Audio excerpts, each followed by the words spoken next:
Hey there, welcome to my channel. I just started this channel, and your support means the world to me. It helps me keep sharing the stories I love. This video is completely ad-free and designed to help you fall asleep fast and comfortably. Like and subscribe, but only if you genuinely enjoy the kind of stories I share here. Drop a comment with where you're listening from and what time it is for you. It's amazing to feel connected with all of you. Now, dim the lights, turn on a soft fan if you like, and let's drift into tonight's stories together. Story 1. The house was a gift from a ghost. Not a literal one, of course, but the ghost of a life I was supposed to have lived. It had been bought by my husband, Michael, a man who had loved the solid, tangible things of the world, the heft of an old book, the grain of reclaimed timber, the satisfying click of a well-made lock. He had bought it 3 weeks before a slick of black ice on a mountain road had turned our shared future into a singular, desolate present. He had seen the house, an old forgotten Victorian dowager on a cliff overlooking the sea, and had declared it the place where we would grow old, a beautiful, sprawling repository for our future memories. I, a forensic sketch artist, a man who made his living by giving faces to the faceless, was left to inherit a future I no longer had a partner for. My name is Elias Vance. For the first 6 months after the funeral, I couldn't bring myself to even visit the house. It sat empty, a monument to a future that had been canceled. But the lease on my city apartment was ending, and the thought of finding a new sterile space, a place untouched by Michael's memory, was somehow more painful than confronting the one he had chosen for us. So I packed my life into a series of sad brown cardboard boxes and moved to the ghost house. It was beautiful in a sad, neglected way. The salt-laced wind had scoured the paint from the cedar shingles, leaving the wood a soft, silvery gray. The rooms were large and airy, with high ceilings and tall, multi-paned windows that were perpetually fogged with a thin, greasy layer of sea mist. The house was a project, and I, a man with nothing but time and a grief so profound it felt like a full-time job, needed a project.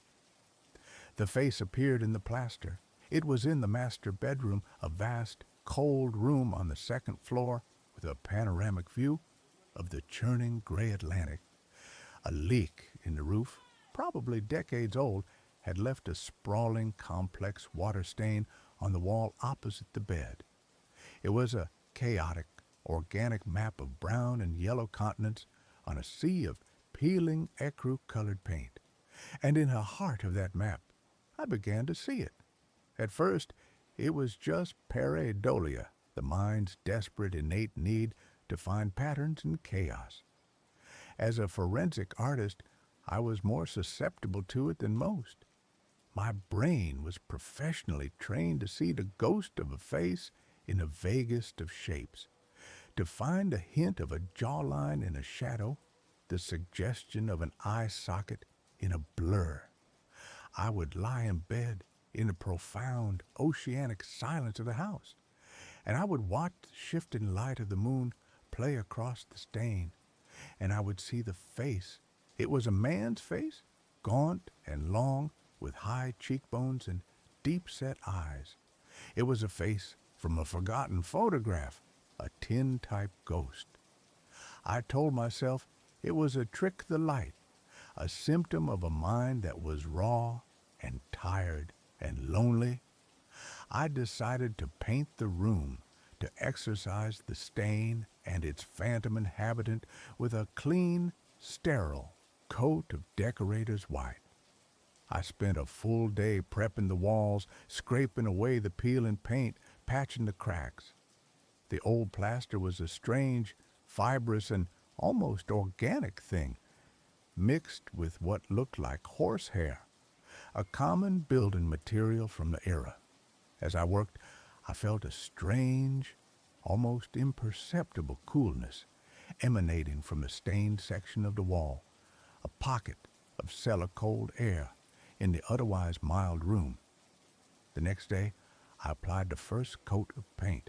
The thick white primer covered the stain completely, leaving a blank, uniform, and blessedly featureless surface. I felt a sense of profound, almost cleansing relief. I had erased the ghost. I had imposed order on the chaos. That night, I slept more soundly than I had in months, but when I woke up in the gray pre-dawn light, I saw that the stain had returned. It had bled through the fresh, thick coat of primer, a faint, brownish watermark that was impossibly more detailed, more defined than before. And the face was no longer a vague suggestion. It was a portrait. I sat bolt upright in bed, my heart a frantic, trapped bird against my ribs. The features were clear now. The long, straight nose, the thin, unsmiling lips, the hollows of the cheeks, and the eyes. The eyes were the most terrifying part. They were just two dark, almond-shaped smudges, but they were looking directly at me. They were not the blank, empty eyes of a painting. They were the focused, intelligent, and deeply, profoundly, anciently sad eyes of a conscious observer. My rational mind, a sputtering, dying engine, tried to offer up a scientific explanation, a chemical reaction. The specific mineral content of the water in the plaster reacting with the latex in the paint. It was a plausible, if unlikely, theory. But it did not explain the eyes. It did not explain the chilling and deeply personal feeling of being watched. I refused to be driven from my own bedroom. I was a man of science, of logic. I was a man who drew lines, who defined the world in shades of graphite and charcoal. This was just a problem of chemistry and perception. But the face continued to evolve. Each morning, it was a little clearer, a little more detailed. The faint suggestion of an earlobe appeared. The subtle, incised line of a wrinkle at the corner of an eye. It was as if a photograph was slowly, agonizingly developing in the very substance of my wall. My professional curiosity, a thing I had thought long dead, began to stir, a morbid and perhaps self-destructive counterpoint to my growing terror. I began to sketch it. I would sit on a stool at the foot of my bed, my large leather-bound sketchbook in my lap, and I would draw the face in the wall. It was a strange and deeply unsettling reversal of my usual work. I was not drawing a face from the fragmented, emotional memories of a traumatized victim. I was drawing a face that was itself a memory, trapped in the plaster of my home. The act of drawing it was an act of intimacy. I came to know its every contour, its every subtle, melancholic detail. It was a handsome face in a severe, old-world way, a face that had known suffering. As I drew, the cool spot on the wall seemed to grow, to push out into the room, a palpable, invisible column of frigid air. My nights became a ritual of surveillance. I would lie in bed, my eyes fixed on the face, which was now so clear it was like looking at a faded, sepia-toned photograph. And I began to notice a new and infinitely more terrifying phenomenon. It was changing, not its features, but its expression. One night, the thin, straight line of its lips seemed to curve just slightly at the corners into a faint and deeply unsettling smile. Another night, the dark, smudged eyes seemed to widen just for a fraction of a second, as if in surprise. I was not just observing a static image. I was interacting with a responsive and sentient entity. I had to know who he was. My investigation became an obsession, a frantic, desperate dive into the history of the house, of the land it was built on. I spent my days in the dusty, silent archives of the local historical society, a man haunted not just by a ghost, but by a need for a name. The house had been built in 1888 by a man named Dr. Alastair Finch. The name sent a jolt of recognition through me. Finch. There was a wing at the city's main teaching hospital named after him. He was a pioneering anatomist, a brilliant and notoriously reclusive figure from the city's early history. He had built the house as a private retreat, a place to conduct his research far from the prying eyes of the academic world. The records were sparse. He had lived in a house alone, save for a single, taciturn housekeeper. He had no wife, no children. He was known for his obsessive, and some said morbid, dedication to his work. And then, in the winter of 1903, he had simply vanished. The housekeeper had arrived one morning to find the house empty. The doors were locked from the inside. Nothing was out of place. Dr. Finch's coat was on its hook, his half-finished breakfast on the table. He was just gone. The police had searched for months. They had dragged the sea. They had scoured the woods. They had found nothing. Alastair Finch had, for all intents and purposes, ceased to exist. I found a single, grainy photograph of him in an old medical journal. I held the journal in my trembling hands, my breath catching in my throat. It was him. The same long, gaunt face, the same high cheekbones, the same deep-set, sad, and intelligent eyes. The face in my wall was the face of Dr. Alastair Finch, a man who had disappeared from this very house over a century ago. The rational scientific explanations were now a distant, laughable memory. I was living in a haunted house, but it was not a ghost in the traditional sense.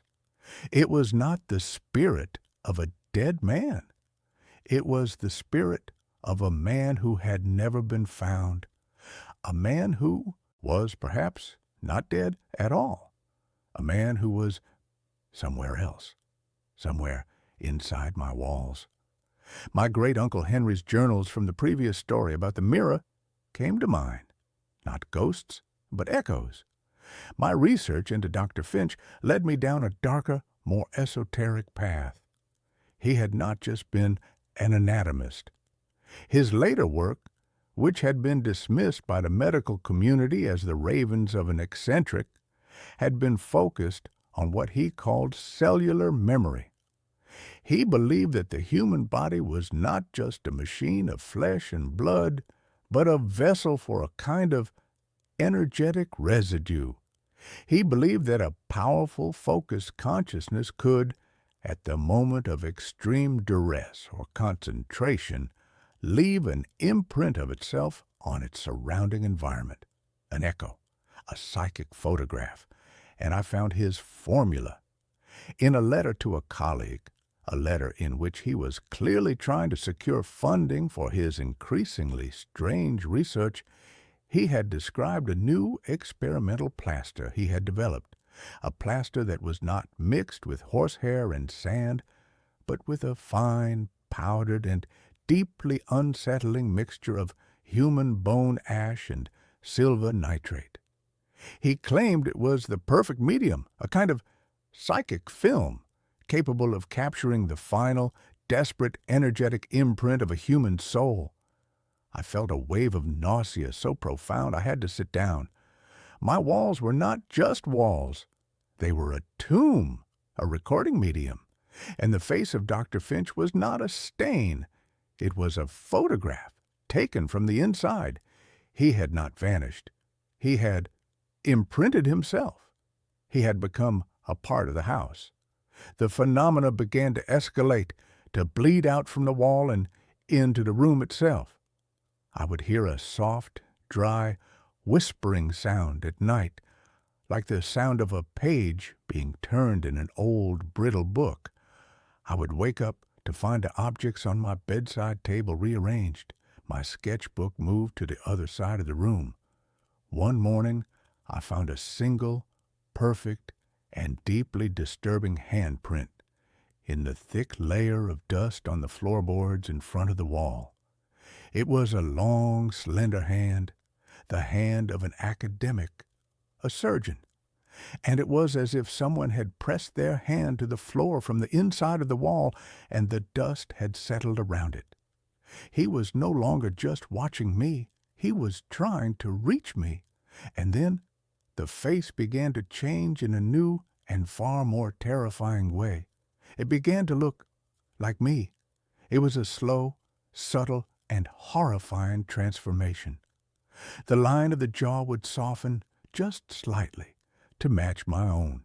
The shape of the eyes would change, becoming a little wider, a little less deep-set. The thin, straight lips would become a little fuller. It was as if he was studying me, my own face, my own features, and he was incorporating them. He was using my own reflection, my own presence as a model, a template. He was overriding his own faded image with my fresh, living one. I was no longer just an observer of this phenomenon. I was a participant. I was the source material. He was not just a ghost in my house. He was a parasite, and he was feeding on my own identity. I had to get out. The thought was a primal, screaming imperative. I packed a bag, my hands shaking, my eyes darting nervously towards the wall, where the face, now a grotesque, androgynous fusion of my own features and his, watched me with a calm and deeply unsettling curiosity. I went to the front door, my hand on the knob, and the door would not open. The old, heavy and well-made lock was frozen solid. I tried the back door. The same. The windows, the old sash-cord windows that had been painted shut for decades, were now as solid and immovable as the stone foundation of the house itself. I was trapped. The house, his body, would not let me leave. I was a prisoner in a house that was actively and intelligently trying to consume me. My last desperate hope was my sister, Sarah. She was a journalist, a hard-headed, cynical, and deeply practical woman who had always viewed my artistic temperament with a kind of affectionate pity. She was the only person I had told about the house, and she had, of course, assumed my strange behavior was just an eccentric and slightly morbid manifestation of my grief. She had promised to drive up from the city at the end of the week to check on me. I had my phone. I had a signal. I called her. My voice was a frantic, terrified mess. I told her I was trapped. I told her the house wouldn't let me out. She was silent on the other end of the line for a long moment. I could hear the deep, weary sigh of a woman who was convinced her brother had finally and completely lost his mind. "Okay, Elias," she said, her voice the calm, placating tone one uses with a frightened child or a lunatic. "Okay, I'm on my way. I'll leave right now. It will take me about 3 hours. Just try to stay calm. Can you do that for me?" 3 hours. It felt like a lifetime. I spent those 3 hours in a state of high-alert, paranoid terror. I barricaded myself in the living room, as far away from the bedroom, from the wall, as I could get. The whispering was louder now, a constant, sibilant, and almost conversational murmur that was coming from all the walls at once. And in the whispering, I could hear my own name, Elias, and then The wall in the living room, the one that faced the sea, the one where Michael and I had planned to hang his favorite oversized abstract painting, began to change. The plaster began to ripple, to soften, as if it were turning from a solid to a liquid. And a new face began to emerge, a face I knew as well as my own, the face of my dead husband, Michael. It was a perfect, heartbreakingly perfect rendition of him. But his eyes were wrong.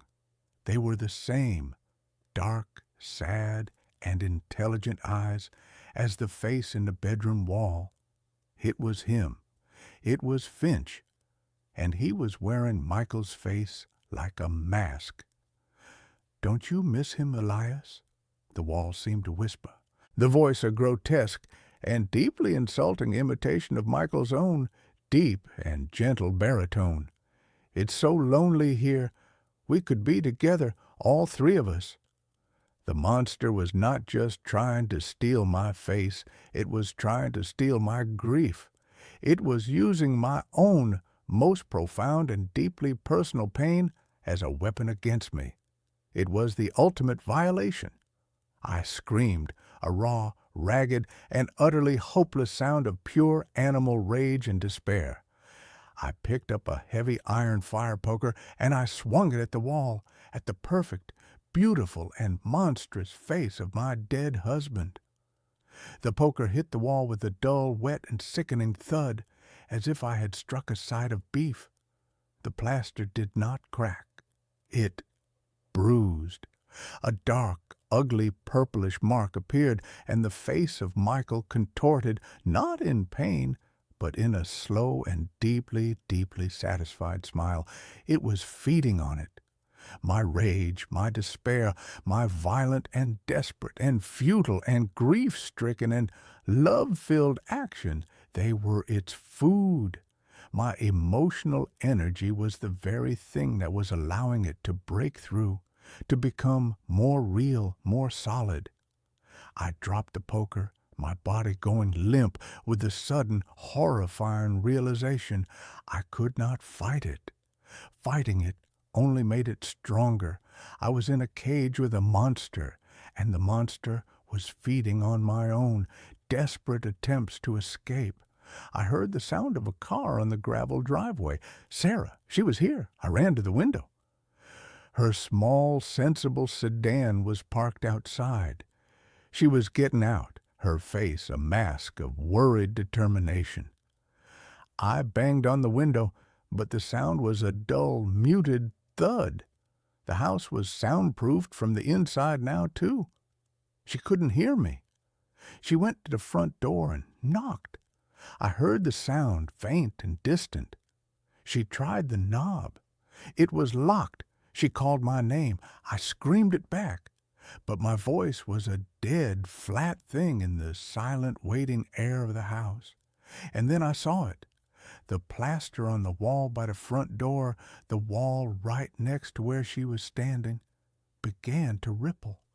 A new face was beginning to form, a woman's face, her face. It was going to take her, too. It was going to surround me with the faces of everyone I had ever loved, a living, breathing, and eternal mausoleum of my own personal history. I was not just going to be its prisoner. I was going to be the curator of my own private hell. In that moment of absolute and final despair, a strange, cold clarity washed over me. I thought of my work, of the faces I drew. I was a man who brought form to the formless, who created order from the chaos of memory. And this house, this entity, was doing the same thing. It was an artist, a monstrous and deeply and profoundly lonely artist, and its medium was me. I could not fight it. I could not run from it. So I had to do the one thing it would not expect. I had to create a piece of art that it could not comprehend. I had to create a new face. I ran back to my studio, the one room in a house that had, so far, remained untouched. I grabbed my sketchbook, my charcoal, my graphite. I sat on the floor, in the center of the living room, my back to the monstrous emerging face of my sister, and I began to draw. I did not draw a face of sadness or of fear or of rage. I did not draw a face from my past. I drew a face from a future that I was now, in this last desperate act, trying to create. I drew a face of pure, unadulterated, and utterly irrational joy. I drew a man laughing, his head thrown back, his eyes crinkling at the corners, his mouth open in a wide, beautiful, and unrestrained shout of pure, unbridled happiness. I poured every last remaining ounce of my own depleted life force, of my own desperate hope for a future that was not this, into the drawing. I drew a face that had no place in this house of sorrow. I drew a face that was a lie, a beautiful, powerful, and defiant lie. The whispering in the walls faltered. The rippling of the plaster on the wall behind me slowed and then stopped. The house, the entity, was confused. This was an emotion it did not understand. Joy was a language it did not speak. My grief, my fear, my rage, that was its food, its building material. This was poison. I kept drawing, my hands a frantic, desperate blur. I was not just drawing a picture. I was performing an exorcism. I was fighting a monster not with iron and salt, but with charcoal and hope.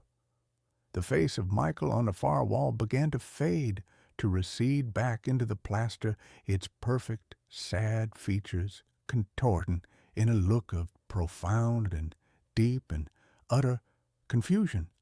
The house began to groan, a low, structural, and deeply wounded sound. The cold in the air began to recede. I finished the drawing. I held it up. It was the best thing I had ever created. It was a face of pure, impossible, and defiant life. And I taped it to the wall, directly over the spot where the face of my sister had begun to form. "This is my house now," I whispered, my voice a raw and shaky and finally, blessedly, hopeful thing. "And this is the only face you're allowed to have." The house let out a long, shuddering, and deeply mournful sigh, a sound that was not of a monster, but of a lonely and finally defeated thing. And then it was silent. The lock on the front door clicked open. I stumbled to the door and threw it open. Sarah was there, her hand raised to knock again, her face pale with worry. She looked at me, at the wild and ragged and charcoal smeared and finally, truly and deeply and beautifully alive man that I had become. "Elias," she whispered, "are you okay?" I looked at her, and for the first time in a very, very long time, I smiled. A real smile, a true smile, a smile that was not a memory or a ghost or a lie. It was just a smile. "Yeah," I said, my voice a quiet and steady and finally peaceful thing. "Yeah, I think I am." My therapist asked if I still hear them whispering. I never told her about that. Dr. Eris Thorne was a woman who made her living by charting the unmapped territories of the human mind. Her office, a serene minimalist space on the 17th floor of a glass and steel skyscraper, was the cartographer's studio. The city sprawled out below her window, a vast, complex, and beautifully chaotic grid. But in this room, the world was reduced to the quiet, intimate geography of a single human life, mine. For the past 6 months, I had been her sole obsessive project. My name is Julian, and I was a man who had come to her with a simple, common problem, insomnia, and had, over the course of our sessions, revealed myself to be a far more complex and apparently interesting landscape of neuroses. Dr. Thorne was good at her job, frighteningly so. She was a master of the gentle probing question, the insightful and sometimes painfully accurate observation. She had a way of listening that made you feel like you were the only person in the world and that the quiet, tangled secrets of your soul were the most fascinating story she had ever heard. I had told her things I had never told another living soul. I had told her about my childhood, a lonely, bookish affair spent in the shadow of a brilliant and emotionally distant scientist father. I had told her about my failed marriage, a slow, quiet, and deeply civilized erosion of love that had left me feeling hollowed out, a beautifully preserved but empty shell. I had told her about the anxiety, the low, persistent, static hum that was the constant background noise of my life. I had told her everything, or so I thought. The session that broke my world open began as all the others had.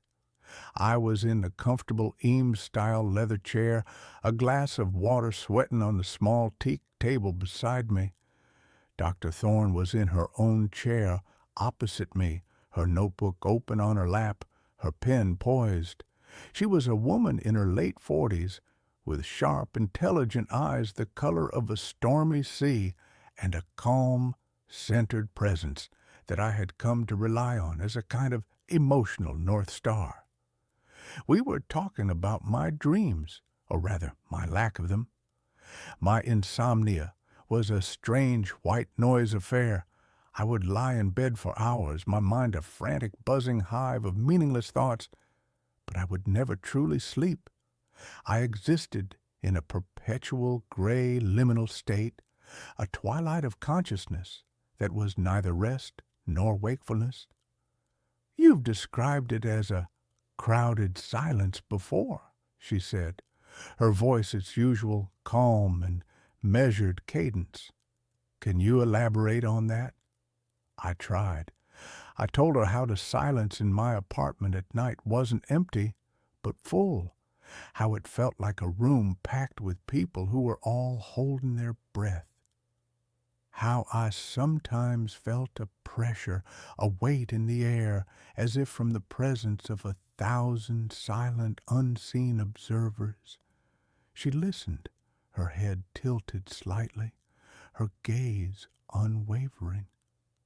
She made a few small, precise notes in her book, and then she asked the question that took the carefully constructed, rational, and explainable world we had built together in that room and shattered it into a million terrifying, impossible pieces.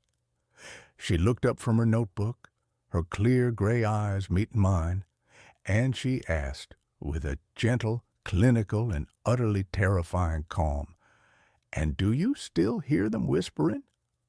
The air in the room seemed to solidify, to become a thick, unbreathable gel.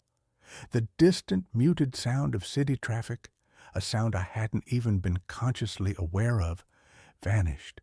The world contracted to the space between her eyes and mine. My blood ran cold. A wave of dizziness, so profound it felt like the floor was tilting, washed over me. I gripped the arms of the chair, my knuckles turning white. What did you just say?" I stammered, my voice a dry, cracked, and unrecognizable thing. Her expression did not change. There was no surprise, no confusion, just a calm, patient, and deeply unnerving expectation.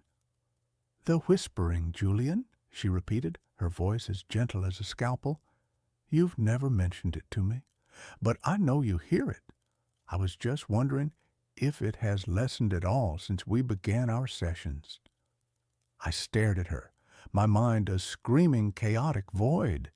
The whispering, the soft, sibilant, and constant chorus of voices that lived just on the edge of my hearing. The sound I had lived with for as long as I could remember. The sound I had never, ever in my entire life spoken of to another human being. It had started in my childhood. A faint, rustling sound in the quiet of my bedroom at night, like the sound of dry leaves skittering across a pavement, or the hiss of an untuned radio. As I had grown older, the sound had grown with me, becoming a more complex, more defined, and more intimate part of my own internal landscape. It was a constant companion, a secret I had guarded with a fierce, almost primal instinct. It was the one true and definitive proof of my own unique and deeply personal madness, and I had never, ever told her about it. How do you know about that?" I whispered, the words feeling like shards of glass in my throat. She offered a small, sad, and deeply enigmatic smile. "Because I hear them too," she said. "I always have, and so did your father." The room seemed to spin, the city outside the window a blurry, vertiginous smear of light and color.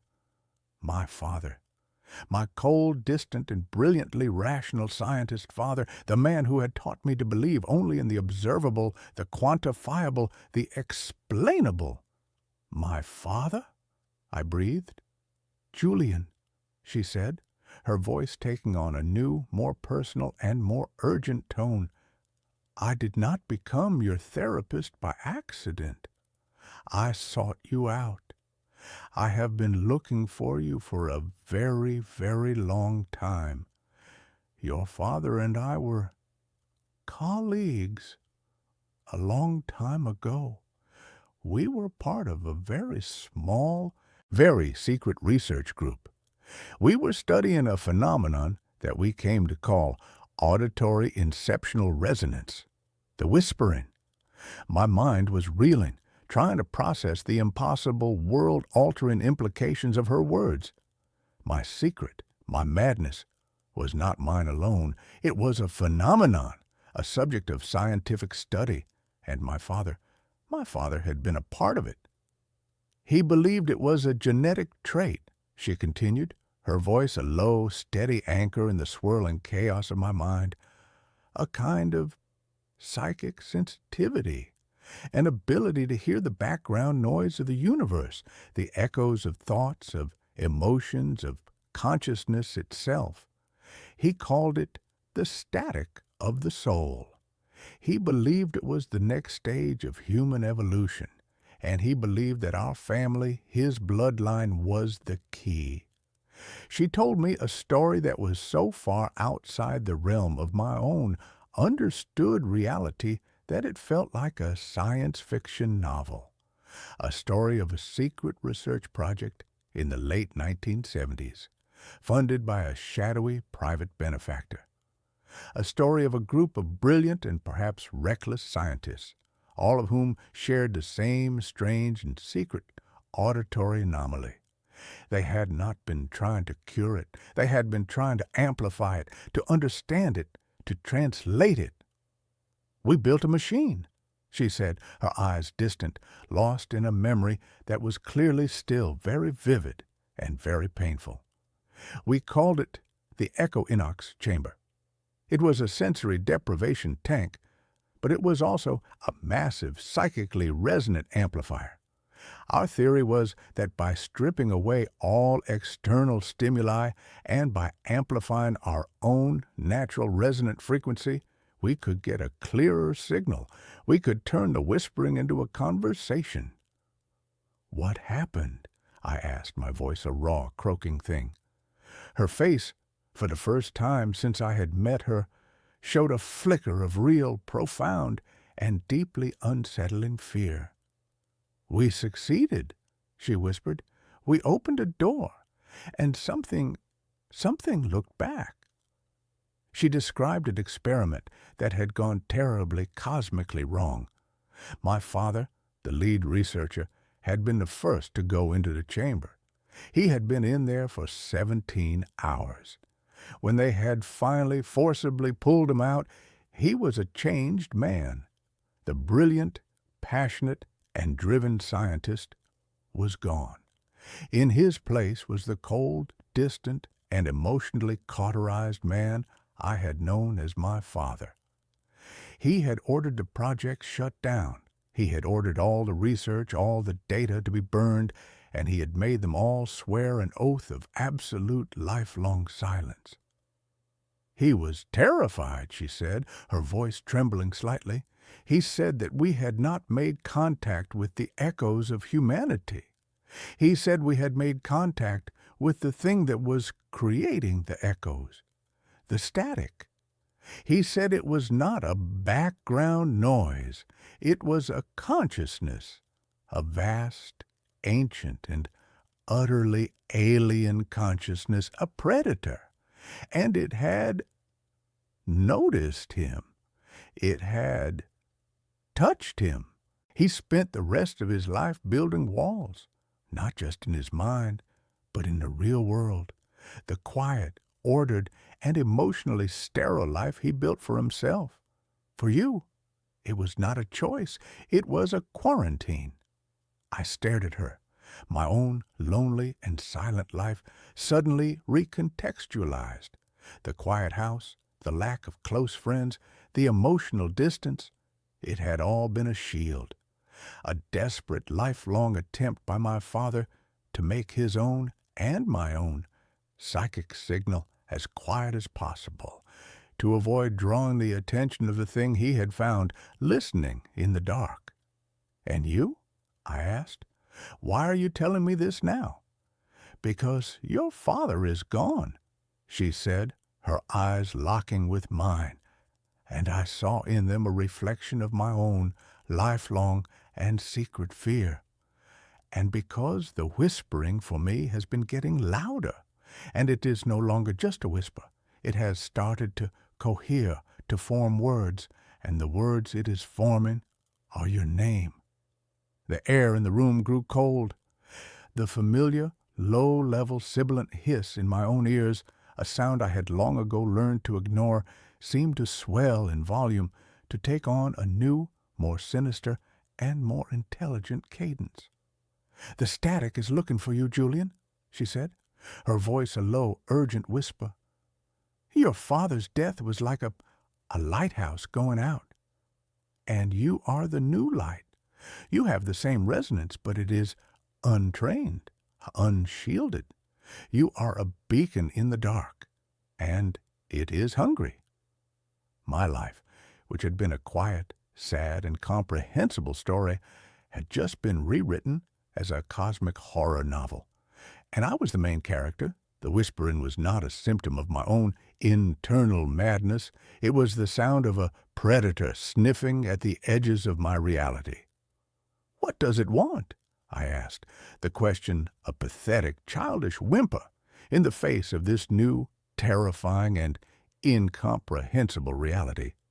"It wants what all predators want," she said, her face grim. "It wants to feed. It feeds on consciousness, on memory, on identity. Your father spent 30 years making himself as unappetizing as possible. He made himself a ghost before it could make him one. But you are full of unresolved, powerful, and deeply resonant emotions. Your grief for your marriage, your complex and largely unexamined relationship with him. You are, to it, a banquet." The therapy sessions were a lie. She had not been trying to cure my insomnia. She had been trying to assess me, to gauge the strength of my signal, and she had been, in her own desperate way, trying to teach me how to build the same kinds of walls my father had. She had been trying to arm me for a war I hadn't even known I was fighting. And now the war had come to me. The whispering in my ears was no longer just a hiss. It was forming words. My name, Julianne, and other words. Words from my own private and internal lexicon. The pet name my ex-wife used to call me. The title of the obscure, philosophical novel I was reading. It was sifted through my thoughts, my memories, like a thief in the night. I left her office in a daze, the city streets a blur of hostile, meaningless noise. The real noise, the terrifying noise, was the one that was inside my own head. I went home to my quiet, minimalist apartment, a space I had designed to be a sanctuary of calm, but which now felt like a cage, a listening post for a monster. The phenomena escalated. The whispering was no longer just in my head. I would hear it from the corners of the room, from the speaker of my phone, from the static between television channels. It was bleeding through. I began to experience what I can only describe as memory leaks. I would be sitting, reading a book, and a sudden, vivid, and deeply alien memory would flash through my mind.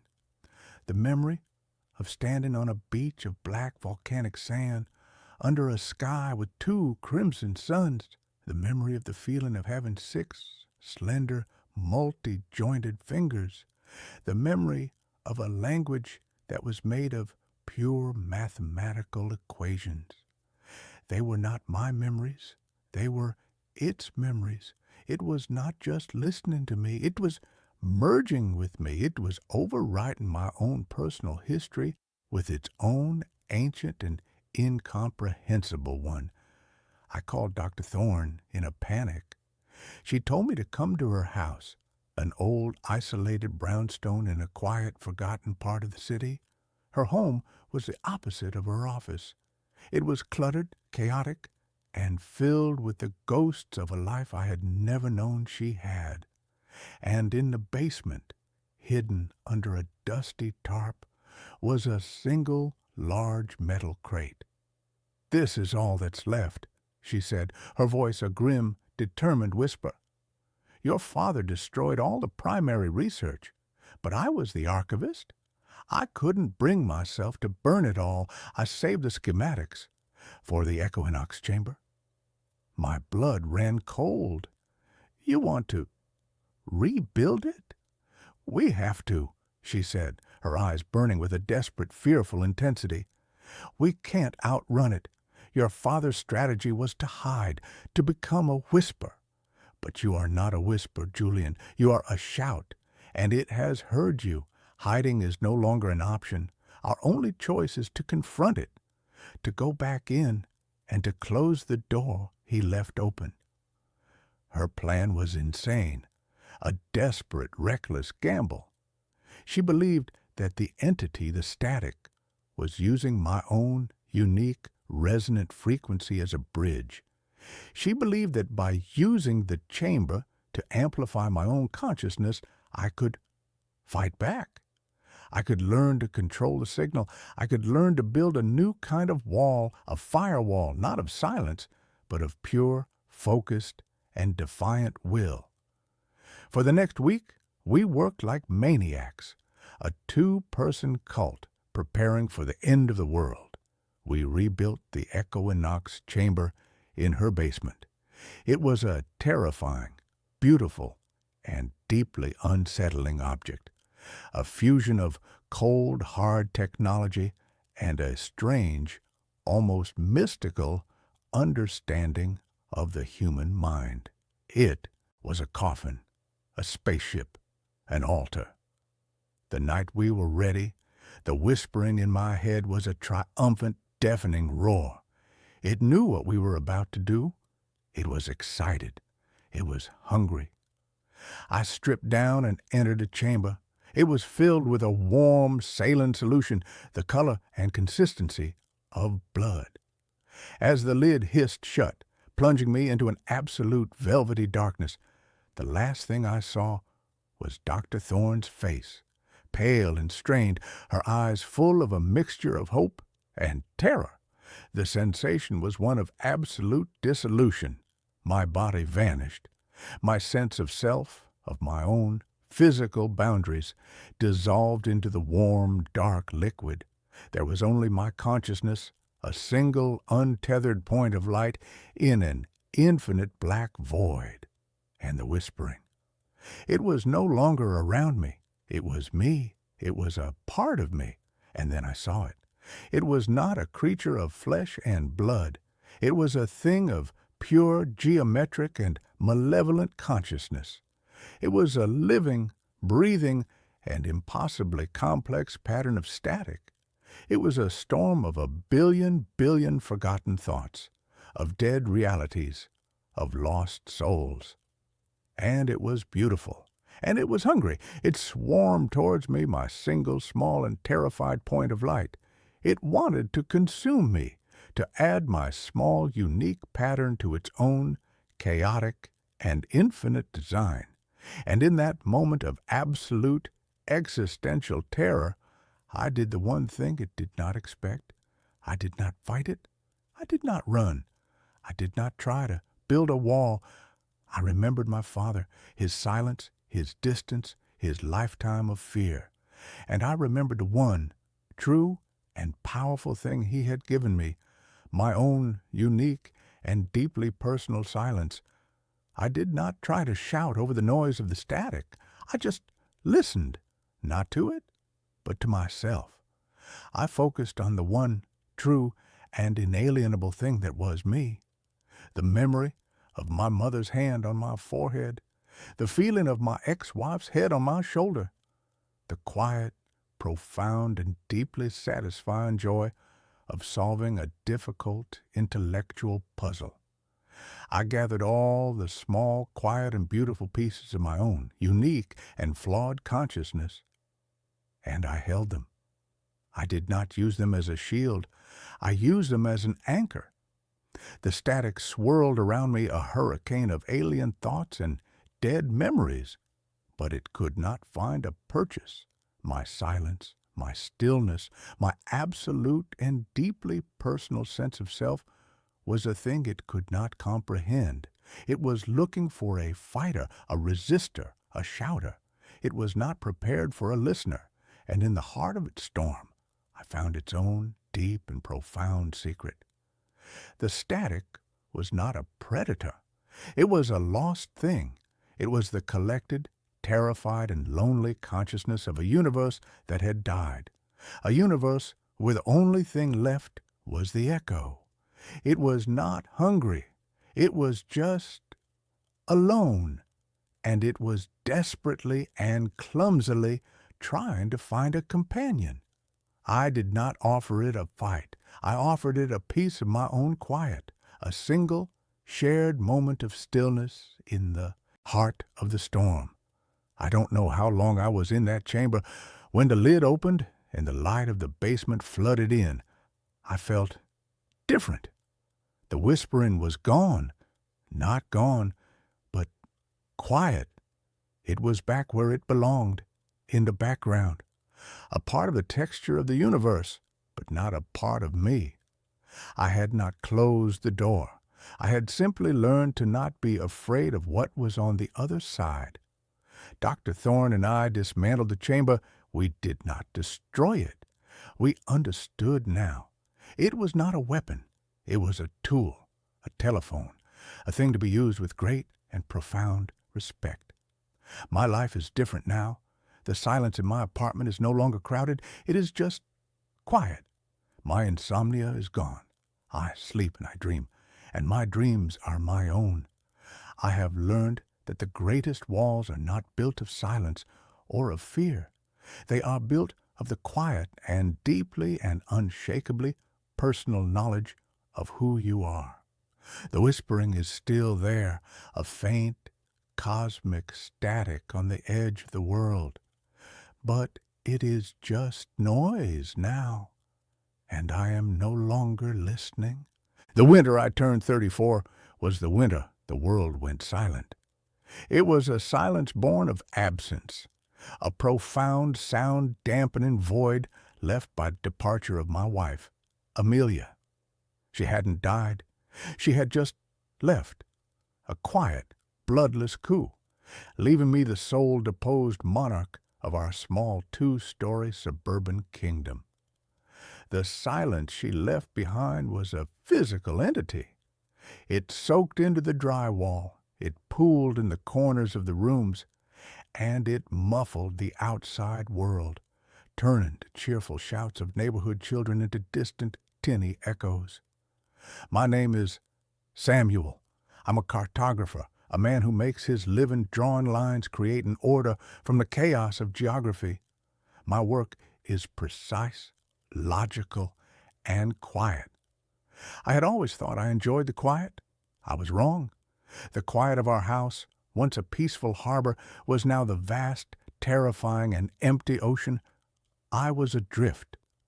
The neighborhood, Havenwood Hills, was a perfect self-contained diorama of suburban bliss. Mature oak trees, manicured lawns, and a prevailing sense of polite, unspoken conformity. It was a place where things were supposed to make sense, a place for summer barbecues, for autumn leaf raking, for the gentle, predictable rhythms of a life well lived. It was not a place for an ice cream truck in the dead of winter. The first time I saw it, it was a Tuesday in the bleak, iron-gray heart of January. A thick, wet snow was falling, the kind that clings to every branch and wire, swaddling the world in a thick white bandage. I was in my study, a room on the second floor that overlooked the gentle curve of our street, trying to lose myself in the intricate topography of a coastal estuary map. And then I heard it. It was a melody, a faint, tinny, music box jingle that was so profoundly out of place in the muffled, snowy silence that my mind initially refused to process it. It was "Pop Goes the Weasel." But it was wrong. It was slow, lugubrious, each note slightly off-key, as if the music box that was playing it was very old and very, very tired. The sound grew slowly, agonizingly, louder. I went to the window, my brow furrowed in confusion. And there it was, creeping down the center of the snow-covered street at a pace that was more funereal than festive, was an ice cream truck. It was a relic, a ghost from a bygone era, a vintage 1960s model with rounded, friendly-looking fenders and a high, curved roof.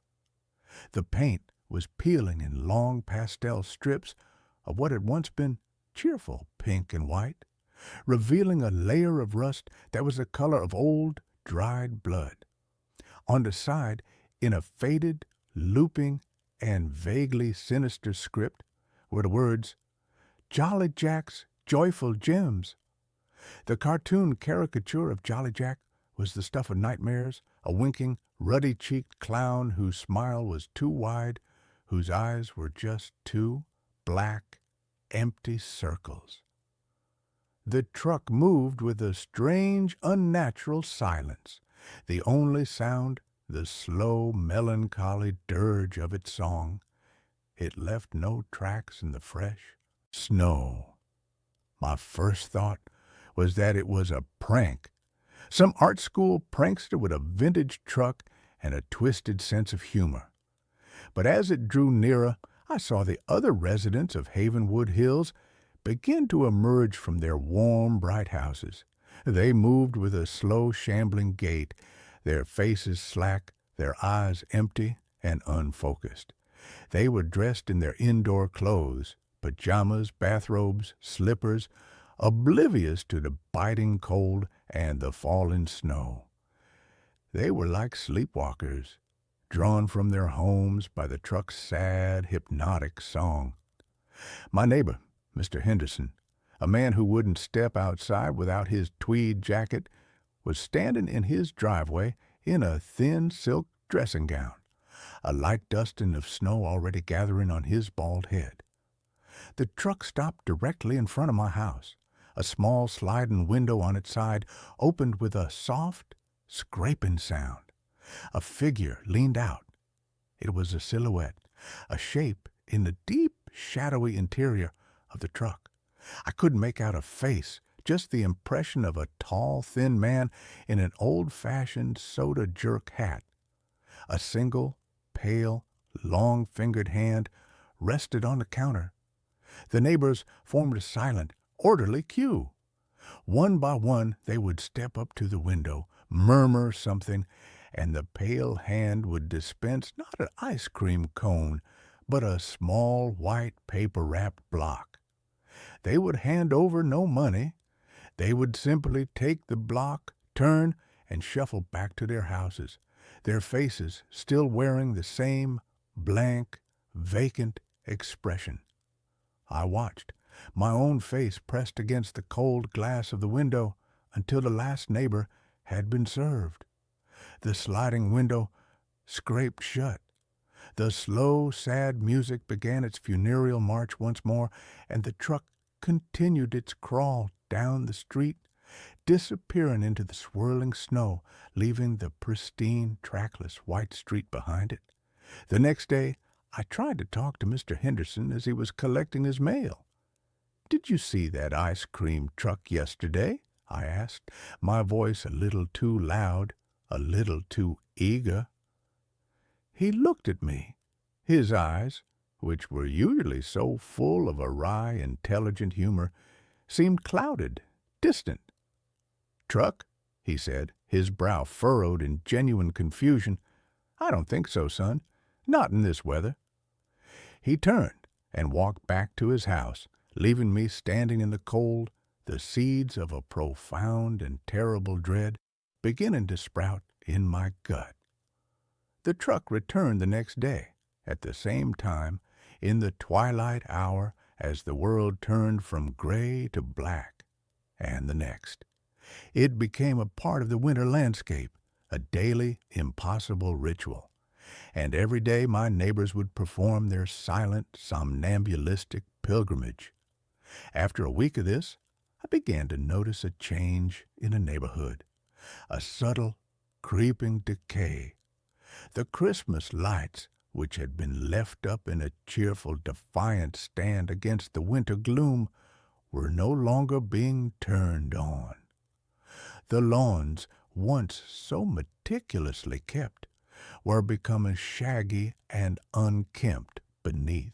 The snow, the people themselves, seemed faded. Their smiles were a little more forced, their greetings a little more hollow. It was as if the color, the life, the very soul of Havenwood Hills was being slowly, methodically leached away. My journalistic instincts, a holdover from a brief pre-cartography career, took over. My fear was being eclipsed by a desperate need to understand. I began to research. I dug into the town's archives, sifting through microfiches of old newspapers, my eyes burning from the strain. I found him in an article from the summer of 1974. His name was Jack, not Jolly Jack, just Jack. He had been a beloved local figure, the original owner and driver of Jolly Jack's Joyful Gems. There was a picture of him, a kind-faced man with a sad smile, leaning out of the window of his brand-new ice cream truck. And then a second article from the winter of that same year, a tragedy. Jack's 8-year-old son, Bobby, had wandered off during a snowstorm and had never been found. He had been playing in the woods at the edge of the neighborhood and had simply vanished. The town had searched for weeks, but the snow had been too deep. They found nothing. Jack, the article said, was consumed by his grief. He had continued to drive his truck through the neighborhood day after day, long after the season had ended, his cheerful jingle becoming a familiar sad refrain in the winter quiet. He was looking for his son. He was hoping the familiar sound would guide him home. He had driven that route every day until his own death of what the paper called a broken heart a decade later. The truck, his rolling musical tombstone, had been sold for scrap, or so the article said. The knowledge was a cold, heavy stone in my stomach. The truck was not a prank. It was a ghost. It was the physical manifestation of a father's eternal, inconsolable grief, doomed to forever patrol the streets where his son was lost. And the driver was the ghost of a man who had never been able to say goodbye. But what was he selling? What were those little white blocks? I knew I had to get closer. The next evening, as the first sad notes of "Pop Goes the Weasel" drifted through the falling snow, I put on my coat and went outside. The cold was a physical shock, a sharp, clean slap in the face. I joined the silent, shuffling line of my neighbors. Standing among them was like standing in a graveyard. Their eyes were vacant, their breathing shallow. The air around them felt thin, depleted. When it was my turn, I stepped up to the window. The inside of the truck was a deep, impossible darkness, and the cold that emanated from it was not the cold of winter, but the deep, cellular, ancient cold of the grave. The pale, long-fingered hand of the driver rested on the counter. His face was a blur of shadow beneath his hat. "What would you like?" a voice whispered. It was not a real voice. It was a dry, rasping sound like dead leaves skittering across pavement. I looked at the menu, a small hand-painted board inside the truck. The flavors were not chocolate or vanilla or strawberry. They were written in the same looping, faded script as the side of the truck. And they were a carefree summer afternoon, the pride of a first success, Christmas morning, age 6, a mother's embrace. I stared at the words, my mind reeling. This was not ice cream. This was something else. "What are they?" I whispered, my voice trembling. "Memories," the driver rasped. "Just a little taste, to help you forget the cold." My eyes scanned the list again, and my heart stopped. At the bottom of the board, one flavor was written in a slightly different, more recent hand. Amelia's laugh, a sound, a memory, a feeling that I had been chasing in my dreams for 6 agonizing months. The sound that had been the anchor of my life, the thought of hearing it again, of feeling the warmth of it, was a siren song so powerful, so seductive, that it drowned out all the alarm bells that were screaming in my head. "I'll have that one," I said, my voice a choked, desperate thing. The pale hand disappeared into the darkness and reemerged with one of the small paper-wrapped blocks. As I reached for it, his cold, dry fingers brushed against my own. It felt like touching a statue. I took the block. It was cold, but it wasn't the cold of ice. It was the cold of absence.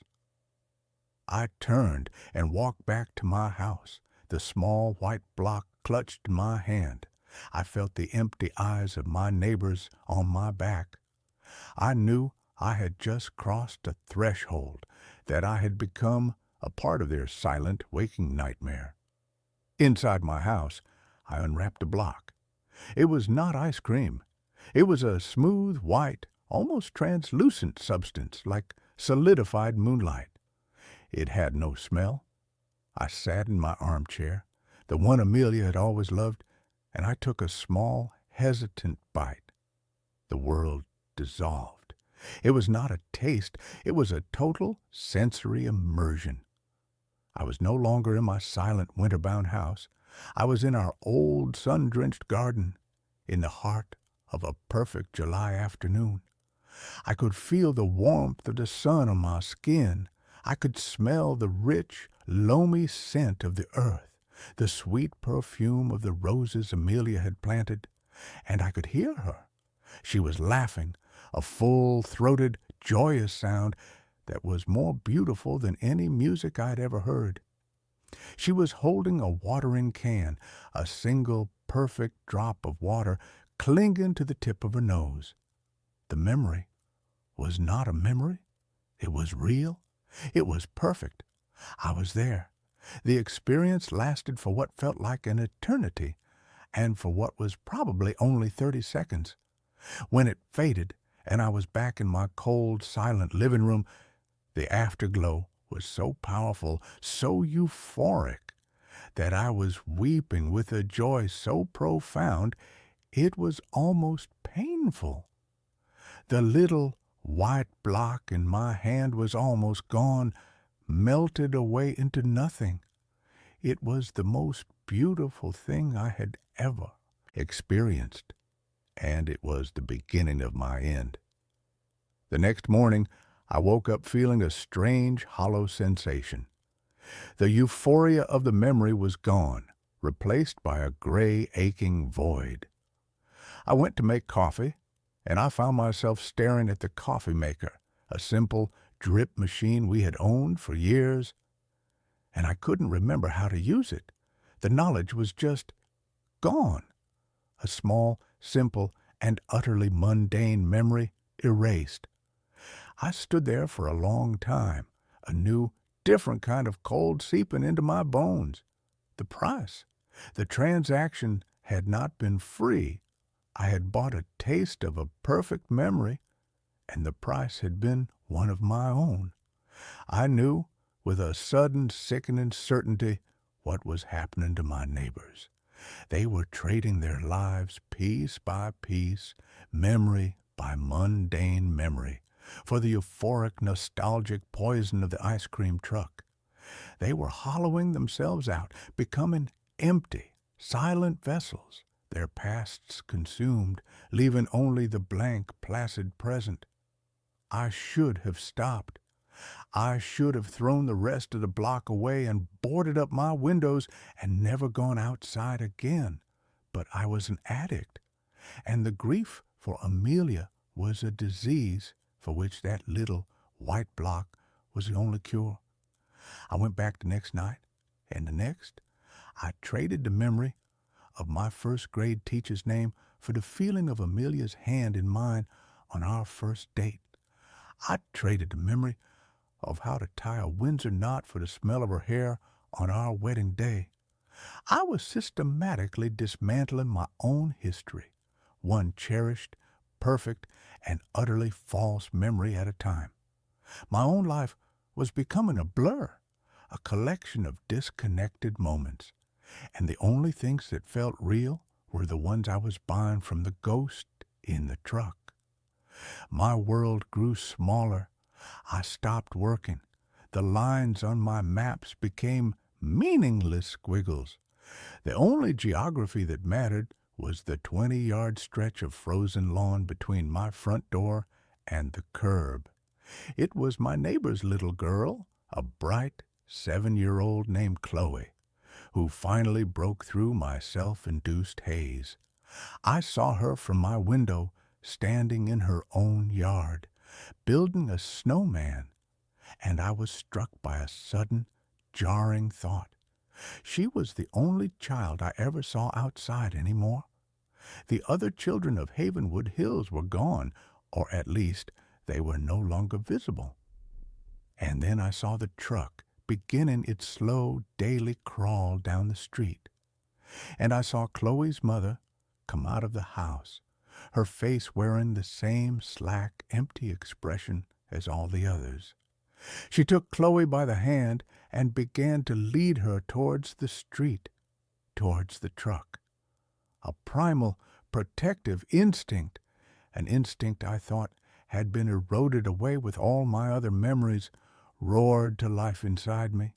The truck didn't just take memories from the past, it was taking the future too. It was taking the children. I ran out of my house, not even stopping to put on a coat, my bare feet burning on the frozen snow. "No!" I screamed, my voice a raw, ragged thing. "Stay away from her!" Chloe's mother didn't even look at me. She just continued her slow, inexorable march towards the siren song of the truck. But the driver, the shadowy figure of Jolly Jack, turned his head, and for the first time I felt his full, focused attention on me. It was a wave of pure, glacial cold, a malevolent, possessive hatred. He was not just a sad, grieving ghost. He was a predator, and I was interfering with his hunt. I knew I had to stop him, not just for Chloe, but for the entire hollowed-out, silent town. But how do you fight a ghost? How do you kill a memory? The answer, I realized, was in the transaction itself. The truck traded in nostalgia, in the beautiful, edited, perfect versions of the past. It fed on the sweet, saccharine gloss of memory. It had never occurred to me to ask for anything else. That night, I was the first in line. The truck pulled up, its sad song cutting through the frigid air. The window scraped open. The pale hand rested on the counter. "What would you like?" the dead leaf voice whispered. I looked the shadowy figure in the eye.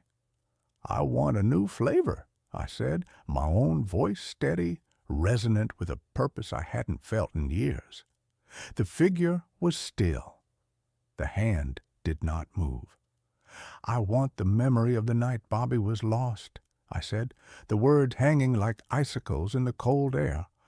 "I want to taste the fear, the cold, the grief, the real, ugly, unedited truth of it, not the sad story. I want the moment itself." The shadowy figure recoiled as if struck. A low, guttural moan, a sound of pure agony, emanated from the dark interior of the truck. The pale hand twitched, spasmed on the counter. The truck fed on nostalgia, on the comfort of a lie.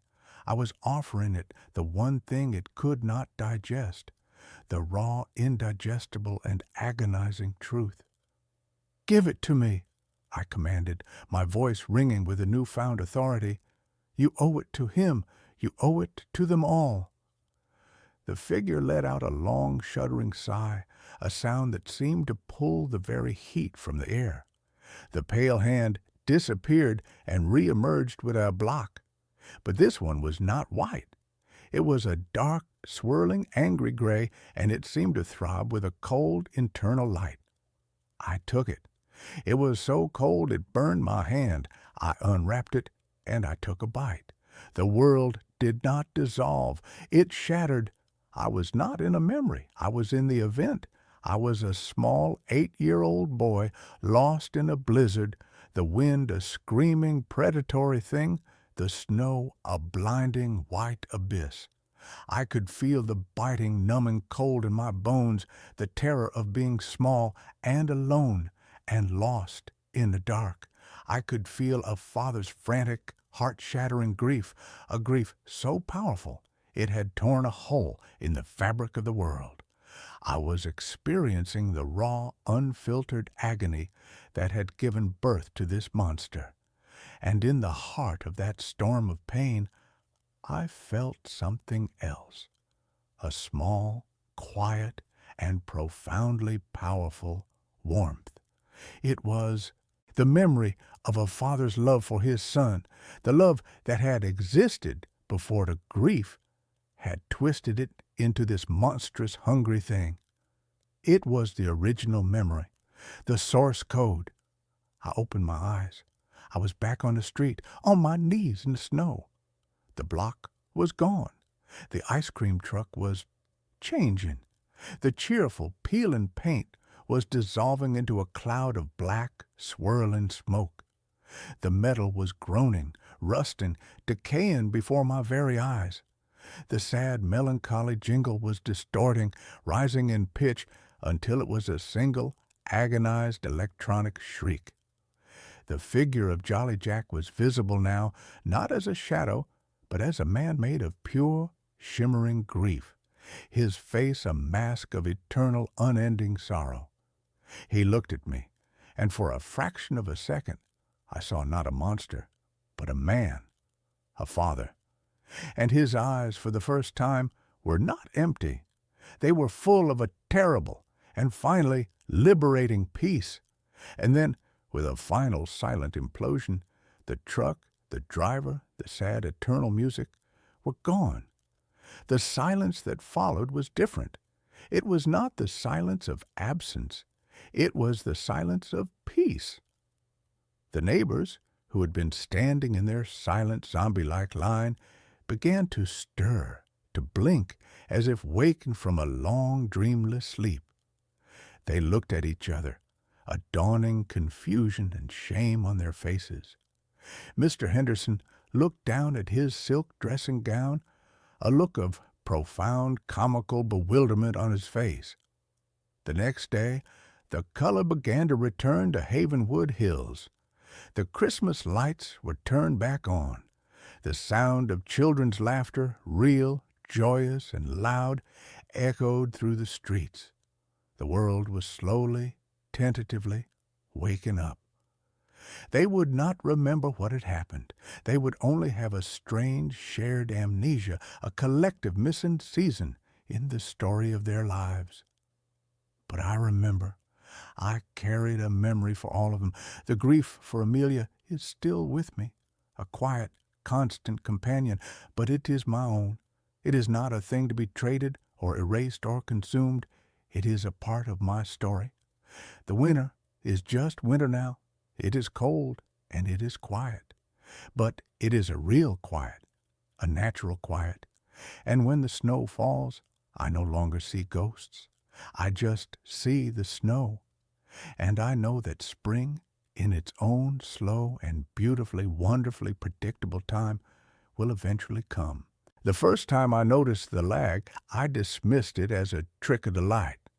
My apartment is an old one, a pre-war cavern with floors that sigh and windows that rattle out a mournful, off-key tune when the wind blows in from the river. The mirror in my bathroom is as old as the building itself, a heavy, beveled-edge rectangle with a fine, spidery tracery of desilvering around the edges like a slow, creeping frost. I've always been fond of its imperfections. It gives my reflection a kind of melancholic antique quality, a tintype ghost of my own tired 30-something face. My name is Leo. I'm a professional translator, a man who spends his days in the quiet, meticulous, and sometimes maddeningly precise world of semantics. I work from home, a life of monastic, self-imposed solitude. The mirror is often my only real point of face-to-face contact for days on end. The lag. It was a Tuesday morning. I was brushing my teeth, my movements a familiar, half-conscious ballet of foam and bristles. I moved the brush from the left side of my mouth to the right. And my reflection? It was late. By a fraction of a second, a delay so infinitesimal that if I hadn't been staring directly at it, I would have missed it entirely. My hand was already on the right side of my mouth, but in the mirror it was still on the left.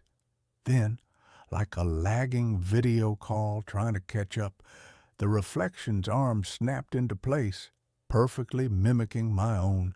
I spat into the sink, my heart giving a sudden, curious thump.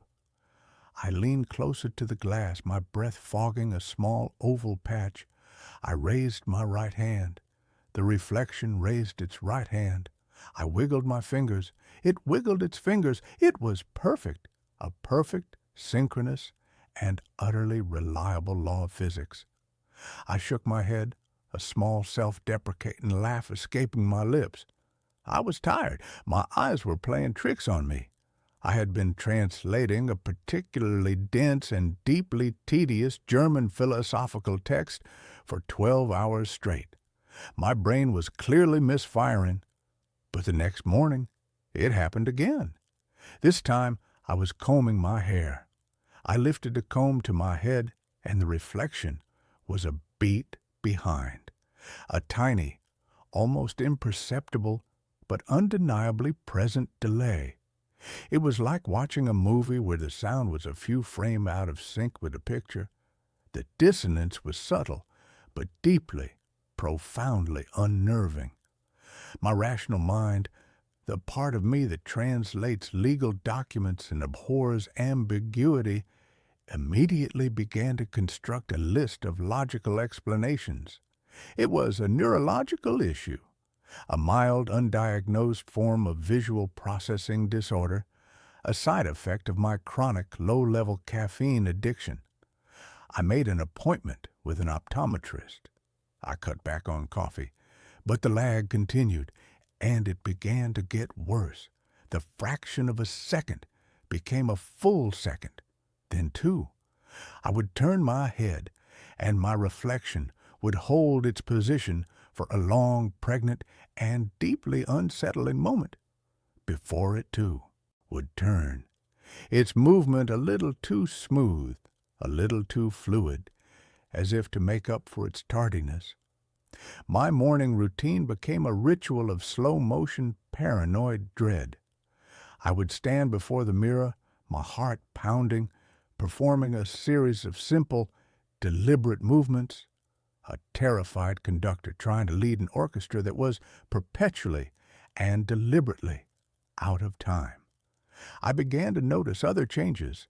The reflection was no longer just late. It was different. The dark, tired circles under my eyes, a permanent fixture of my own face, were fainter on the reflection. The small, worried frown line between my eyebrows was absent. The reflection looked better, more rested, more confident. It was me, but it was a version of me that had been getting a full, uninterrupted 8 hours of sleep. I stopped using the bathroom mirror. I started shaving in the kitchen sink, using the small, cheap plastic travel mirror that I propped up on the counter, but I couldn't avoid all reflective surfaces. The darkened screen of my computer monitor, the window of a passing bus, the polished chrome of the elevator doors in my building, in every surface, in every fleeting, distorted glimpse of myself, I could see it. The lag, the subtle and growing dissonance between my own real-time movements and the delayed and slightly improved version of me that was looking back. I had to understand. I was a man who believed in research, in evidence. I set up a camera. I mounted my high-speed digital camera on a tripod in the bathroom, aimed directly at the mirror. I stood before it, and I performed my strange, new, and terrifying daily ballet. I raised my arms. I turned my head. I smiled, a pained, forced, and deeply unnatural grimace. I loaded the footage onto my computer and slowed it down, frame by agonizing frame. The evidence was undeniable. It was not a trick of my own fallible and increasingly terrified perception. It was real. Frame 1. My arm begins to rise. The reflection remains still. Frame 2. My arm is halfway up. The reflection's arm begins its ascent.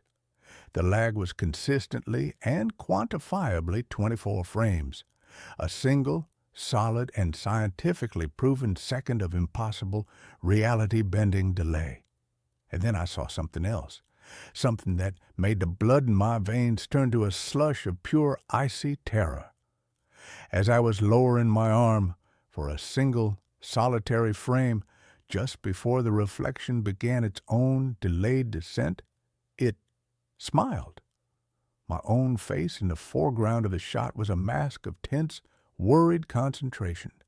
But the face in the mirror, for 1/24th of a second, was wearing a slow, easy, and deeply, deeply malevolent grin. My apartment, my quiet, solitary, and safe little world, was no longer my own. It was a shared space. I was living with a roommate who lived on the other side of the glass, a roommate who was becoming more and more confident, more and more independent with every passing day. My research became an obsession. I dove into the dark, strange, and esoteric corners of physics and philosophy.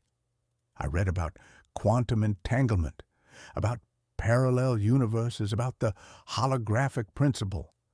I was a man drowning in a sea of theories, looking for a single, solid piece of driftwood to cling to. I found a strange and deeply unsettling paper by an obscure and largely discredited physicist from the 1970s named Dr. Eris Thorne. He had postulated a theory he called psychic inertia.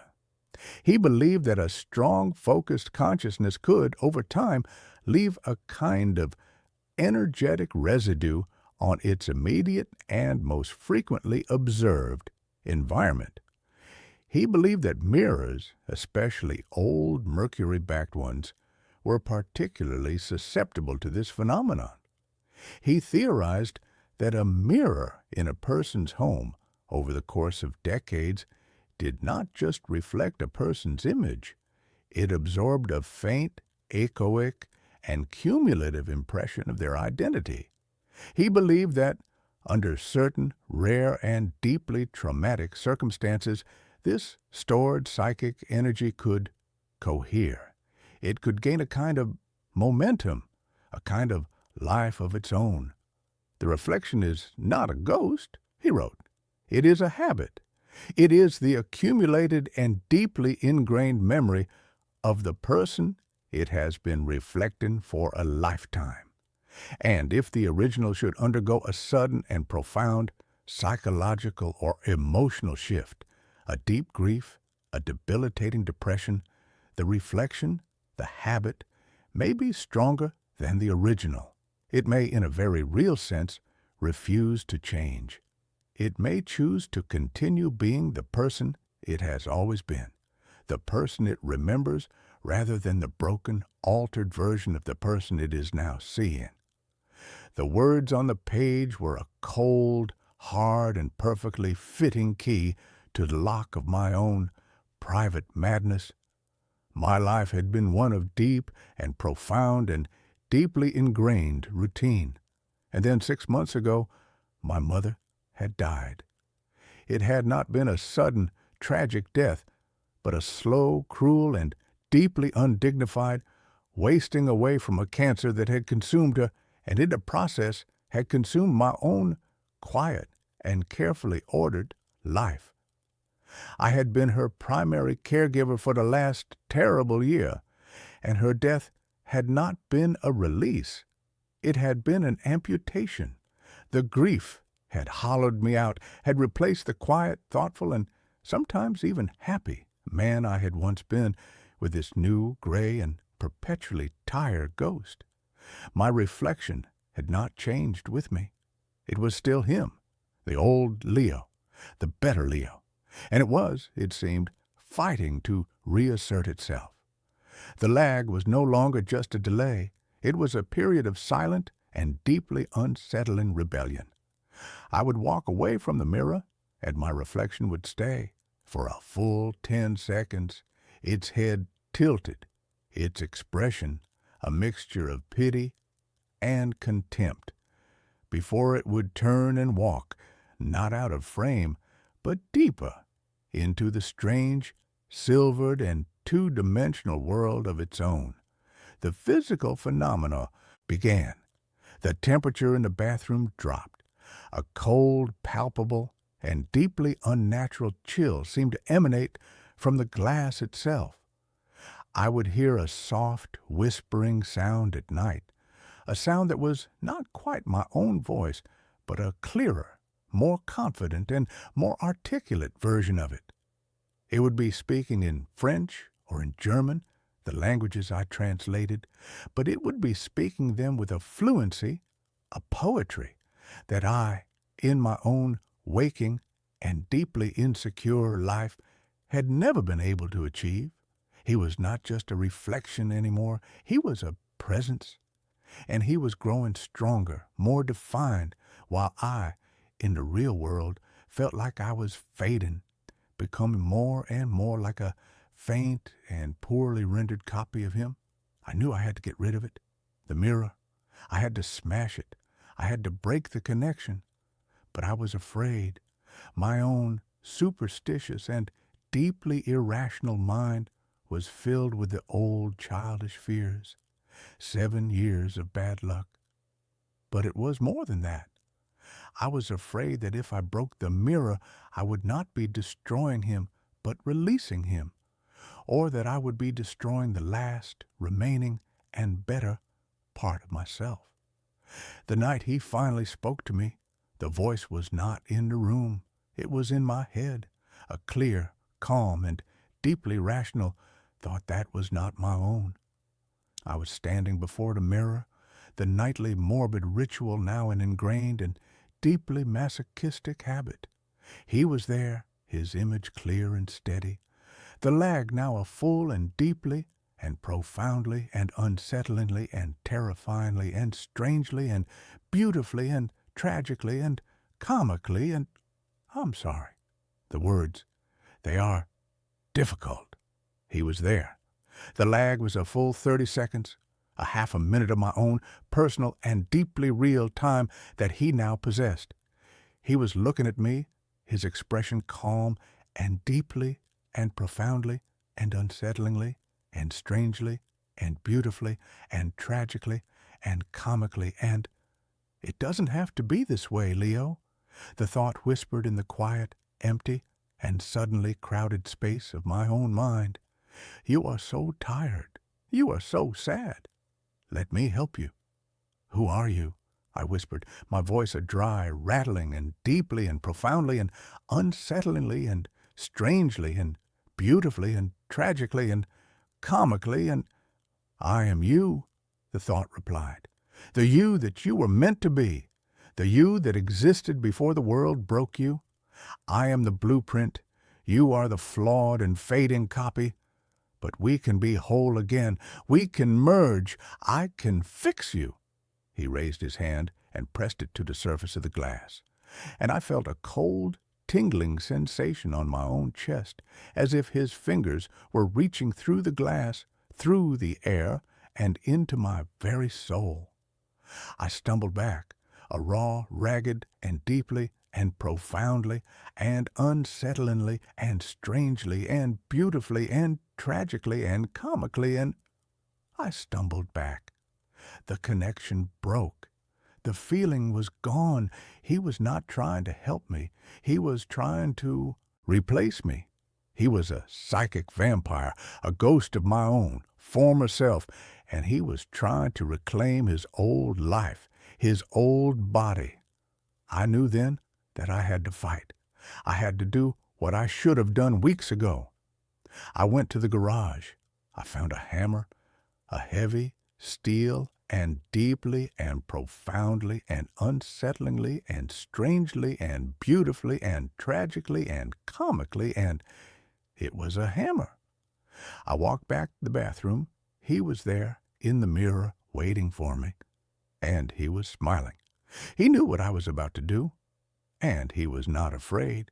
"You can't destroy me without destroying yourself," he thought, his voice a calm and deeply and profoundly and unsettlingly and strangely and beautifully and tragically and comically, and it was a confident voice.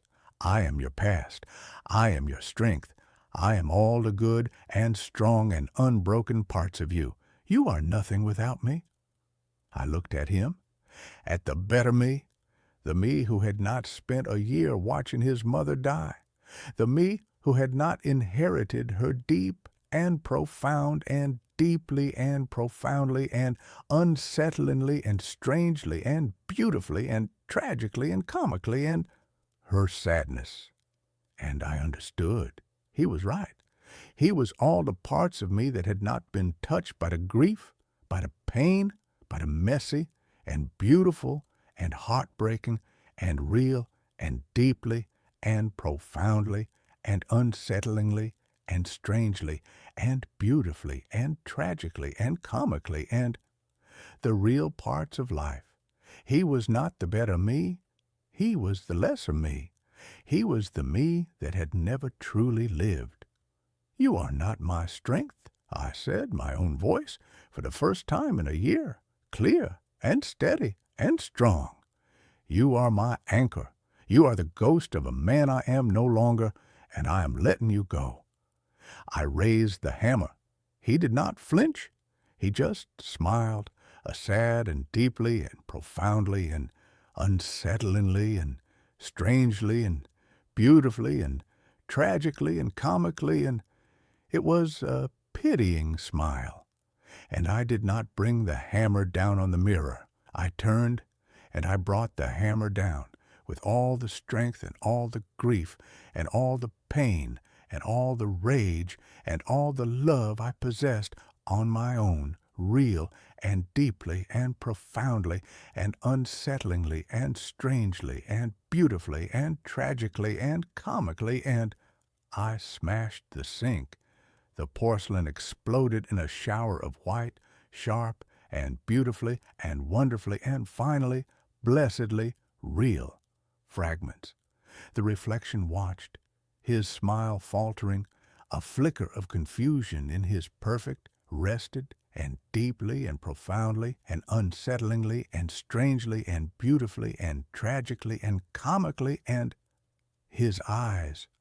I was not playing his game. I was not trying to destroy him. I was destroying his world. The perfect, pristine, and untouched bathroom he inhabited. I brought the hammer down on the tiled floor, the tiles cracking and splintering. I smashed the light fixture. I shattered the medicine cabinet.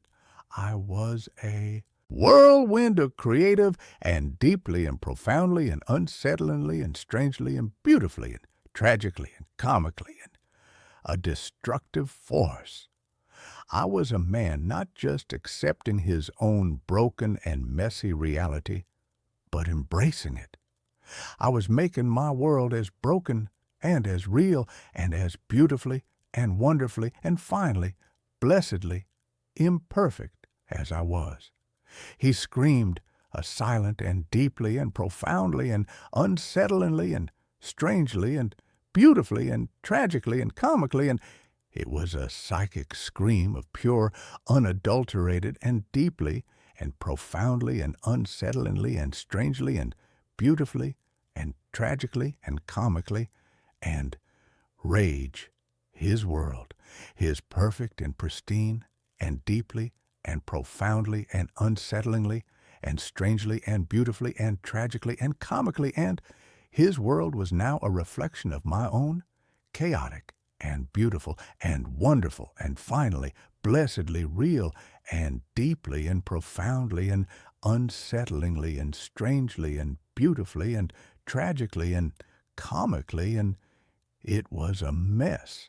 The lag began to disappear. The dissonance was gone. Our worlds were once again in sync, a perfect and shattered and beautifully and wonderfully and finally, blessedly, real and deeply and profoundly and unsettlingly and strangely and beautifully and tragically and comically, and they were the same. He was no longer stronger. We were equals, two broken men in two broken rooms. And then I did the final and most difficult thing.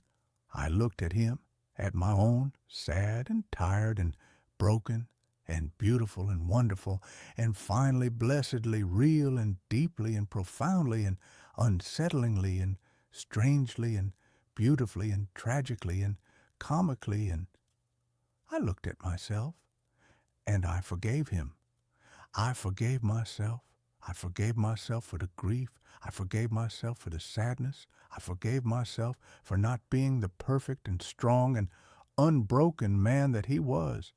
And in that act of forgiveness, he faded. He was not destroyed. He was reabsorbed. The echo was reconciled with the source. The habit was broken. The two separate and warring parts of me were once again whole. The mirror was just a mirror again. My reflection was just my reflection. The lag was gone. I live in a broken bathroom now. I have not fixed it.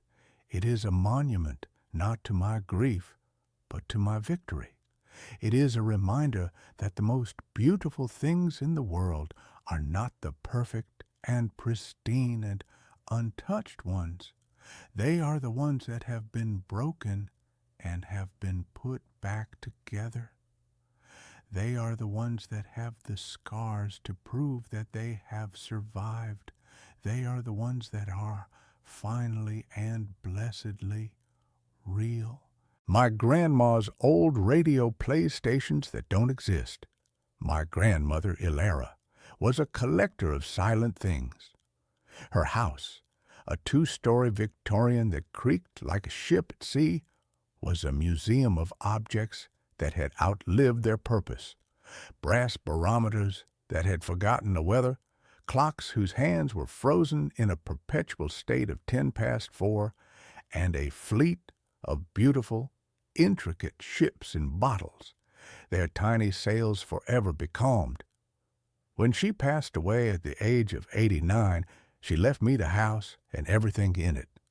I, a sound designer for independent films, a man whose life was a carefully curated collage of noise, inherited a kingdom of profound and unsettling silence. I came to the house not to live, but to sort, to dismantle the quiet, ordered life she had built. For the first week, I was an archaeologist, sifting through layers of dust and memory. The air smelled of lavender, beeswax, and the dry, sweet scent of decaying paper. It was a lonely, melancholic task, a conversation with a ghost who would only speak through the objects she had left behind. I found the radio in the attic, shrouded in a yellowed linen sheet like a piece of holy statuary. It was a magnificent beast, a 1948 Sentinel floor model, its wooden cabinet the color of rich, dark honey, its cloth grill a complex geometric pattern of woven gold thread. A single, large, cyclopean dial made of a milky, amber-colored bakelite dominated the front panel. It was a thing of beauty, a cathedral dedicated to the worship of forgotten broadcasts. I was a man who loved vintage audio equipment, and the sight of it was a balm to my grieving, listless soul. I spent the better part of an afternoon wrestling it down the narrow attic stairs and into the living room, placing it in the corner where a sad-looking fern had finally given up the ghost. I plugged it in. Nothing, not a hum, not a crackle. The silence from the radio was just a more concentrated version of the silence that already filled the house. Of course, I couldn't leave it alone. The next day, I had the back panel off, my tools spread out on a dust sheet. The inside was a miniature city of vacuum tubes, cloth-wrapped wires, and enormous wax paper capacitors. It was surprisingly clean, as if Grandma had been tending to it right up until the end. I found the culprit easily enough. A single, burnt-out rectifier tube. A quick search online. A trip to a specialty electronics store in a town 40 miles away, and a few hours later, I had the new tube in place. I plugged it in again. This time, as I turned the knob, a soft, warm, golden light bloomed behind the dial, and a low, gentle hum filled the room, the sound of a sleeping giant beginning to stir. I turned the large weighted tuning knob, and the needle slid across the frequency band. The speaker crackled, hissed, and then, through a blizzard of static, a voice emerged. It was a man's voice, a classic mid-century announcer's baritone, smooth and full of a folksy, unwarranted confidence. And that's a guaranteed promise from Miller's Hardware in lovely downtown Silver Creek. Remember, folks, for any job big or small, Miller's has it all. Now, let's get back to the music with Patti Page. A lush, orchestral arrangement swelled from the speaker, the sound rich and warm, full of a nostalgic hiss that no digital filter could ever truly replicate. I smiled. It worked. I leaned back in Grandma's floral armchair, a feeling of deep satisfaction washing over me. It was only after the song had finished and a news report began about a prize-winning pumpkin at the annual town fair that a strange, dissonant thought began to bubble up in my mind. Silver Creek. I knew every town, every forgotten hamlet within a 100-mile radius of this house. I had never heard of a Silver Creek. I pulled out my phone and searched for it. Nothing. No Silver Creek, Wisconsin, no Miller's Hardware, no local radio station with the call letters WSC. I checked a list of historical town names. Still nothing. It was a ghost town, a place that had never existed. My rational mind, the part of me that designed soundscapes based on the hard, cold laws of physics, immediately supplied an explanation. A pirate radio station.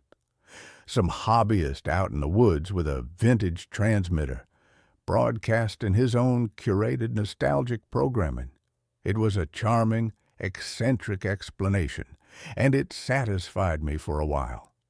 But the broadcasts were too perfect, too dense. They weren't just playing old songs. They were broadcasting a whole, fully realized world. There were commercials for businesses that had no online footprint, public service announcements for a school district that didn't exist, a Lonely Hearts call-in show where the residents of this phantom town would share their small, mundane heartbreaks. I would sit for hours listening, a strange, voyeuristic anthropologist studying a lost tribe that had never been found.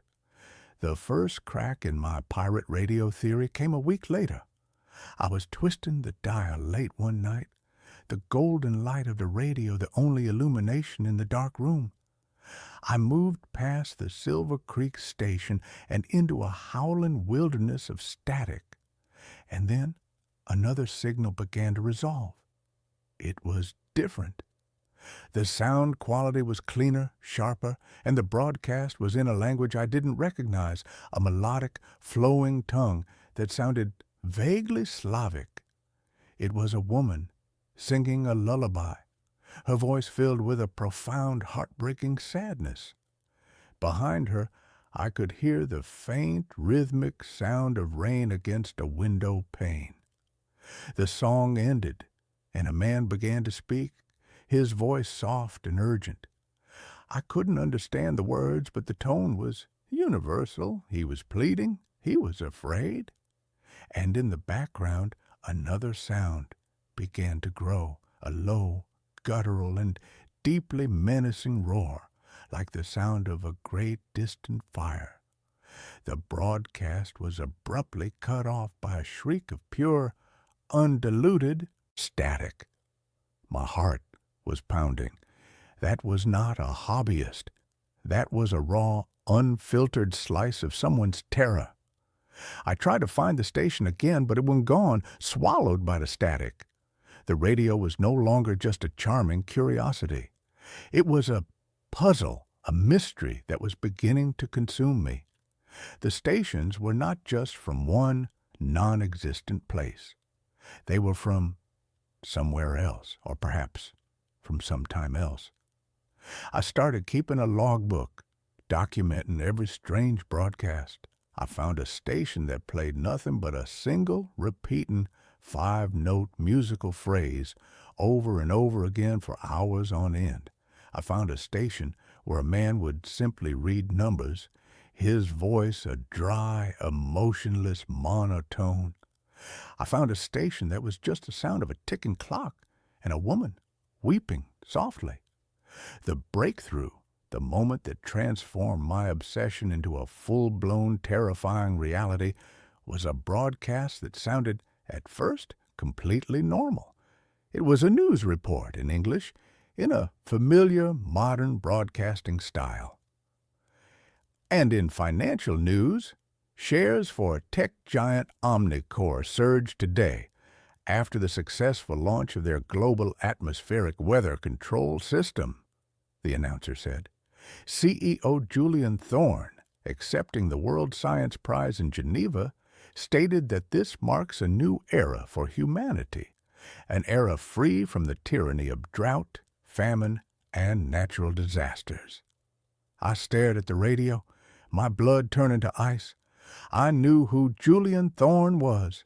He was my father, but my father was not the CEO of a tech giant.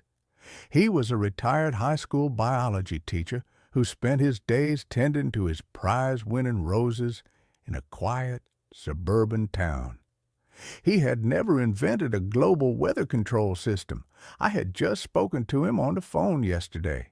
He was complaining about the aphids on his golden celebrations. This wasn't a broadcast from the past. This wasn't a broadcast from another country. This was a broadcast from another now. A parallel reality. A world where my father had made a different choice, had pursued a different life, and had apparently become one of the most important people on earth. I felt a wave of vertigo so profound I had to grip the arms of the chair. The radio wasn't just a receiver of stray signals, it was a window into the infinite branching paths of what could have been. The what-ifs and might-have-beens of the universe were all playing out simultaneously, and this old wooden box in my grandmother's living room was somehow able to tune into them. My investigation turned inward, into the house, into the life of the quiet, enigmatic woman who had raised me. I had always seen my grandmother as a simple woman, a creature of routine and quiet dignity, but now I was seeing her in a new light. She wasn't a collector of silent things. She was a curator of them. She had intentionally created a space of profound quiet in her life, and I now suspected it was to make it easier to hear the whispers from the sentinel. In the bottom drawer of her writing desk, tucked beneath a stack of neatly bundled letters, I found her journal. It was a thick, leather-bound volume, its pages filled with her elegant, spidery script. Most of it was the mundane, day-to-day accounting of a quiet life. But here and there, between notes about her garden and the price of eggs, were entries that made my hair stand on end.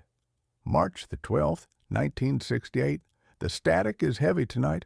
A storm on the other side. Heard a broadcast from a world where the war never ended. The same songs, but sadder. The announcer's voice was so tired, I pray for their peace. June 4th, 1982. Tuned in to a very clear signal. A world where John is a painter. He sounded so happy. He described the light on the coast, the colors. It was a good broadcast, a kind one. It helps to know that somewhere he found his joy. John was my grandfather. He had died in a car crash in 1981, a struggling accountant who had always dreamed of being an artist. My grandmother had known. She had known all along.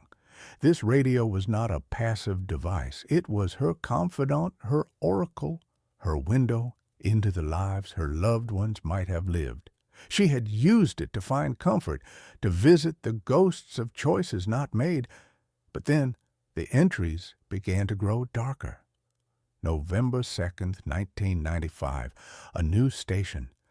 It doesn't feel like the others. It's cold, empty. There's a voice, but it's not speaking. It's just a whisper, a sound like dry static. It makes the milk in the kitchen go sour. It makes the flowers in the vase wilt. I must be careful. Some doors are not meant to be opened. July 20th, 2010. The whispering station is stronger. It seems to know when I am listening. I heard a name in the static today, my name. I have unplugged the sentinel. The silence is a blessing. Some echoes are too hungry. Some worlds are better left unheard. She had been terrified of it, this whispering station, this hungry echo. And for the last decade of her life, she had kept the radio silent, a sleeping dragon she dared not wake. And I, in my ignorant, bumbling grief, had not only woken it, but I had fed it my undivided attention for weeks. I should have stopped.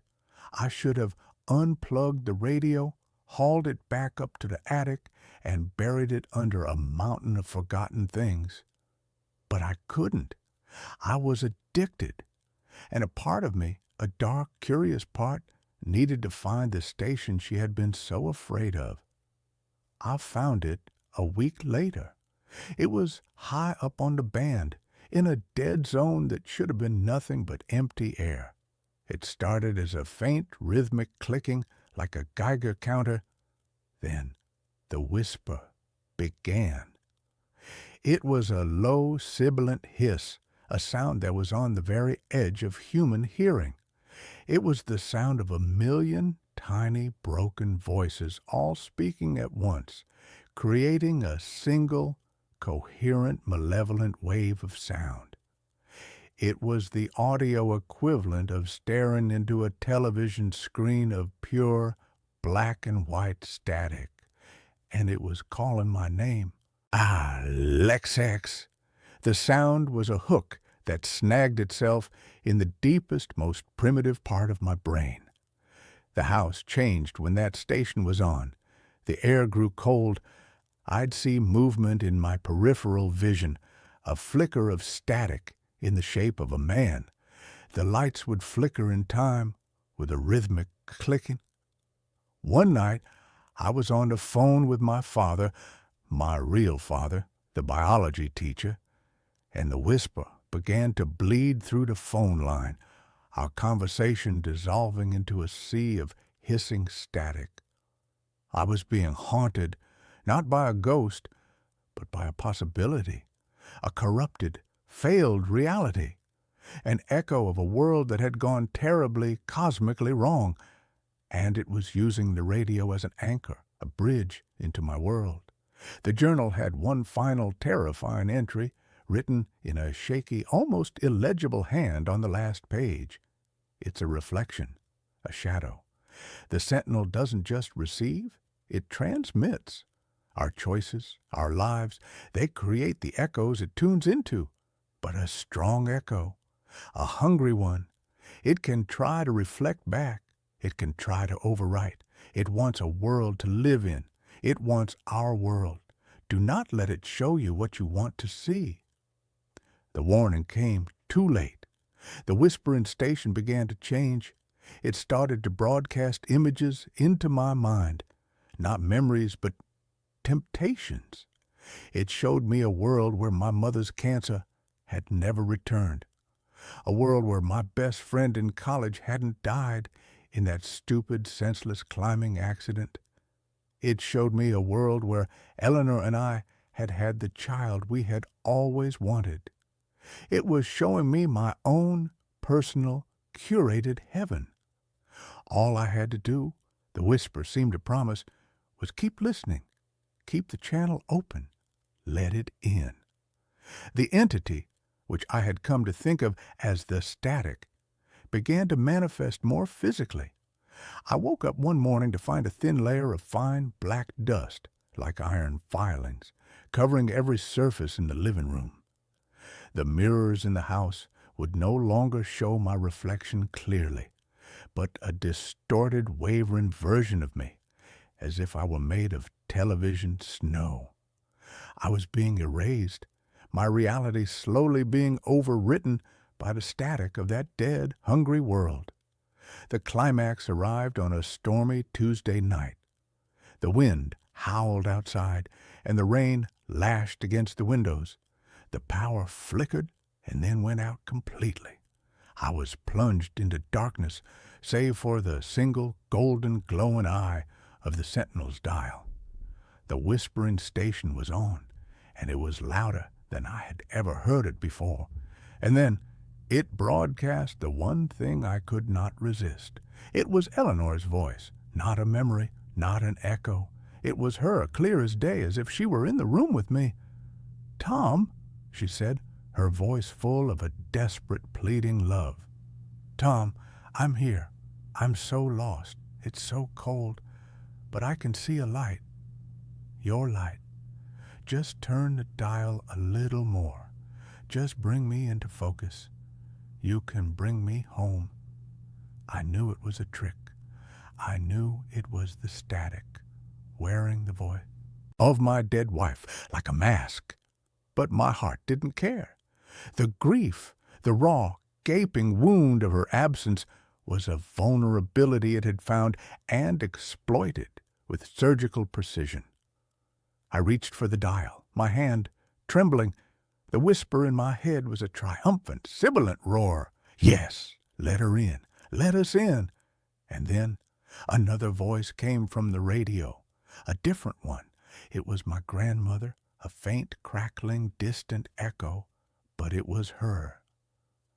"Don't, my boy," she whispered, her voice a fragile thread in the storm of static.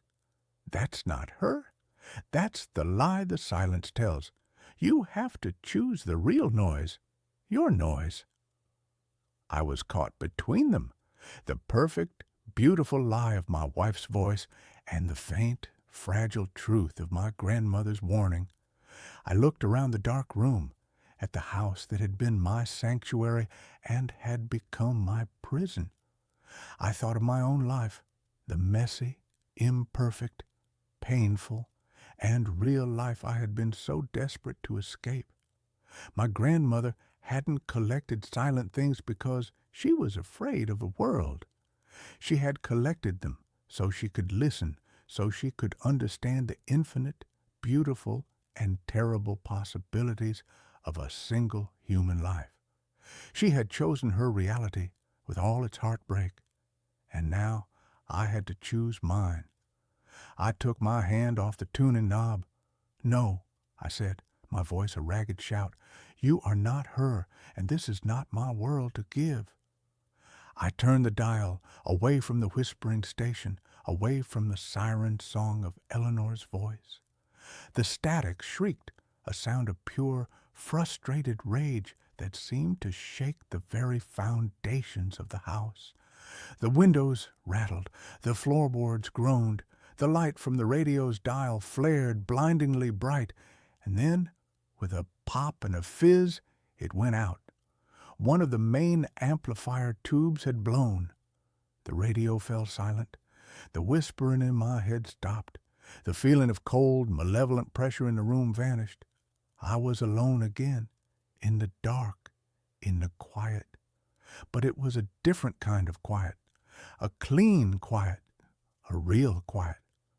The next day, I didn't take the radio to the attic. I left it in its place of honor in the living room. I didn't fix it. I understood now. It was not a toy. It was not an oracle. It was a responsibility. It was a listening post on the shores of infinity. And it required a vigilant and very quiet guardian. I live in my grandmother's house now. The silence no longer feels like an absence. It feels like a presence, the presence of all the other worlds, all the other lives, all the other choices, held at bay by a single, silent, magnificent old radio. I am a sound designer who has come to appreciate the profound, powerful, and sometimes necessary beauty of silence. And sometimes, late at night, when the wind is just right, I think I can hear a faint orchestral swell or the distant folksy voice of an announcer talking about the weather in a town that never was. And I smile. I know the echoes are still out there. But I have chosen my station, and I am finally content to listen to the beautiful, heartbreaking, and perfectly real static of my own life. My security camera caught me leaving the house, but I was asleep. The camera was for peace of mind, or so I told myself.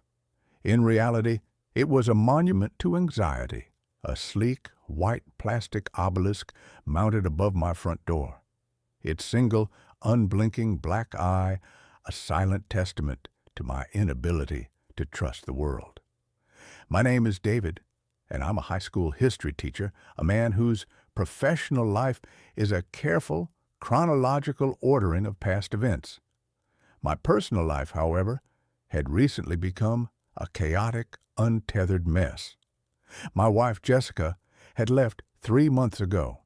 The split was amicable, a polite, heartbreaking erosion rather than a sudden, violent break. But her absence had left a void in our suburban two-story home, a silence that felt less like peace and more like a vacuum. The security camera, with its motion alerts and its 24/7 cloud recording, was my pathetic attempt to fill that silence with data, to replace the comforting presence of another person with the cold digital certainty of surveillance. For the first few weeks, the camera was a source of mundane, almost comical reassurance. It captured the mailman's daily sighing approach, a stray cat's nightly prowl across the porch, and a group of teenagers who, in a stunning act of suburban rebellion, had stolen a decorative garden gnome from my prize-winning petunias.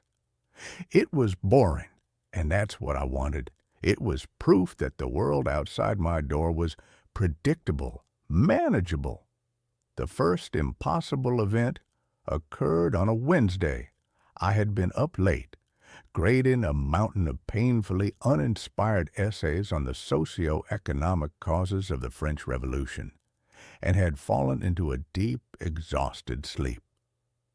I woke up the next morning feeling groggy, a familiar low-grade exhaustion that had become my constant companion. I was making coffee when my phone buzzed with a notification from the Secure Home app. Motion detected at front door, 3:17 a.m. I frowned. It was probably a raccoon or the wind rattling the hanging fern. I tapped on the notification, my thumb hovering over the delete button. The app loaded the recorded clip. The timestamp in the corner read 3:17:22 a.m. The night vision was crisp and clear, bathing my front porch in an eerie monochromatic glow. And then I saw it. The front door opened. A figure stepped out. The figure was me. I stared at the phone, my heart giving a single, hard, painful thump against my ribs. It was undeniably me. I was wearing the gray sweatpants and the old faded T-shirt I had worn to bed. My hair was a mess. My face, caught in the ghostly infrared light, was slack, my eyes half closed, as if I were in a trance. The figure of me pulled the door shut behind it, the click of the latch unnervingly loud in the silent clip. It walked down the porch steps, turned right, and disappeared out of the camera's frame, heading down the street into the darkness. My first thought was that I had been sleepwalking. It was the only logical, rational explanation. I had never sleepwalked before in my life, but stress, grief, they could trigger strange, new behaviors. It was unsettling, but it was explainable. I scrubbed through the rest of the night's recordings. At 4:54 a.m., another motion alert, another clip. It was me again, walking back into the frame, up the steps, and letting myself back into the house, locking the door behind me. I had been gone for nearly an hour and a half. A cold, creeping unease began to settle in my stomach. Where had I gone? What had I done? I went to the front door and checked the lock. It was secure. I checked my keys. They were on the hook by the door where I always left them. My wallet and phone were on my nightstand. I checked my shoes. They were in the closet, dry and clean. The streets had been wet from a late-night shower. If I had been walking for over an hour, my bare feet would be... I lifted my right foot and looked at the sole. It was pink and clean, as if I had just stepped out of the shower. Not a speck of dirt, not a single blade of grass. The sleepwalking theory, which had been a flimsy shield to begin with, began to crack. That day at school, I was a ghost. I moved through the hallways, my mind a million miles away, replaying the silent black and white movie of my nocturnal excursion. My students, a tribe of perpetually bored teenagers, didn't seem to notice my distracted state. Their apathy was a small, welcome mercy. That night, I took precautions. I wedged a heavy rubber doorstop under my bedroom door. I even, feeling slightly ridiculous, tied a small brass bell to the doorknob. If I was going to go for a walk, I was going to wake myself up doing it. I went to sleep feeling a little more in control, a little more sane. The next morning, I woke up to silence. The bell was undisturbed. The doorstop was firmly in place. I felt a surge of relief. It had been a one-time stress-induced anomaly. I was fine. Then I checked the app. Motion detected the front door, 2:48 a.m. My blood ran cold. I opened the clip, my hand trembling. The front door opened. The figure of me stepped out. It was wearing the same clothes. It had the same blank, somnambulistic expression. It closed the door and walked off into the night. An hour later, at 4:02 a.m., it returned. I flew out of my bed, my heart pounding. The bell on my bedroom door was silent, the doorstop untouched. He hadn't come from my room. With a sense of dread so profound it felt like I was wading through molasses, I went downstairs. The house was quiet, still. The front door was locked.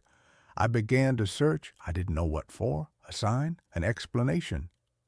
In the living room, on the plush beige carpet in front of the cold, dark fireplace, I found it. A single, muddy footprint. It was a man's footprint, about my size, but it was not from a bare foot. It was from a heavy work boot. I didn't own any work boots. The thing that was leaving my house at night, the thing that looked exactly like me, was not me. My life split into two distinct, terrifying realities.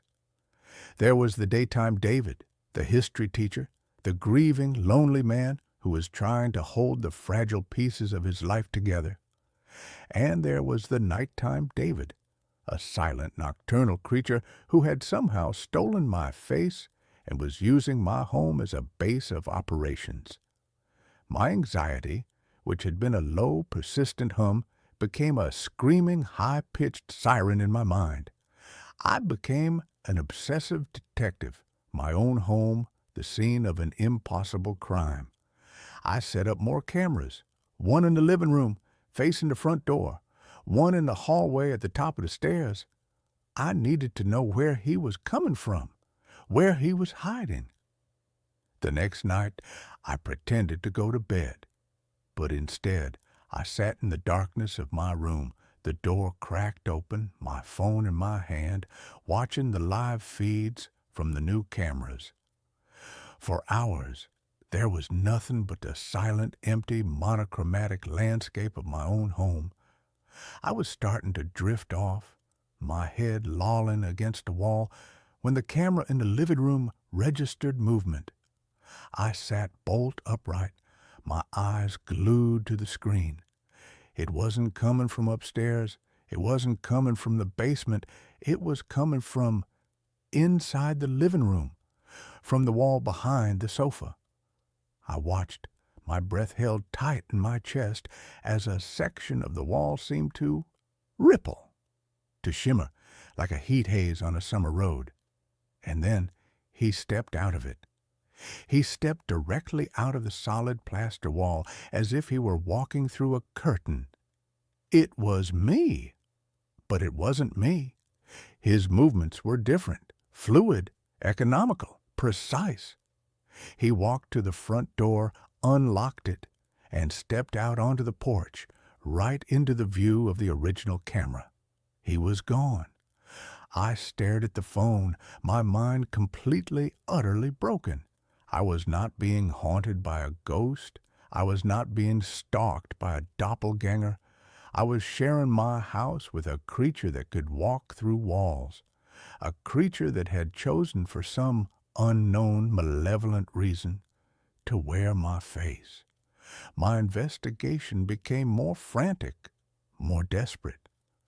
I needed to know what was on the other side of that wall. It was the main wall of the living room, the one that backed onto the garage. The garage was my space, my workshop, filled with woodworking tools and half-finished projects that I hadn't had the heart to touch since Jessica had left. The next day, I went into the garage. The wall was solid, covered in pegboard where I hung my tools. There was no shimmering, no ripple, just solid, dependable wood and plaster. I took a hammer, and with a trembling hand, I knocked a hole in the plaster. I tore away the drywall with my bare hands, my fingers raw and bleeding, and I found nothing. Just the wooden studs of the frame, the pink fiberglass insulation, the electrical wiring. There was no portal. There was no door. I was being gaslit by my own house. The creature I had started calling it the other was becoming bolder. It was no longer just leaving the house. It was interacting with it. One night, I watched on the camera as it came back inside, not at 4 a.m., but at midnight. It walked into the kitchen and opened the refrigerator. It stood there for a long moment, bathed in the cold, white light. And then it began to eat. It took out a carton of milk and drank directly from it. It took a raw, packaged steak and tore it open with its teeth, devouring it, uncooked. Its movements were feral, animalistic. It was not me. I was a vegetarian. The fear was beginning to paralyze me. I was a prisoner in my own home, a zookeeper for a monster that looked like me. I was terrified to go to sleep, but I was also terrified of what I would see if I stayed awake. I was losing my grip. I called in sick to work. I stopped answering my phone. The outside world, with its neat, historical timelines, felt 1,000,000 miles away. I knew I needed help, but who could I go to? The police? "Officer, there's a man who looks just like me who comes out of my wall and eats my raw meat." They would have me in a padded room before I could finish the sentence. My one desperate hope was my brother-in-law, Mark. He was Jessica's older brother, a skeptical, pragmatic, no-nonsense electrical engineer. He was a kind of man who believed that every problem had a logical, solvable solution. I hadn't spoken to him since the split, but I was desperate. I called him.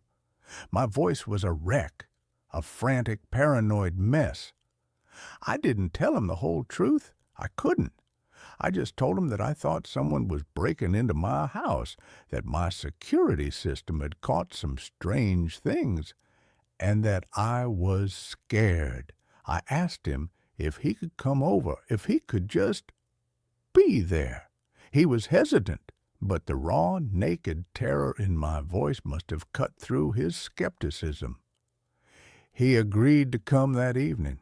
His arrival was a brief, welcome injection of normalcy into my surreal nightmare. He walked through the house, checking the locks, the windows. He was a calming physical presence in a house that had become a landscape of psychological horror. "Dave, everything seems secure," he said, his brow furrowed with a mixture of concern and confusion. "What exactly did you see on the camera?" I couldn't bring myself to show him the footage of the other. He would think I had faked it. He would think I had finally lost my mind over Jessica.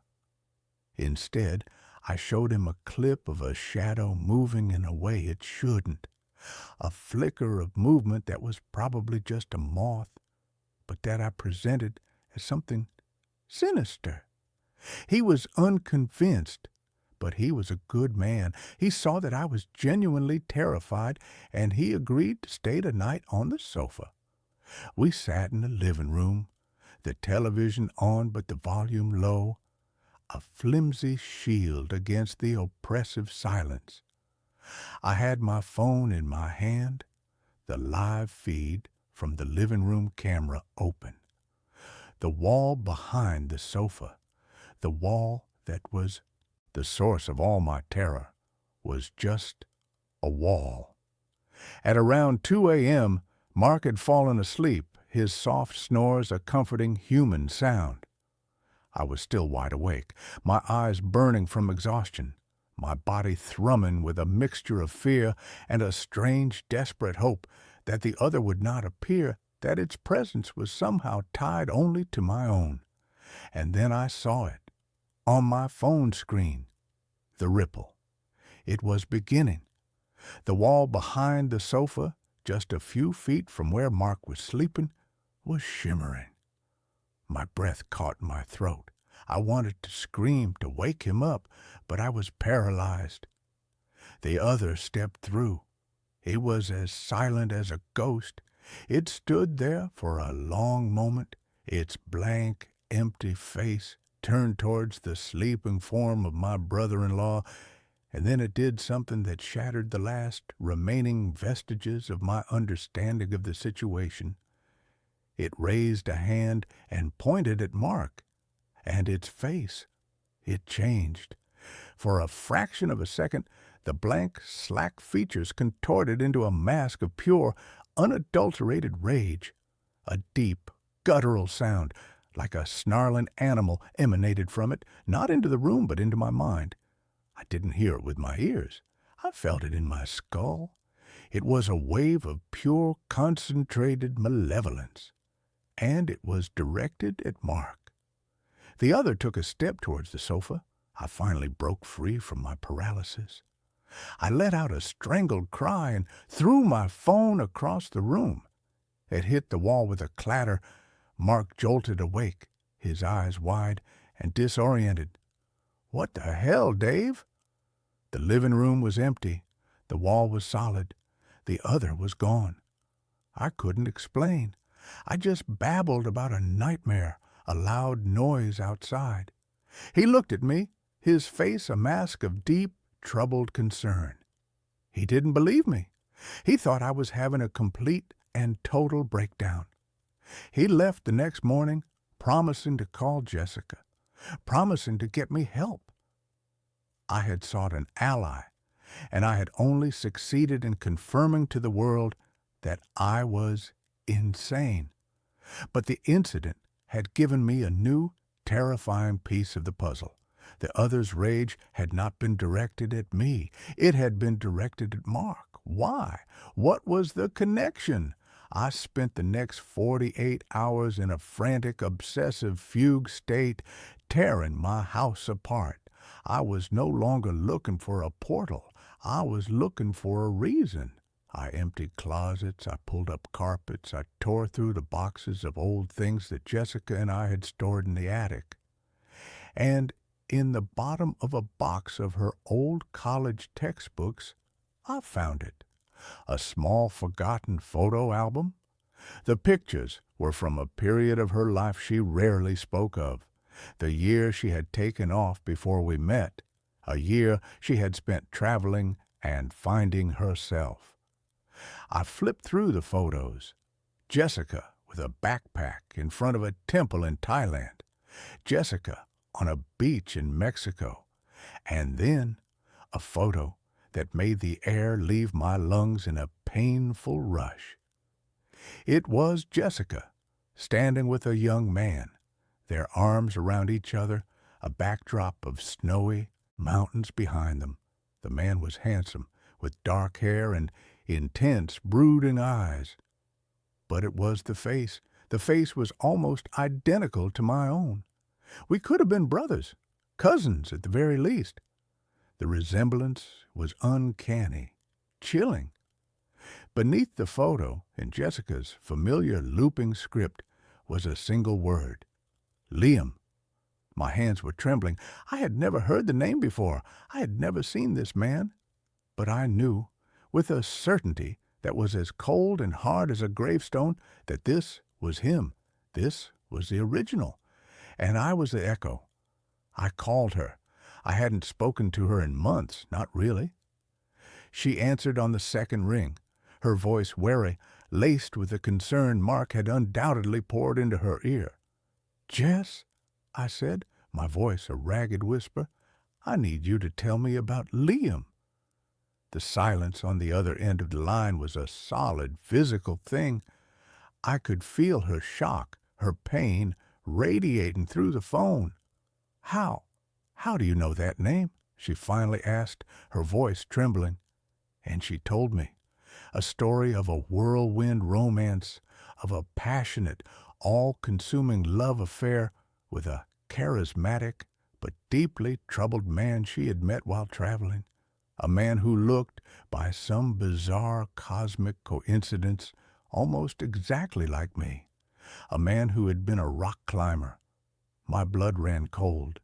She told me about their last climb together in the mountains of Patagonia, about a sudden violent storm, about a fall. Liam had been tied to her. He had been above her. He had fallen, and his weight had pulled her from her own hold. He had been dangling, unconscious, and she had been holding them both, her fingers screaming, her strength failing. To save herself, she had cut the rope. She had never told anyone. She had been rescued, suffering from exposure and hypothermia, and had told the authorities that the fall had severed the rope. It was a secret she had carried, a guilt that had haunted her for years, a guilt that had, I now realized, been the silent, cancerous thing at the heart of our own marriage, the reason she had never been able to fully let me in, the reason she had always looked at me with a faint, almost imperceptible shadow of sadness in her eyes. Every time she looked at me, she saw him. And Liam had not rested in peace. His ghost, his rage, his profound sense of betrayal had not stayed in the mountains of Patagonia. It had followed the one person it was still connected to. It had followed Jessica. It had followed her to our home, and it had found a vessel. Me, a man who looked like him, who slept in his bed, who lived the life he had been denied. The other was not a doppelganger. It was a ghost, a tormented, vengeful ghost that had, through some supernatural psychological alchemy, imprinted itself upon me. It was wearing my face, but the rage, the hunger, the methodical, silent comings and goings, they were his. He was coming out of the walls of the home he believed was his, a home he had been cheated out of. And his rage at Mark, it was the rage of a man for the brother of the woman who had let him fall. I understood then. I was not the one being haunted. I was the one doing the haunting. My body was the house, and the ghost of Liam was the unwelcome tenant. And I knew, with a chilling certainty, that he was not going to leave until he had what he wanted. He wanted revenge. He wanted Jessica. I told her to run, to pack a bag and leave her apartment, to go somewhere I couldn't find her, somewhere he couldn't find her through me. She thought I was having a psychotic break, that my grief and her confession had shattered my mind. But the raw, primal terror in my voice convinced her. And then I waited. I was the bait. This was my house, my body, and I was not going to let him have it any more. I set up the cameras again, all of them focused on the living room wall. I sat in a chair directly opposite, a single, heavy iron fire poker in my lap. I was not going to sleep. I was going to wait for him to come out. And this time, I was going to be ready. He came, as always, in the dead of night. The wall rippled. He stepped through. He looked at me sitting in the chair, and for the first time, his blank face showed an emotion. Surprise. He had not expected me to be waiting. He had not expected me to be armed. "She is gone," he said in my mind, his voice a snarl of pure frustration. "Where is she?" "She is not for you," I said, my own voice a low, trembling thing. This life is not for you. This body is not for you. You are a memory, a ghost, and it's time for you to leave." He laughed, a dry, rasping sound that was full of a cold, ancient hatred. "You are me," he sneered, "a weaker, pathetic version. You live in my house. You sleep with my woman. You are just the shadow I cast." He lunged at me. He was impossibly fast. I swung the fire poker, but it passed right through his shimmering, insubstantial form. He was inside my head, a crushing, psychic pressure, a wave of pure, concentrated rage and pain. I saw the fall. I felt the rope go taut. I felt the cold, sharp shock of the blade severing the line. I felt the long, terrifying fall into the abyss. He was trying to overwrite me with his own death, to drown me in his own trauma. But I was not him. My own grief, my own pain, was my shield. I thought of Jessica, not as the woman he had lost, but as the woman I had found, the woman I had loved, the woman I had failed in my own different way. I thought of my own quiet, ordered life, the life he had so viciously invaded. "No," I gasped, my vision tunneling, the room dissolving into a swirl of his angry, chaotic memories. "I am not you." I did the only thing I could. I dropped the poker. I stopped fighting him on his terms. I stopped trying to be a warrior. I was a history teacher, and I knew that the only way to truly defeat a ghost is to understand its story, and then to let it go. I didn't push back against his memories. I accepted them. I let his pain, his rage, his betrayal wash over me. And in the heart of that storm, I found the one small human thing that was left of him, his love for her, a love that had been twisted into a monstrous, possessive obsession, but a love nonetheless. "She is not here because she is safe," I project into his mind, my thoughts a calm, quiet counterpoint to his screaming rage. "And she is safe because I love her, and because I love her, I can let her go." It was the one thing he could not understand, the one thing his possessive, all-consuming ghost was incapable of. Forgiveness, acceptance, the quiet, heartbreaking, and ultimately liberating act of letting someone go. The pressure in my head lessened. The ghost of Liam recoiled as if burned. My acceptance, my surrender, was a language he did not speak. It was a rejection not of him, but of the rage that had defined him. It had taken away his power. He flickered, his form wavering, becoming more translucent. He looked at me one last time, his face a mask of confusion, of a pain that was no longer angry, but just sad. And then he was gone. The ripple in the wall faded. He was not defeated. He was just released. The house was quiet, but it was a different quiet, a clean quiet. The vacuum had been filled. The haunting was over. I sold the house. I couldn't stay there. It held too many ghosts, both his and my own. I moved to a small, anonymous apartment in a different city.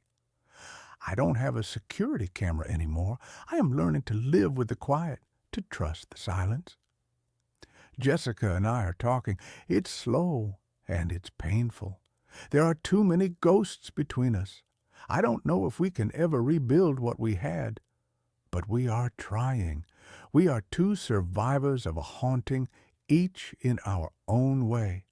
Sometimes late at night, when I catch my own reflection in a dark window, I see a flicker of him in my eyes, a shadow of the man I might have been, the man she had loved first.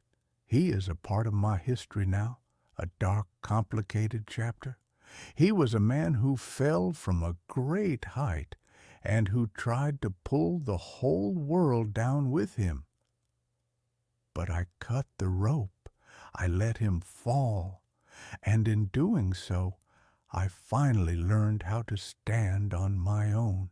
I joined a sleep study. Everyone else disappeared on night 3. The flyer was a small, unassuming rectangle of cheap, glossy paper, tacked to the overstuffed bulletin board in the graduate student lounge. It was a beacon of bland, institutional hope in a sea of roommate-wanted ads and free pizza for your soul campus ministry flyers. Participants needed for a study on the restorative effects of deep sleep, it read. The compensation was a number so ludicrous, so disproportionate to the task of simply sleeping, that it felt like a typo. $20,000 for a 1-week inpatient study. To me, a Ph.D. candidate in theoretical physics, a man whose life had become a Sisyphean struggle to pay rent on a grad student stipend while simultaneously trying to solve the mysteries of the universe, that number wasn't just money. It was a lifeline. It was a year of ramen noodles and peace of mind. It was the ability to think about something other than the crushing weight of my own self-imposed and deeply intellectual poverty. My name is Simon. I have always been a man who believed in data, in quantifiable and observable reality. The world, to me, was a complex but ultimately solvable equation. I did not believe in ghosts or in magic or in any phenomenon that could not be explained by the elegant and sometimes brutal laws of physics. This, I would later realize, was a profound and deeply arrogant failure of my imagination. The study was being conducted by a private and vaguely sinister research group called the Somnos Institute. Their intake facility was a stark, minimalist, and deeply unnerving office in a downtown skyscraper, a place that smelled of expensive and probably toxic air freshener. The man in charge was a Dr. Elias Vance, a man with the cold, dead eyes of a shark and a smile that was a masterpiece of insincere corporate reassurance. He spoke in a smooth, practiced baritone, his words a soothing and utterly meaningless river of scientific jargon.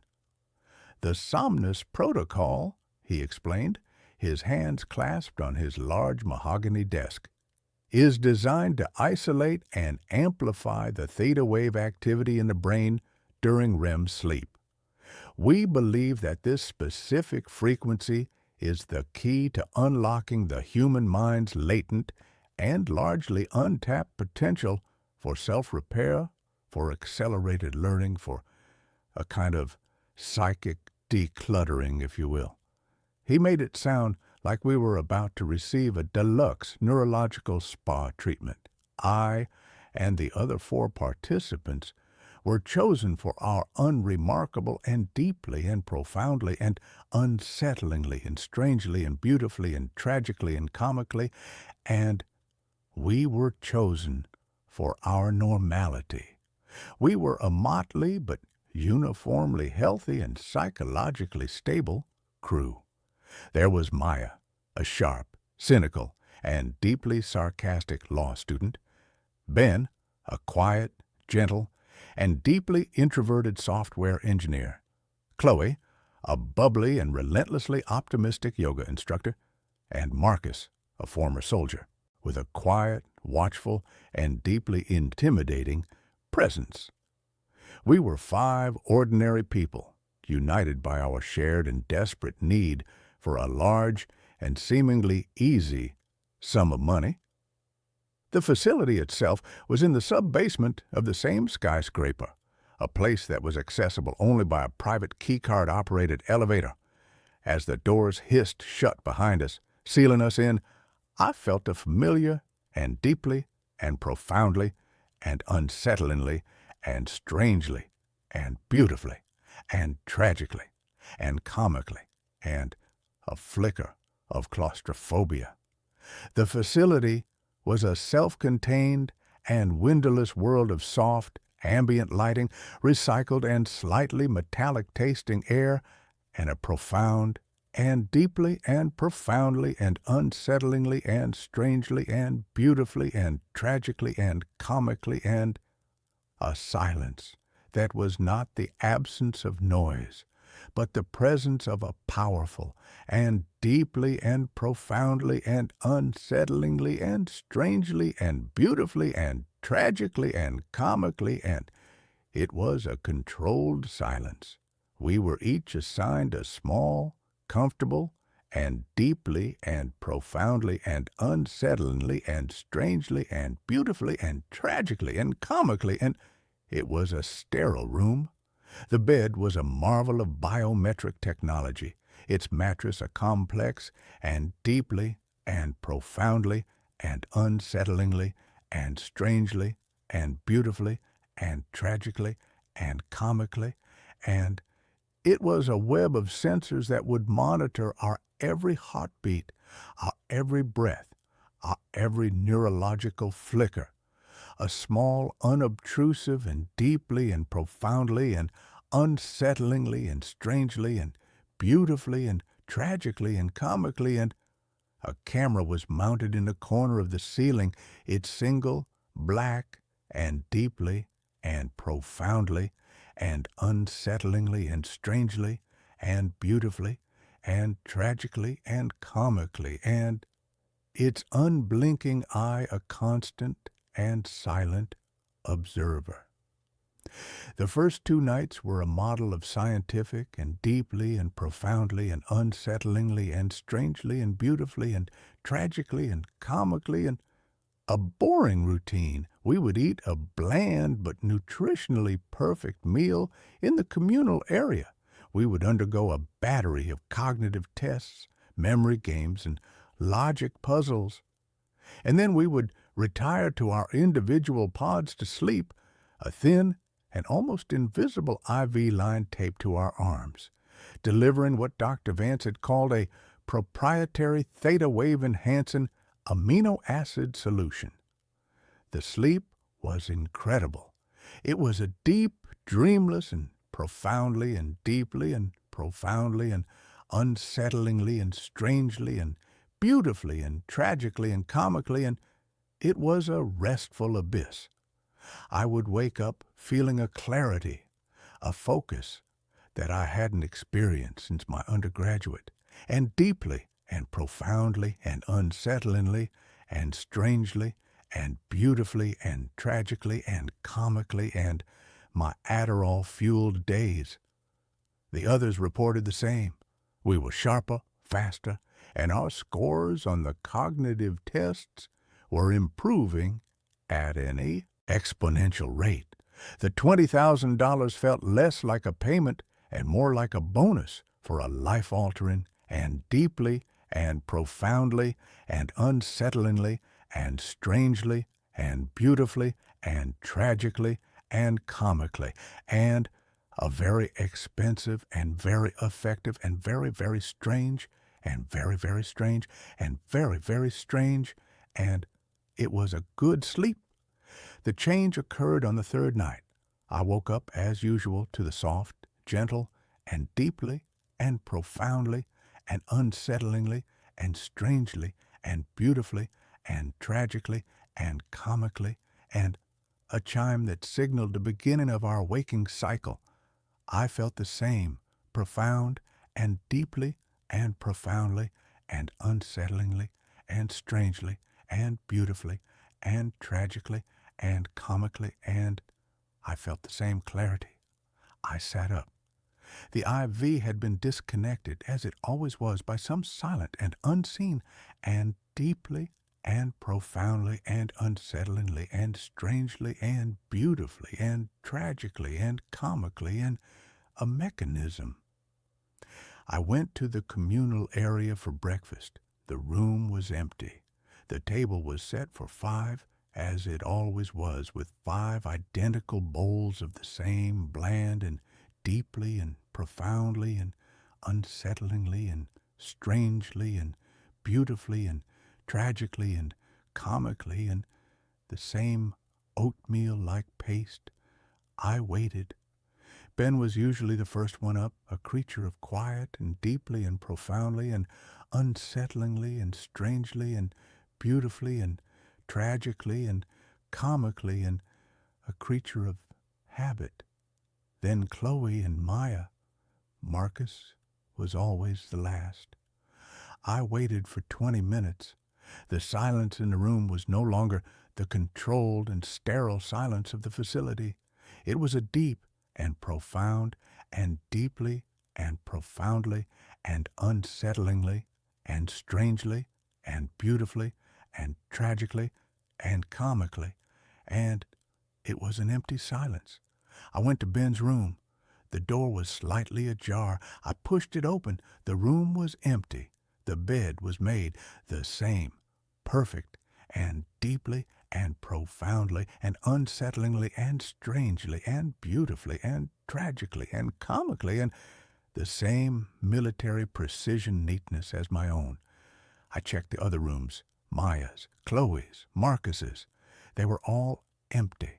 Their beds were all made. Their few personal belongings, a book, a tube of chapstick, a pair of running shoes, were all gone. It was as if they had never been there. My first thought was that this was a part of the study, a psychological test, a test of my reaction to sudden and unexplained isolation. It was a logical and deeply and profoundly and unsettlingly and strangely and beautifully and tragically and comically, and it was a rational explanation. I went to the main door, the one that led to the elevator, to the outside world. I had expected it to be locked. It was not. It opened with a soft and deeply and profoundly and unsettlingly and strangely and beautifully and tragically and comically, and it hissed open. I stepped out into the elevator lobby. The elevator was there, its doors open, waiting. I stepped inside. I pressed the button for the ground floor. The doors closed, and the elevator began its ascent. I was free to go. The thought was not a comforting one. It was a deeply and profoundly and unsettlingly and strangely and beautifully and tragically and comically, and it was a terrifying one.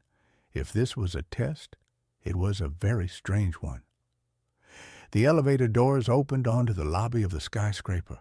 The morning sun was streaming through the large plate glass windows, and the city was a bustling and beautiful and wonderfully and finally, blessedly, real and deeply and profoundly and unsettlingly and strangely and beautifully and tragically and comically. And it was a normal city. No one stopped me. No one questioned me. I walked out of the building and onto the street. The air was cool, and it smelled of exhaust fumes and roasted nuts and the 1,000 other beautiful and wonderful, and finally, blessedly, real and deeply and profoundly and unsettlingly and strangely and beautifully and tragically and comically, and the smells of life. I was free. The $20,000 had been wired to my account that morning as promised. The study was over. I was a free and very rich man. But the others, where were the others? I went to the police. I tried to explain. My voice was a shaky and deeply and profoundly and unsettlingly and strangely and beautifully and tragically and comically, and it was an unconvincing mess. 4 missing people from a secret and vaguely sinister sleep study. The officer looked at me with a mixture of suspicion and deeply and profoundly and unsettlingly and strangely and beautifully and tragically and comically, and he looked at me with pity. He took a report. He promised to look into it. I knew he would not. I went home, to my own small and cluttered and blessedly real and deeply and profoundly and unsettlingly and strangely and beautifully and tragically and comically and my apartment, and I began my own investigation. The Somnus Institute, it turned out, did not exist. The address of their corporate office was a mail drop. Their website was a shell, a collection of stock photos and meaningless corporate jargon. The phone number was disconnected. The entire organization had, like my fellow participants, vanished into thin air.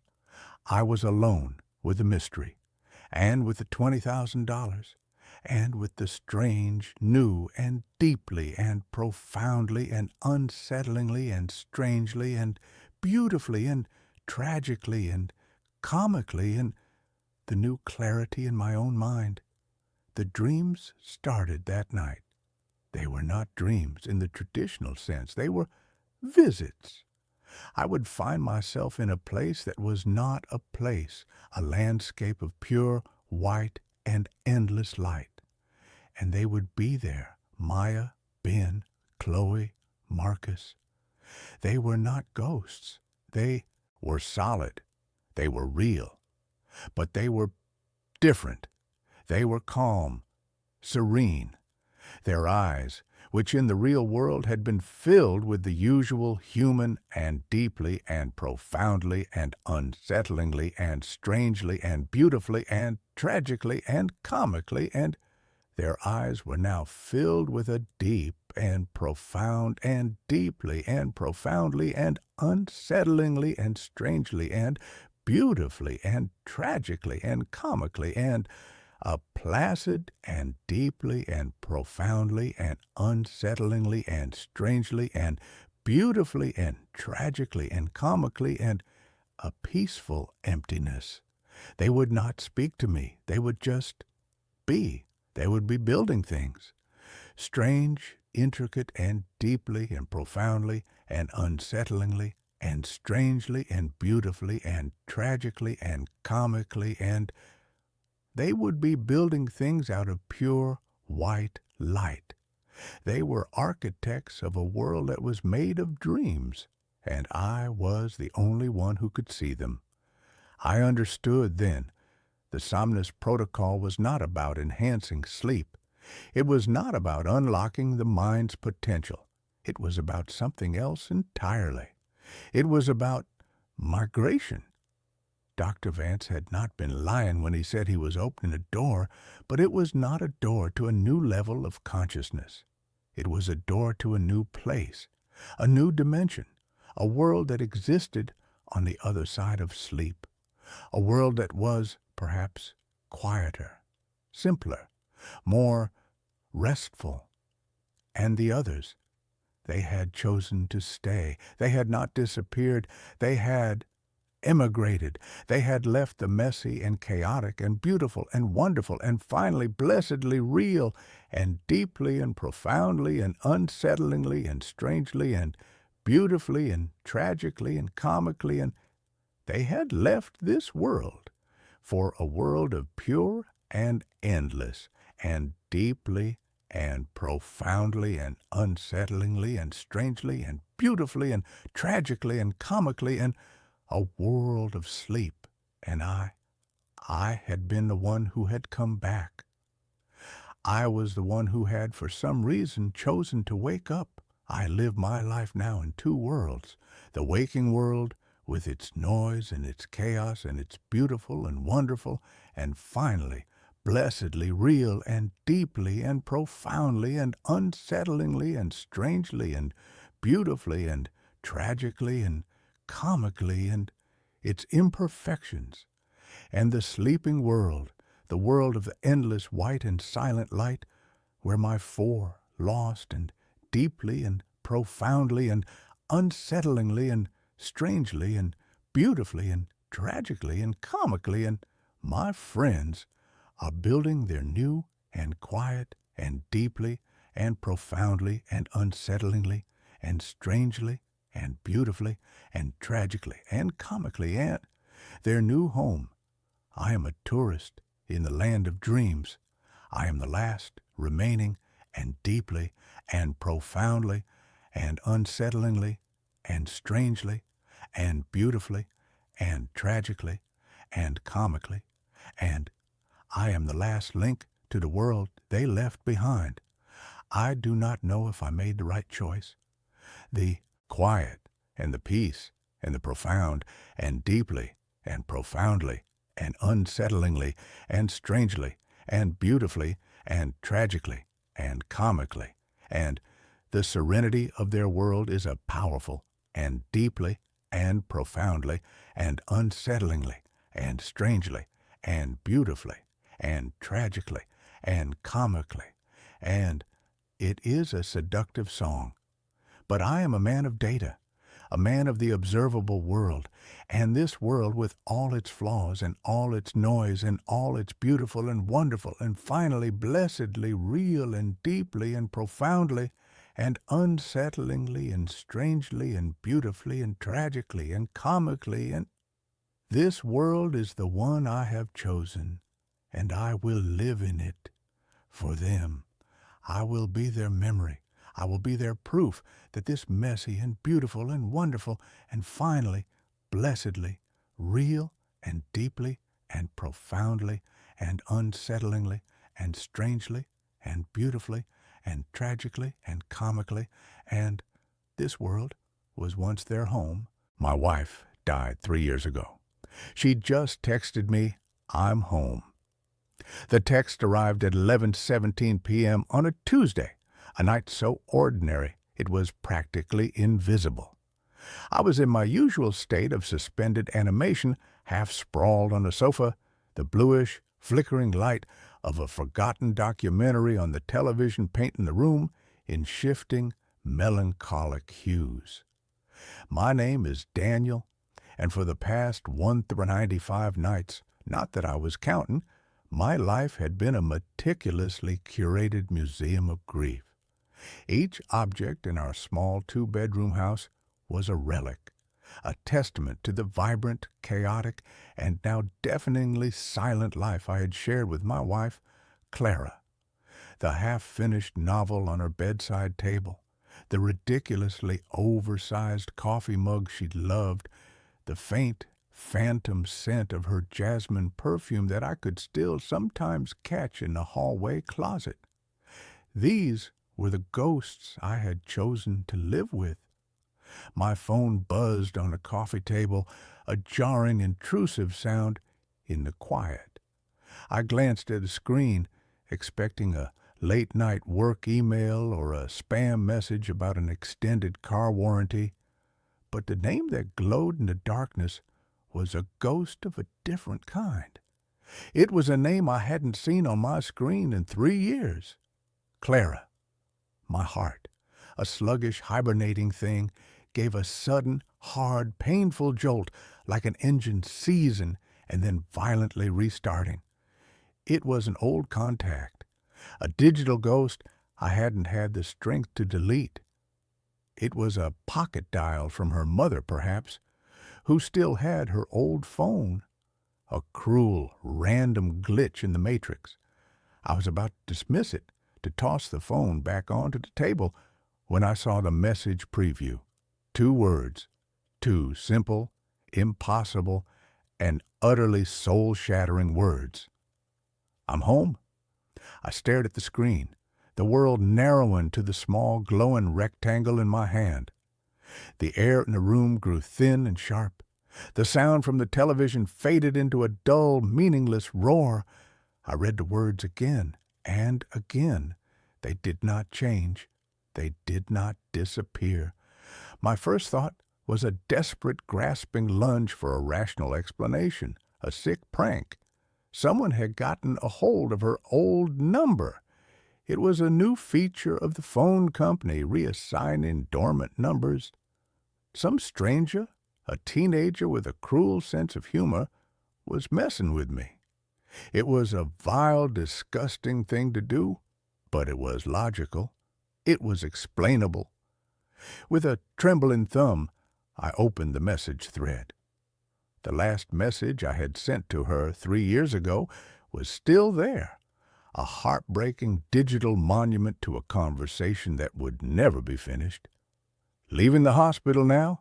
Pick up some milk on your way home? Love you. She had never made it home. A drunk driver had run a red light a block from our house. Above that old sad message was the new one. I'm home. My fingers, clumsy and slick with a sudden cold sweat, typed out a reply. Who is this? I hit send. The message was delivered, and then the three little dots, the pulsing, electronic heartbeat of a reply in progress, appeared on the screen. The prankster was quick. The reply came a moment later. It was a single, devastating word. Clara. I was expecting a laugh, an admission, an insult. Not this calm, simple, impossible assertion.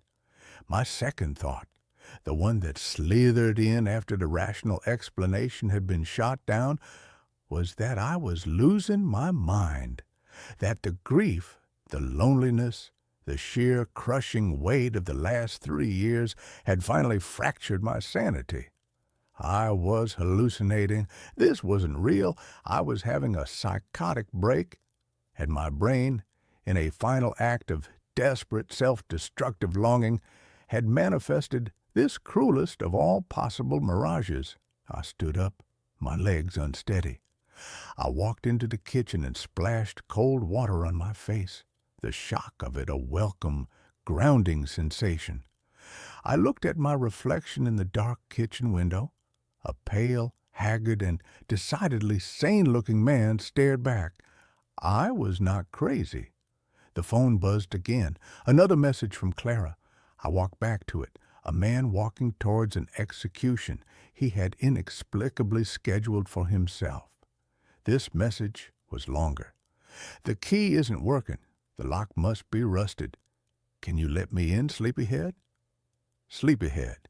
It was her pet name for me, a gentle, teasing jab at my love of sleeping in on weekends. It was a detail, a small, intimate, and perfect detail that a random prankster could not possibly know. A wave of fear so profound it was almost nauseating washed over me. I looked at the front door. The deadbolt, which I had locked hours ago, was still firmly in place. I crept to the peephole, my heart a frantic trapped bird against my ribs. I put my eye to the cold brass ring and looked out. The porch was empty. The street beyond was silent and still, bathed in the fuzzy orange glow of the streetlights. There was no one there. My mind was a screaming chaos of impossible possibilities. Was this a ghost? A spirit? Somehow manipulating the digital world? Was this a test? A cruel, elaborate game being played by a god I no longer believed in? I typed another reply, my fingers fumbling on the small glass keys. This isn't funny. Stop it. The three dots appeared immediately. The reply was instantaneous. Why are you being so weird, Danny? It's cold out here. Just open the door. Danny, not Daniel. Only she had ever called me that. Another detail. Another perfect, tiny, and impossibly real nail in the coffin of my sanity. And then I heard it, a sound from outside, a soft, hesitant 3-beat knock on the front door. Knock, knock, knock. I stumbled back from the door, a choked, guttural cry of pure terror escaping my lips. This was not a digital ghost. This was not a prank. This was real. There was someone or something on my porch, and it knew the things that only my dead wife could know. I didn't answer the door. I ran upstairs, my breath coming in ragged, painful sobs. I locked myself in the bedroom, the room that was still so full of her, and I wedged a chair under the doorknob. I huddled on the bed, my phone clutched in my hand, a useless, terrifying tether to the nightmare that was unfolding. The messages continued. Is everything okay? You're scaring me. Danny, please, I just want to come home. I had a bad dream. I need you. Each message was a new, expertly targeted emotional missile, designed to bypass my fear and hit the raw, exposed nerve of my grief, my love, my protective instinct. It was a masterful, cruel, and deeply personal psychological assault. And then a new message appeared, one that finally, irrevocably, shattered my last, desperate hope that this was some kind of elaborate terrestrial hoax. It was a picture, a photograph, taken just seconds ago. It was a selfie. It was a picture of Clara. But it was not the Clara I remembered. It was not the vibrant, laughing, sun-kissed woman from my memories. This was a pale, spectral, and terrifyingly changed version of her. She was standing on our porch, her face illuminated by the stark, unforgiving light of a phone screen. Her eyes were the same, a deep, beautiful cornflower blue. But they were wrong. They were empty. They held no light, no life, just a flat, placid, and deeply unsettling calm. Her skin was pale, almost translucent, and her hair, which had always been a wild, chaotic mane of auburn curls, was lank and dark, as if wet. And her smile, she was smiling, but it was a pained, unnatural stretching of her lips, a rictus of a smile that did not reach her dead, empty eyes. Behind her, I could see the familiar, reassuring details of my own front porch, the potted fern, the welcome mat, the small hairline crack in the porch light. It was her. It was my Clara. But it was a version of her that had been somewhere else, somewhere cold and dark and quiet, for a very, very long time. I stared at the picture, a low, keening sound of pure animal despair escaping my lips. The grief I had so carefully managed for 3 years, the grief I had compartmentalized, the grief I had learned to live with, came roaring back, a tidal wave of raw, unprocessed agony. It was not a prank. It was not a dream. It was my wife. And she had come back from the dead. The knocking started again, louder this time, more insistent, and her voice, a faint, muffled, and horrifyingly familiar sound, came through the thick wooden door. "Danny, please, let me in. I'm cold." I spent the rest of the night huddled in that room, a trembling, weeping mess, as the thing on my porch, the thing that wore my wife's face, alternated between gentle, loving persuasion and a cold, angry, demanding rage. The messages became more erratic, more desperate. "I don't understand what's wrong. This is our home. Who is in there with you? Is it her? I died for you. You owe me this." The last message, a scream of pure accusatory rage in stark, capital letters, was followed by a silence that was more terrifying than the noise had been. I stayed in that room until the first gray, uncertain light of dawn began to filter through the blinds.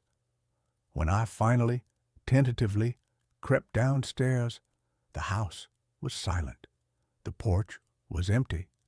There was no sign that anyone had ever been there, except for one small, impossible thing. On the welcome mat, there was a single, long strand of dark auburn hair.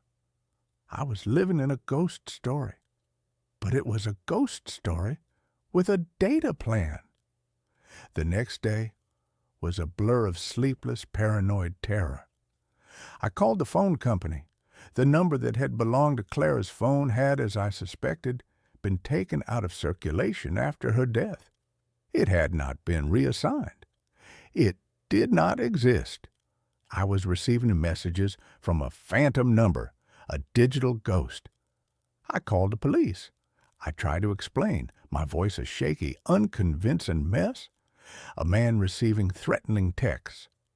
It was a common enough complaint, but when I told them who the texts were from, The polite, professional mask of the officer on the other end of the line slipped into a look of profound, pitying concern.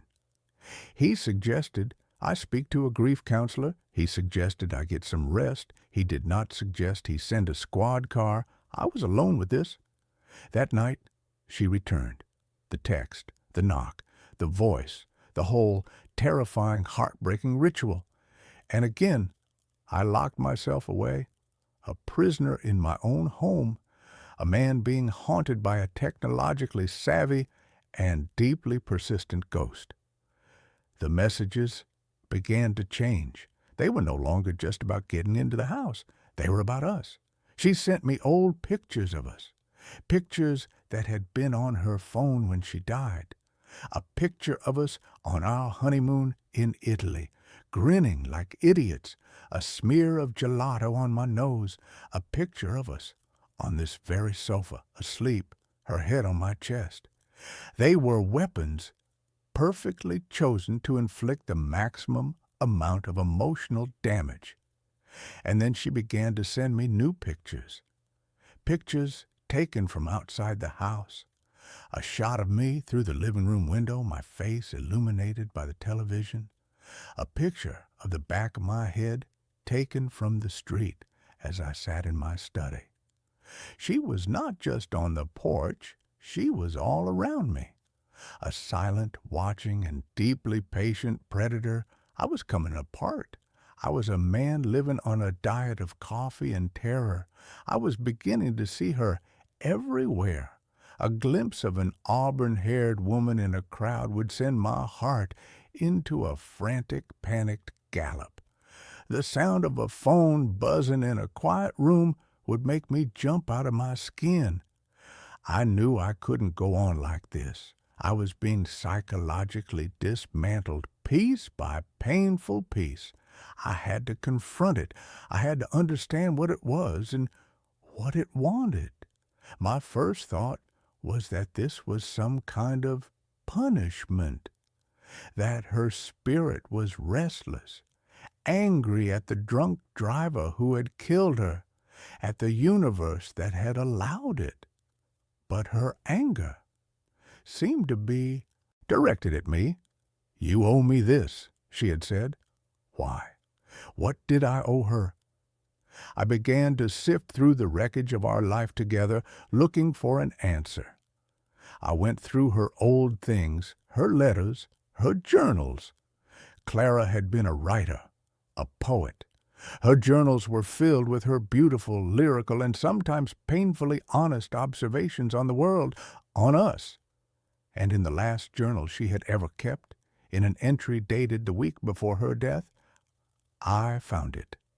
A secret she had never shared with me. She had been pregnant.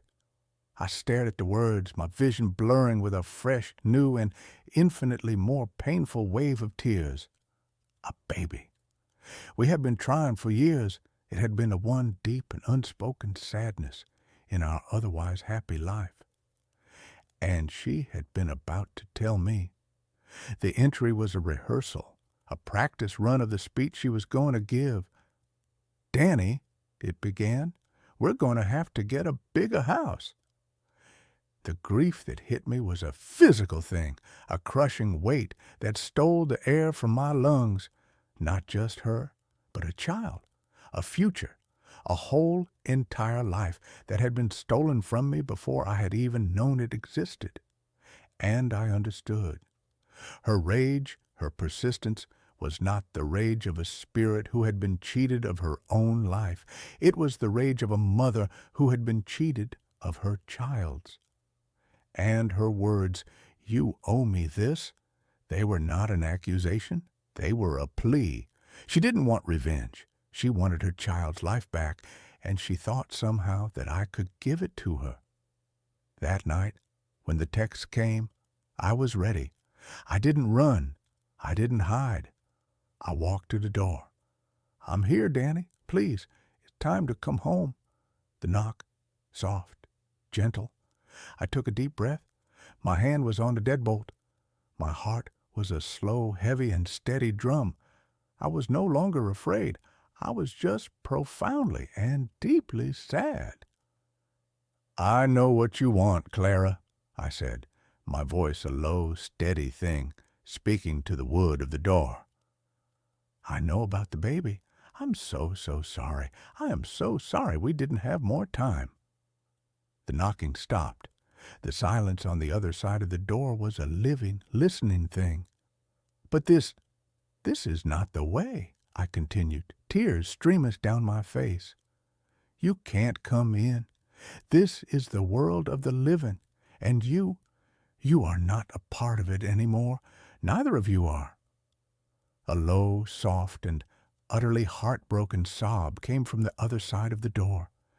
It was the first real and truly human sound I had heard from her.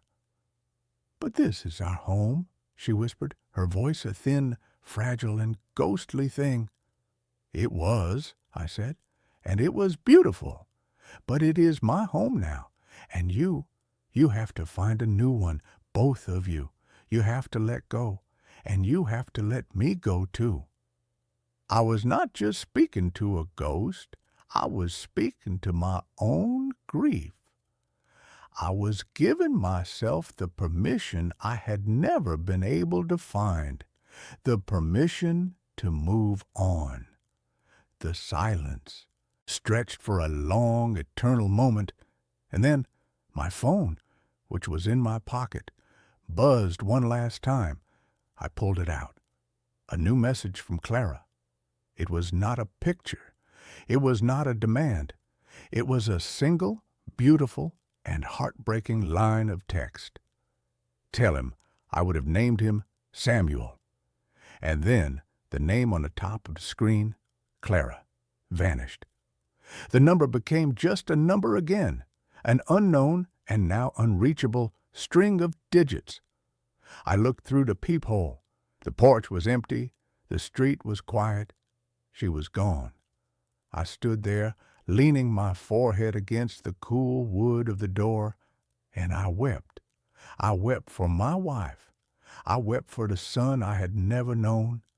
And I wept for myself, for the 3 years I had spent living in a museum, when I should have been living in the world. The next day I began to pack. I took down the pictures. I boxed up her clothes. I threw away the half-finished novel and the ridiculously oversized coffee mug. They were not her. They were just things.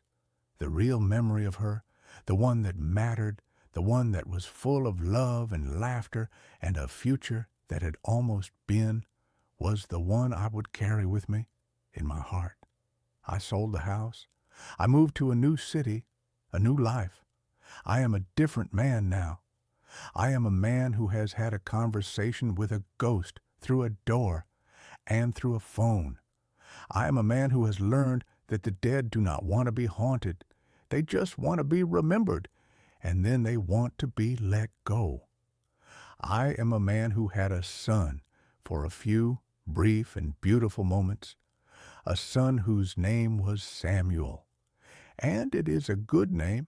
It is a strong name. It is the name of a man who has survived. It is my name. I found my missing dog. But it wasn't my dog anymore. Buster was more than a dog. He was my anchor. In the 3 years since I'd moved into the old farmhouse, with its creaking floors and the vast whispering woods that pressed in on all sides, he had been the steady, thumping heartbeat of my quiet life. He was 100 pounds of goofy, slobbery, unconditionally loving golden retriever, a walking antidote to the silence that had settled in after my divorce. His disappearance wasn't a gradual thing. It was a violent tearing in the fabric of my reality. One moment he was there, chasing a squirrel at the edge of the property line where the manicured lawn gave way to the tangled, primeval dark of the forest. The next, he was gone. There was no yelp, no bark, just a sudden, deafening silence. The weeks that followed were a special kind of hell, a blurry montage of sleepless nights and frantic, desperate days. I plastered every telephone pole, every community bulletin board, every gas station window for a 30-mile radius with his smiling, dopey face. "Missing!" The posters screamed in a bold black font that felt wholly inadequate to convey the gaping wound in my life. "Buster, very friendly. Family is heartbroken." I offered a reward that was more than I could afford, a number born of pure desperation. I walked those woods until my feet were blistered and my throat was raw from calling his name. I spoke to neighbors I'd only ever nodded at before. I called the local shelter every single day, my voice cracking with the same rehearsed plea. Nothing. It was as if the earth had simply opened up and swallowed him whole. Hope, a stubborn, resilient weed, began to wither. The silence in the house grew teeth. Every creak of a floorboard was him about to round the corner. Every rustle of leaves outside was him scratching at the door. But the door always remained closed. The corner always remained empty. It was on the 28th day, a Tuesday, that I found him. I'd given up, really. I was driving home late from the city, the hollowed-out feeling in my chest having settled into a permanent, dull ache. The headlights cut a lonely tunnel through the thick, rural darkness. And then I saw him, a flicker of gold at the side of the road, about a mile from my house. I slammed on the brakes, the car skidding on the loose gravel of the shoulder. He was just standing there, in the halo of my high beams, panting slightly. He was thinner, his ribs a faint corrugated line beneath his matted, filthy coat. There was a fresh, jagged scar across his muzzle, and one of his ears had a torn, ragged edge. But it was him. It was Buster. "Buster," I whispered, my voice choked with disbelief. His head tilted. His tail gave a single tentative thump against his leg. I threw the car door open and stumbled out, a sob tearing its way out of my throat. "Buster! Oh, my God! Buster!" I ran to him and fell to my knees on the damp asphalt, wrapping my arms around his neck. He smelled of pine needles and damp earth and something else, something vaguely metallic and unpleasant, like old blood. He felt solid, real. He was here. He was alive. He licked my face, a familiar wet rasp against my cheek, and in that moment all the strangeness, all the questions, dissolved in a tidal wave of pure, unadulterated relief. The king had returned to his castle. My world had righted itself. The first hint that the world was still tilted on its axis came that very night.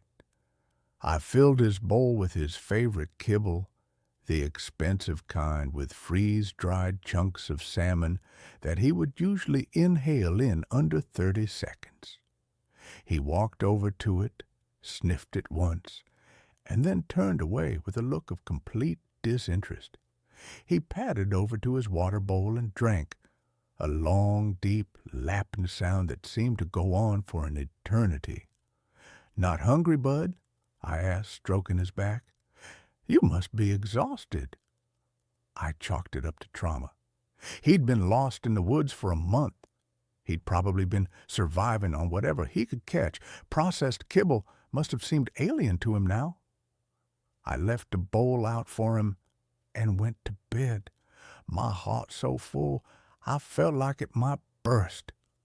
I fell asleep to the comforting sound of his heavy breathing from the dog bed at the foot of my own. In the morning, the food bowl was still full, untouched. But Buster seemed fine. He was sitting in the middle of the living room rug, watching me with an unnerving stillness. His tail wasn't wagging. His body wasn't wriggling with the usual good morning excitement. He was just observing.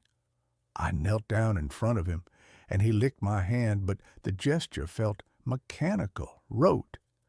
It was like he was performing a trick he'd been taught long ago. And his eyes. That was the first thing that truly burrowed under my skin.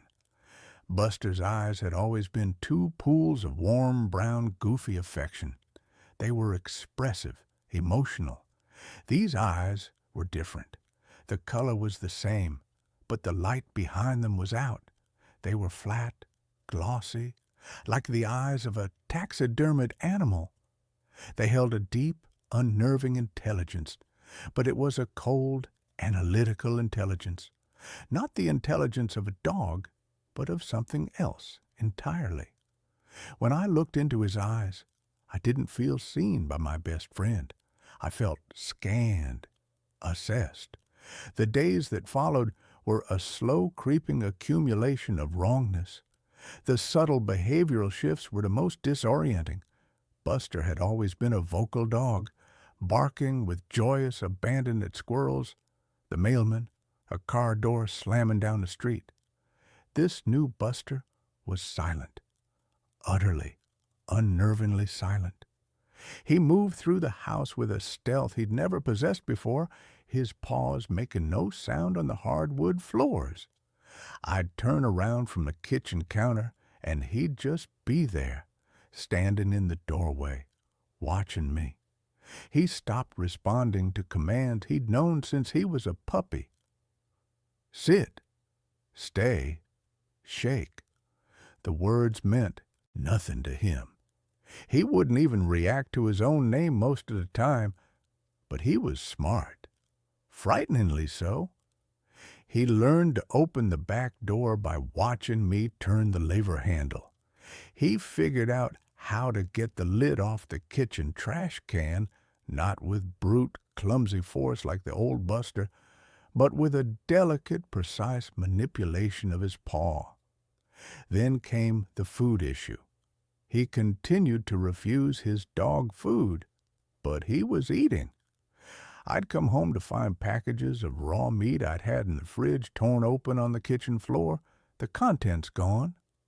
One afternoon, I found him in the backyard, hunched over the mangled, bloody remains of a raccoon.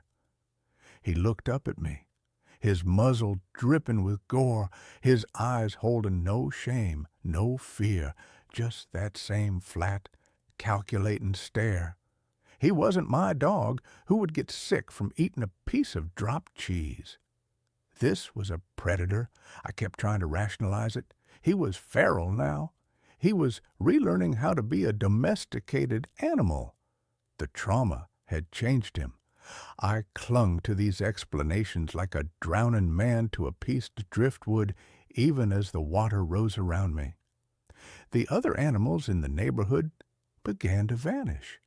Mrs. Gable's fat ginger cat, Marmalade, who used to sun himself on our shared fence line. The yappy little terrier from 2 houses down. They just disappeared. I'd see their missing posters go up, their owners' faces etched with the same panicked grief I had known, and a cold, sick feeling would pool in my stomach. I'd look at Buster, lying placidly on the rug, and he would meet my gaze, his tail giving that same single, deliberate thump. "I know what you're thinking," his eyes seemed to say, "but you can't prove it." The mimicry was the most insidious, the most psychologically shredding part of the ordeal. Just when I would become convinced that this creature was a complete impostor, it would do something that was so perfectly, quintessentially Buster, that it would shatter my resolve. It would suddenly nudge its head under my hand for a scratch behind the ears in that specific way he always had. It would let out a soft, contented groan as I rubbed his belly, a sound I knew as well as my own heartbeat. But these moments were always slightly off-key.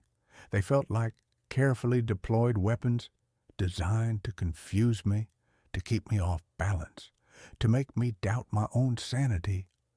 It wasn't him remembering. It was it learning. It was perfecting its role, using my own reactions as a guide. The breaking point, the moment my desperate denial finally crumbled into dust, happened in the woods. I'd been hearing strange noises from the forest at night, a high-pitched, chittering sound, almost insect-like. One Saturday, driven by a morbid curiosity I couldn't explain, I went looking.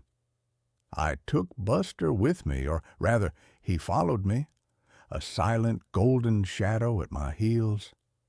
I pushed deeper into the trees than I usually did, into the damp, primordial heart of the woods. And then I found it, a small clearing, hidden by a thicket of thorns.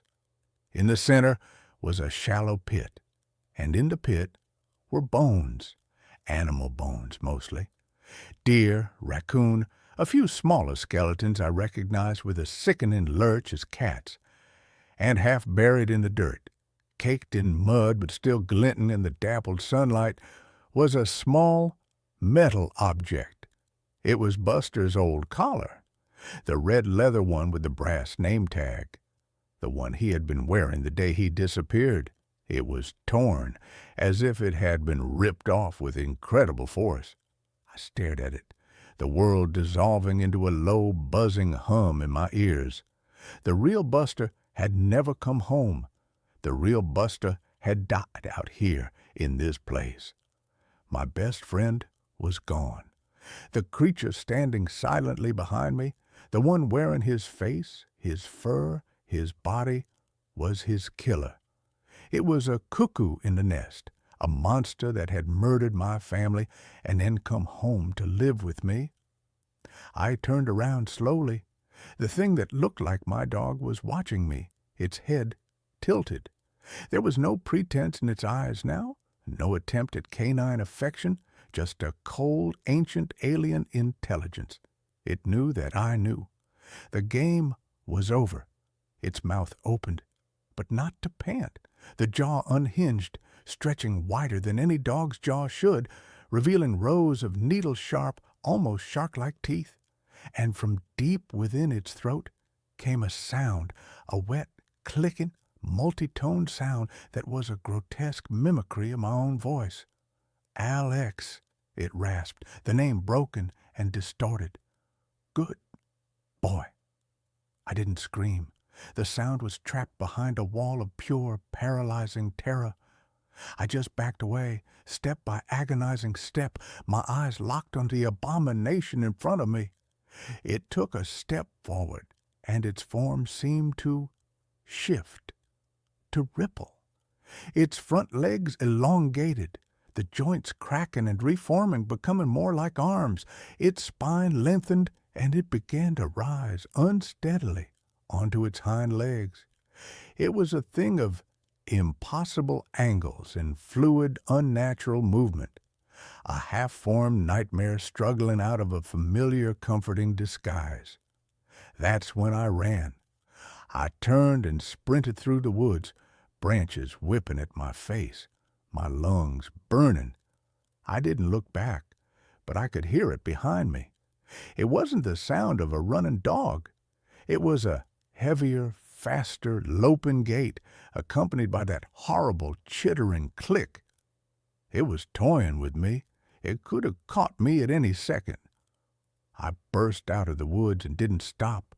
I ran into my house, slammed and bolted the door, my hands shaking so violently I could barely work the lock. I stood there panting, my back pressed against the wood, listening. Silence.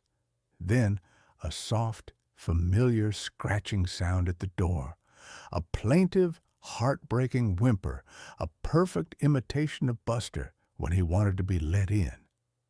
"Alex," the whimper seemed to say, "let me in. I'm your best friend." I fled. I grabbed my keys and my wallet and nothing else. I went out the front door, got in my car and drove. I drove for hours, not caring where I was. Going, just putting as much distance as possible between me and that house. between me and that thing. That was a year ago. I live in a city now, a high-rise apartment on the 32nd floor, surrounded by the comforting, anonymous noise of millions of people. I don't own any pets. I flinch when I see a golden retriever on the street. I have nightmares every night. I know what it is now, at least in the abstract. I've spent countless hours in the dark corners of the internet, reading hushed-up folklore and frantic, pseudo-scientific theories. It has many names: skinwalker, a doppelganger, an echo, a thing that watches, that learns, that imitates, a predator that doesn't just hunt for food, but for lives. It steals them, wears them like a coat, and it does it so perfectly that you almost don't notice until it's too late. I thought I had escaped, but a few weeks ago I was walking home from work and saw a poster taped to a lamppost. It was for a missing cat, a fluffy Persian named Snowball. I would have ignored it, but something made me stop. It was the photo, a cheap color copy of a cat looking at the camera. But its eyes, they were flat, black, and held a cold, calculating intelligence that had nothing to do with a cat. They held an unnerving familiarity. I tore the poster down, my hands shaking. I know it's out there. It's here, in this city. It's shed its old skin and is trying on a new one.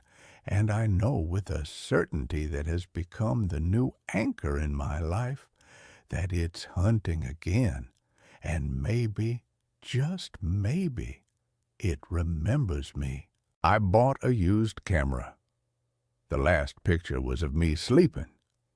The scent of a pawn shop is a unique perfume, a layered olfactory history of desperation, forgotten hobbies, and the faint, metallic tang of regret. It's a smell I've always found strangely comforting.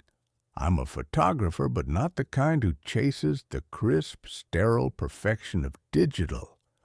I'm a creature of the darkroom, a lover of film grain, light leaks, and the tangible magic of a silver gelatin print coming to life in a tray of chemicals. I hunt for relics, for cameras with stories baked into their brass and leather. My name is Jacob, and I believe that old lenses see the world differently, that they hold the ghosts of every image they've ever captured. I never imagined how literally true that could be. The shop was a dusty, cluttered cave on a forgotten side street, the kind of place you'd miss if you weren't specifically looking for the faded, peeling sign that read, "Second Chances." I was killing time, waiting for inspiration to strike, a common affliction since my ex-girlfriend Chloe had moved out 6 months prior, taking the vibrant color palette of our shared life with her and leaving me in a world of muted grays. It was in the back, under a table piled high with defunct VCRs and sad-looking porcelain dolls, that I saw it. It was a Lichtner A7, a beautiful, brutish piece of German engineering from the 1960s. It was a rangefinder, heavy and solid, its black enamel worn to a soft patina on the corners, its lens a single, unblinking cyclops eye. It felt less like a machine and more like a dense, mechanical heart in my hands. The shopkeeper, a man whose face seemed to be made of intersecting wrinkles, gave me a rheumy-eyed look. "That one? Been here for ages," he rasped. "Found it in an estate lot. As is, of course." "Does the shutter work?" I asked, my thumb finding the familiar, satisfying resistance of the film advance lever. He shrugged, a gesture that moved his entire upper body. "Probably. Thing's built like a Panzer tank. $10. It was the kind of deal that makes your heart beat a little faster." I paid the man, feeling a thrill of discovery, a brief, bright spark in the monochrome landscape of my recent life. I took it home to my apartment, a third-floor walk-up with creaky floors and a view of a brick wall, the kind of place that's perfect for brooding artists and other assorted cliches. The real surprise came when I opened the back. There was a roll of film still inside. This was the holy grail for a junk shop connoisseur like me. A found history, a tiny orphan time capsule. The film was an old off-brand black and white. The counter stopped at 24 exposures. I felt a giddy sense of voyeuristic anticipation. Who was the previous owner? What moments had they deemed worthy of capture? My bathroom doubles as my dark room. I sealed the door with a towel, the familiar comforting darkness enveloping me. The smell of fixer and stop bath was my incense. I went through the ritual, my hands moving with practiced confidence in the dim ruby glow of the safe light. I unspooled the film, clipped it, and submerged it in the developer. I watched the clock, gently agitating the tank, my mind racing with possibilities. An hour later, the negatives were hanging to dry, a glistening celluloid ribbon of someone else's life. I held them up to the light, my heart pounding with a mixture of excitement and a strange, almost reverent respect. The first 23 pictures were unremarkable. They were the anonymous, slightly melancholic photos of a life lived, a blurry shot of a child on a swing, a close-up of a cat's face, a rain-slicked street at night, the streetlights blooming like soft, ethereal flowers, several overexposed photos of what looked like the interior of an old, cluttered house. They were competent, but lonely. The compositions were slightly off, the subjects always distant. They felt like the work of a ghost, someone observing the world without ever truly participating in it.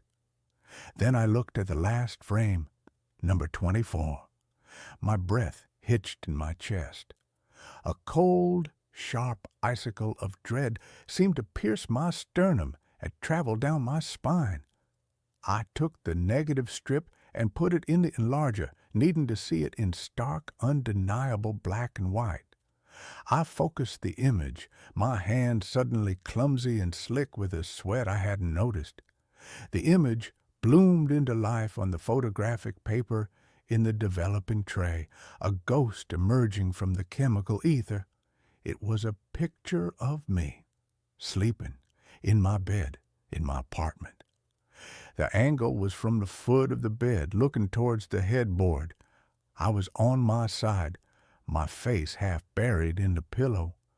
The details were so horrifically, intimately correct that my mind buckled under the weight of them. The specific, rumpled way my comforter was bunched up.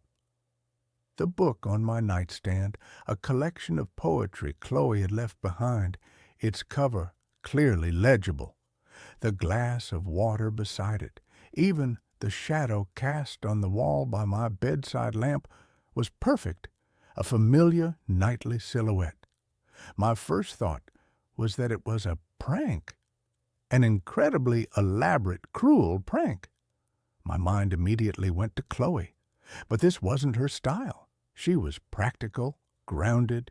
She wouldn't know the first thing about developing film, let alone staging something so violating, and we hadn't spoken in months. My other friends? None of them had a key. My second thought was more technical, a double exposure, a bizarre one-in-a-million fluke where my face had been superimposed over an image of an empty bed. I was a photographer. I knew the science. I could debunk this. I grabbed my loupe and examined the negative again, my heart thumping a frantic, panicked rhythm against my ribs. The grain was consistent. The light source was singular. The shadows were perfect. It was a single, unmodified, horrifyingly real photograph. My apartment, which had always felt like a sanctuary, a shell I could retreat into, suddenly felt violated, porous. The air itself felt thick with a hostile presence. I walked into my bedroom and stood at the foot of the bed, my eyes darting around the room. The perspective matched perfectly. The photographer had been standing right here, in my room, while I slept. Who had owned this camera, and how, in the name of all that was sane and logical, had they taken a picture of me before I had even bought it? The film had been in the camera when I found it. The thought was a paradox, a Mobius strip of impossibility that my rational mind couldn't navigate. That night, sleep was a foreign country I couldn't find a visa for. I sat on my sofa, the lights on, the Lichner A7 on the coffee table in front of me. It wasn't just a camera anymore. It was a witness, an accomplice. It seemed to watch me with its single glass eye, its black body absorbing the light, giving nothing back. I felt a primal, superstitious urge to smash it, to shatter its lens and exorcise whatever malevolent history it held. But I was also a photographer. It was a beautiful object, and a deeper, more frightening part of me needed to understand. I wedged a chair under the doorknob, a flimsy, pathetic defense against an intruder who had seemingly already bypassed all logic and security. Every creak of the old building, every siren in the distant city was the sound of them coming back. I must have eventually drifted off because I woke up with a jolt, my neck stiff. The gray, unforgiving light of dawn filtering through the blinds. The first thing I did was check the chair. It was still there. I was alone. But the feeling of being watched didn't leave with the night. It clung to me like a damp shroud. At my job, a soulless but necessary gig retouching real estate photos, I couldn't focus. I kept seeing movement in the corners of my screen. I'd glance over my shoulder in the office, convinced someone was standing behind me. I spent my lunch break in a frantic, paranoid online search. I typed in Lichner A7 and strange photos. I waded through forums of camera collectors, their posts filled with arcane discussions of shutter speeds and lens coatings. And then I found it. A single cryptic post on an obscure German photography forum dated from 10 years ago. The post was titled Schattenkamera? Shadow Camera? The user, who went by the name Collector88, wrote about a legend associated with a small specific batch of Lichner A7s produced in the winter of 1963. The legend claimed the lenses were made with a new type of quartz-infused glass mined from a strange, geologically unique site in the Black Forest. The cameras, the legend went, didn't just capture light. They captured something else, an echo, a premonition. The post called them Seelenfängers, soul catchers. It mentioned the original designer, a man named Klaus Richter, who had become a recluse and died in a mental asylum, obsessed with the idea that his cameras were showing him pictures of things that hadn't happened yet. The post ended with a chilling single line. There are stories of owners disappearing, leaving behind only the camera and a final, undeveloped roll of film. I felt a wave of nausea. This was insane. Urban legends, internet ghost stories. But the story had the chilling ring of a truth I didn't want to acknowledge. That night, my paranoia graduated to active measures. I bought a new, heavy-duty deadbolt for my door. I installed a cheap, motion-activated webcam on my bookshelf, aimed at my bed. I was turning my home into a fortress, but I felt more vulnerable than ever. I took the Lichner and locked it in a metal footlocker in my closet, as if I could contain its curse through simple physical confinement. For a week, there was nothing. The webcam recorded nothing but 8 hours of me sleeping fitfully. The feeling of being watched began to recede, replaced by the weary, self-mocking thought that I had let a strange coincidence drive me to the brink of a nervous breakdown. I almost convinced myself it was all in my head. Then I came home from work to find the footlocker in my closet open. I stared at it, my blood turning to ice water. The lock was not broken. It was unlocked. I knew with an absolute gut-wrenching certainty that I had locked it, and inside, sitting innocently on a pile of old sweaters, was the Listener. I backed out of the closet, my breath coming in ragged, shallow gasps. Someone had been here, again.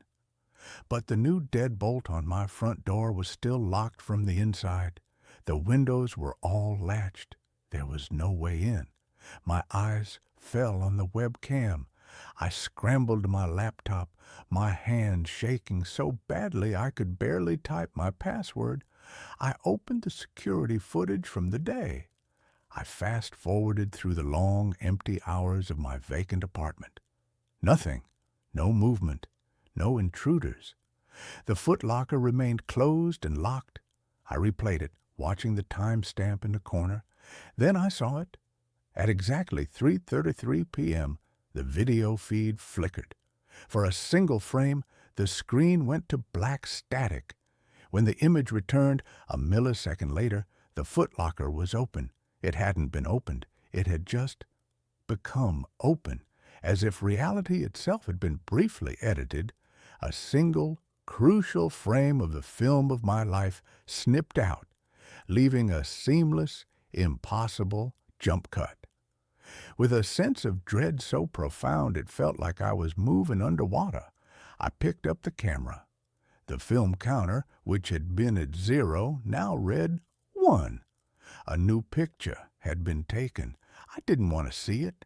Every cell in my body screamed at me to take the camera and throw it into the deepest part of the river. But I had to know. I was a prisoner to this thing, and the only way out was to understand the nature of my cell. Back in the dark room, the ruby light felt less like a comfort and more like the glow of a hellish fire. My hands trembled as I developed the single frame. The image that emerged was worse than the first. It was a picture of me in the shower. The photo was taken through the frosted glass of the shower door, my form a blurry, vulnerable silhouette. But the detail was still cruelly precise. The specific brand of shampoo on the shelf. The small, crescent-shaped scar on my left shoulder. The angle was from inside the small, windowless bathroom. It was a picture of a private, unguarded moment taken by an invisible, impossible voyeur.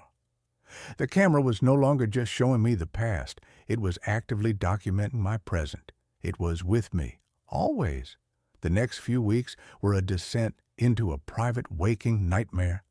The pictures kept appearing, one every few days. A single frame would be exposed on whatever roll of film I had in the camera. I tried leaving it empty, but a new, unexposed negative would simply materialize inside it. A picture of me at my desk at work, taken from over my shoulder. A picture of me buying groceries, taken from the other end of the aisle. A picture of me on the phone with my mother, my face etched with a fake, cheerful smile as I lied and told her everything was fine. Each one was a new violation, a new piece of evidence that my life was no longer my own. The photographer was a ghost, a demon, a glitch in the matrix. I didn't know what it was, but I knew it was intimately, malevolently connected to the Listener. I tried to get rid of it. I drove 40 miles out of the city and threw it into a landfill. I came home, exhausted and relieved, to find it sitting on my pillow. I smashed it with a hammer, the lens shattering, the body dented and broken. The next morning, it was on my kitchen table, fully repaired without a single scratch. It was a part of my life now, a tumorous, malignant growth that I could not excise. I stopped sleeping. I survived on coffee and fear, my eyes bloodshot, my hands in a perpetual state of tremor. My work suffered. My friends called, their voices full of a concern that I could not answer without sounding like a raving lunatic. I was an island, and the waters were rising. The pictures began to change. They were no longer just of me. A photo appeared of Chloe walking down the street, her face a mask of worry. She was walking towards my apartment building. A few hours later, my buzzer rang. It was her. "Jacob, I've been calling you for a week," she said, her voice tight with a mixture of anger and concern. "Are you okay? You look terrible." I couldn't let her in. I spoke to her through the intercom, my voice a ragged croak, telling her I had the flu, that I was fine, that she should go. The hurt in her eyes, even through the tiny, distorted camera, was a physical blow. The camera wasn't just tormenting me. It was using the people I cared about to do it. It was isolating me, turning me into the monster they would all remember. And then the pictures began to show the future. It started with a photo of a broken plate on my kitchen floor, shattered into a dozen pieces. I spent the entire day in a state of high alert, refusing to go near my kitchen cabinets.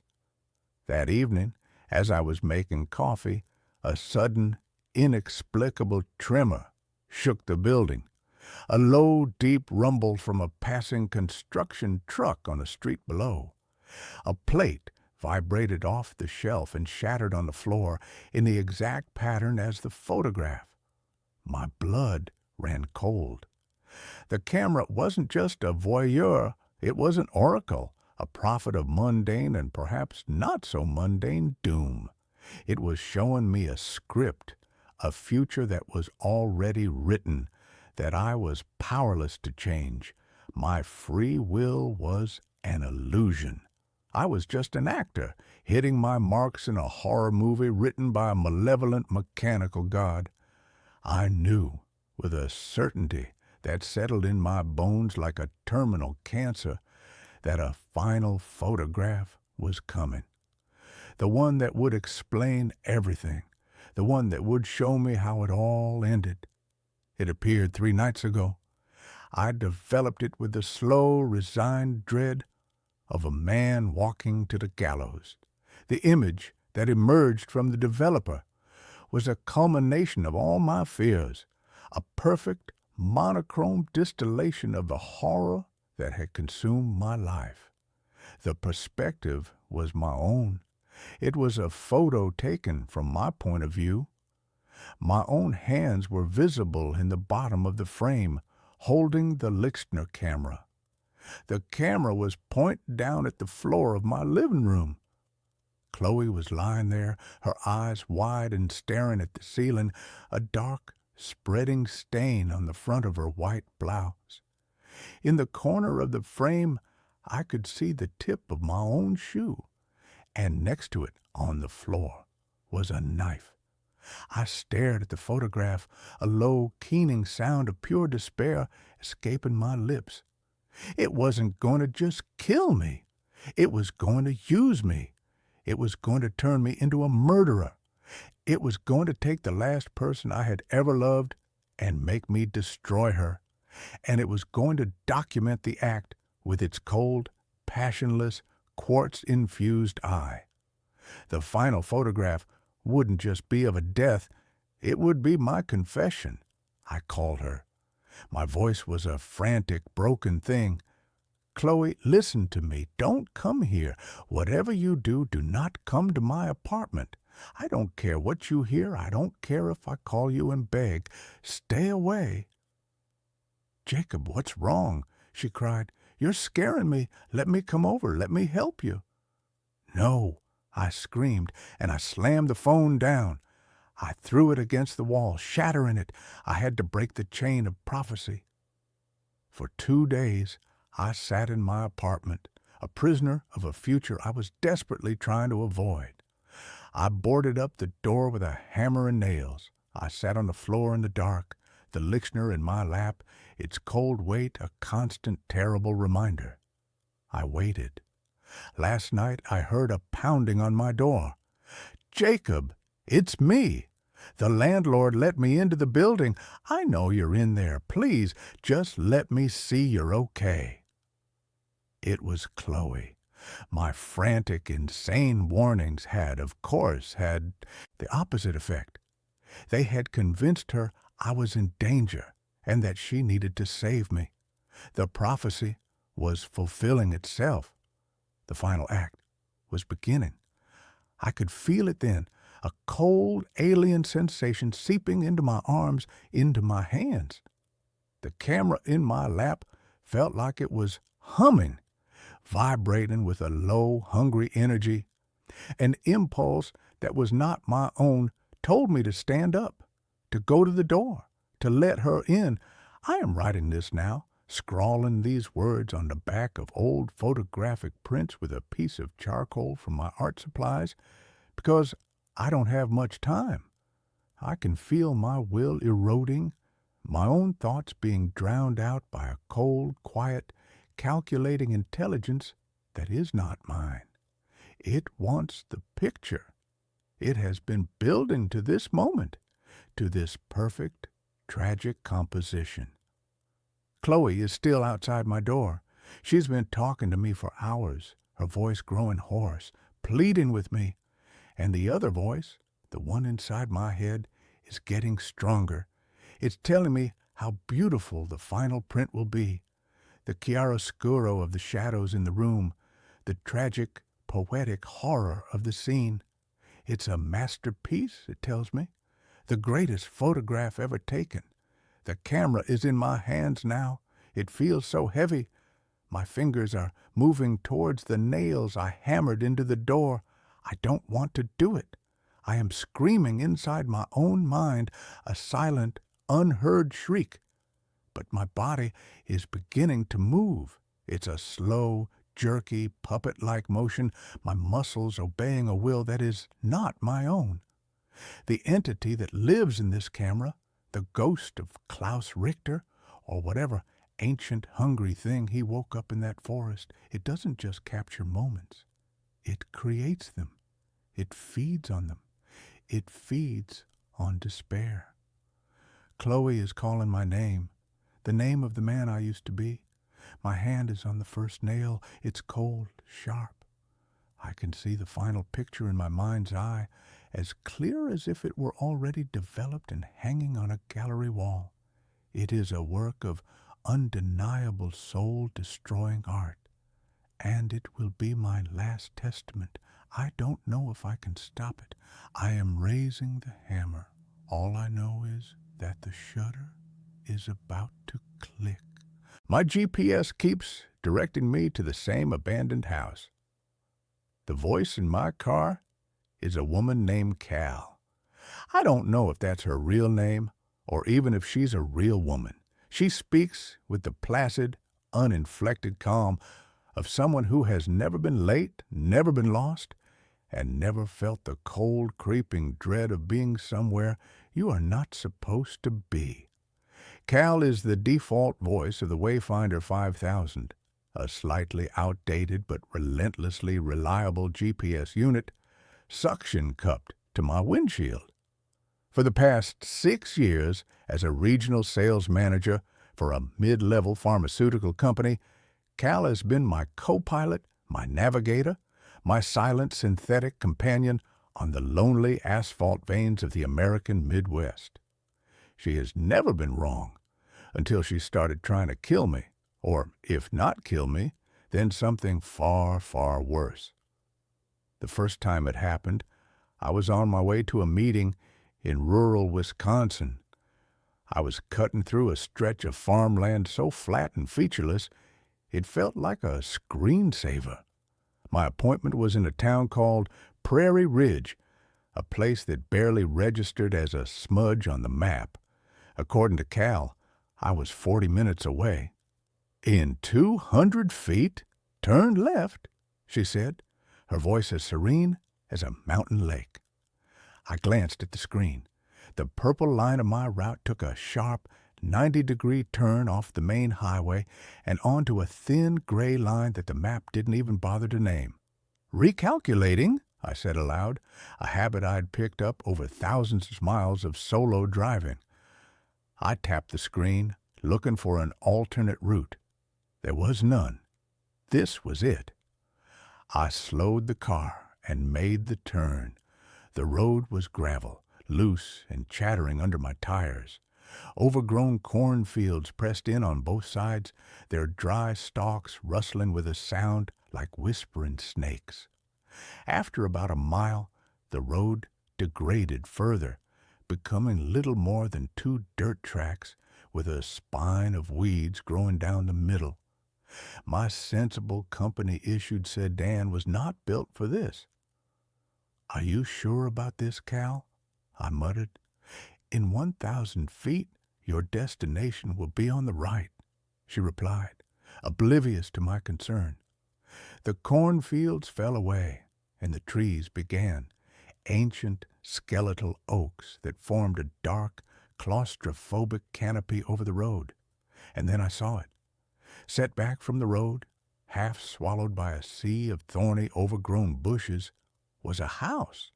It was an old farmhouse, the kind that might have been charming a century ago. Now it was a study in decay. The white paint had peeled away in long, leprous strips, revealing the gray, weathered wood beneath. The windows were dark, hollow eyes, most of them boarded up with mismatched planks.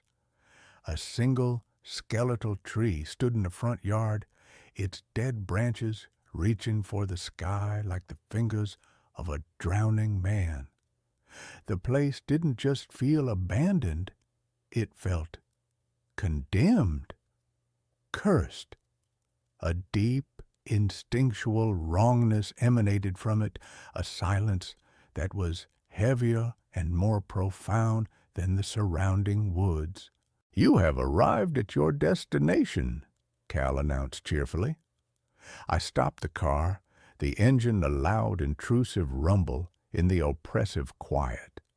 This was not Prairie Ridge. This was the middle of nowhere. A mapping error, a glitch in the satellite. I felt a surge of annoyance, mixed with a strange, inexplicable prickle of fear. I didn't get out of the car. I didn't want to breathe the air here. I just wanted to leave. I put the car in reverse and began the slow, careful process of backing down the narrow, rutted track. My eyes kept darting to the house in my rearview mirror.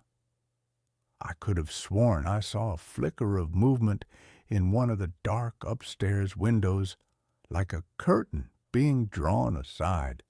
But there were no curtains. There was only splintered wood and darkness. By the time I got back to the highway and re-entered Prairie Ridge as my destination, I was an hour late for my meeting. I managed to salvage the sale with a flurry of apologies and a steep discount. I blamed the GPS, laughing it off as a piece of junk technology. But the image of that house was burned into my mind. The dead tree, the boarded-up windows, the feeling of being watched by something old and malevolent. 2 weeks later, I was in eastern Ohio, on my way to a conference, a different state, a different highway, hundreds of miles away. I was making good time, listening to a podcast, my mind on the quarterly report I had to file. "In 1/4 mile, take the exit on your right," Cal said. I glanced at the screen. The exit was for a state route that seemed to veer off into a large, green, unpopulated area on the map. My route should have kept me on the interstate for another 50 miles. No, Cal, I said, sighing. We're staying on the highway. I drove past the exit. Cal was silent for a moment. Then, recalculating. In 200 feet, turn left. She was trying to take me onto a small local road, a road that, according to the map, led nowhere. A cold, familiar dread began to bloom in my stomach. Recalculate to avoid back roads, I said, my voice sharp. Route recalculated, she replied. In 1,000 feet, perform a U-turn where possible. For the next 10 minutes, we were locked in a battle of wills. Every route she suggested was a circuitous, nonsensical path that tried to steer me off the main road and into the rural unknown. She was like a horse that refused to be led, stubbornly trying to bolt for some unseen, familiar stable.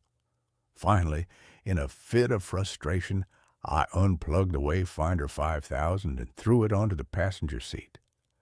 I used my phone's mapping app for the rest of the trip. As I lay in my sterile, anonymous hotel room that night, I couldn't sleep. I picked up the Wayfinder and plugged it back in. The screen flickered to life. The map showed my current location, a little blue dot in the heart of the city. I opened the recent destinations list. At the very top of the list, it read, Crows End Road. I'd never heard the name before. I typed it into my phone's search engine. There were a few scattered results, none of them in Ohio, but one of them, a hit from a county plat map website, was in Wisconsin. It was an unmaintained dead-end road. My blood ran cold. It was the road to the abandoned house. The GPS hadn't just made a mistake. It had saved the location. It wanted to go back. The incidents grew more frequent and more insidious. Cal would be silent for hours, lulling me into a false sense of security. And then, at a crucial intersection, she would give a last-second incorrect instruction, trying to divert me. It became a constant low-level war. I began to hate the sound of her calm, pleasant voice. It was the voice of a saboteur, a traitor, in my own car. I bought a new GPS, a top-of-the-line model from a different brand. I boxed up the Wayfinder 5000 and put it in the trunk. I felt a sense of liberation as I programmed my first trip into the new device. The new voice was a man with a crisp British accent. It was a refreshing change.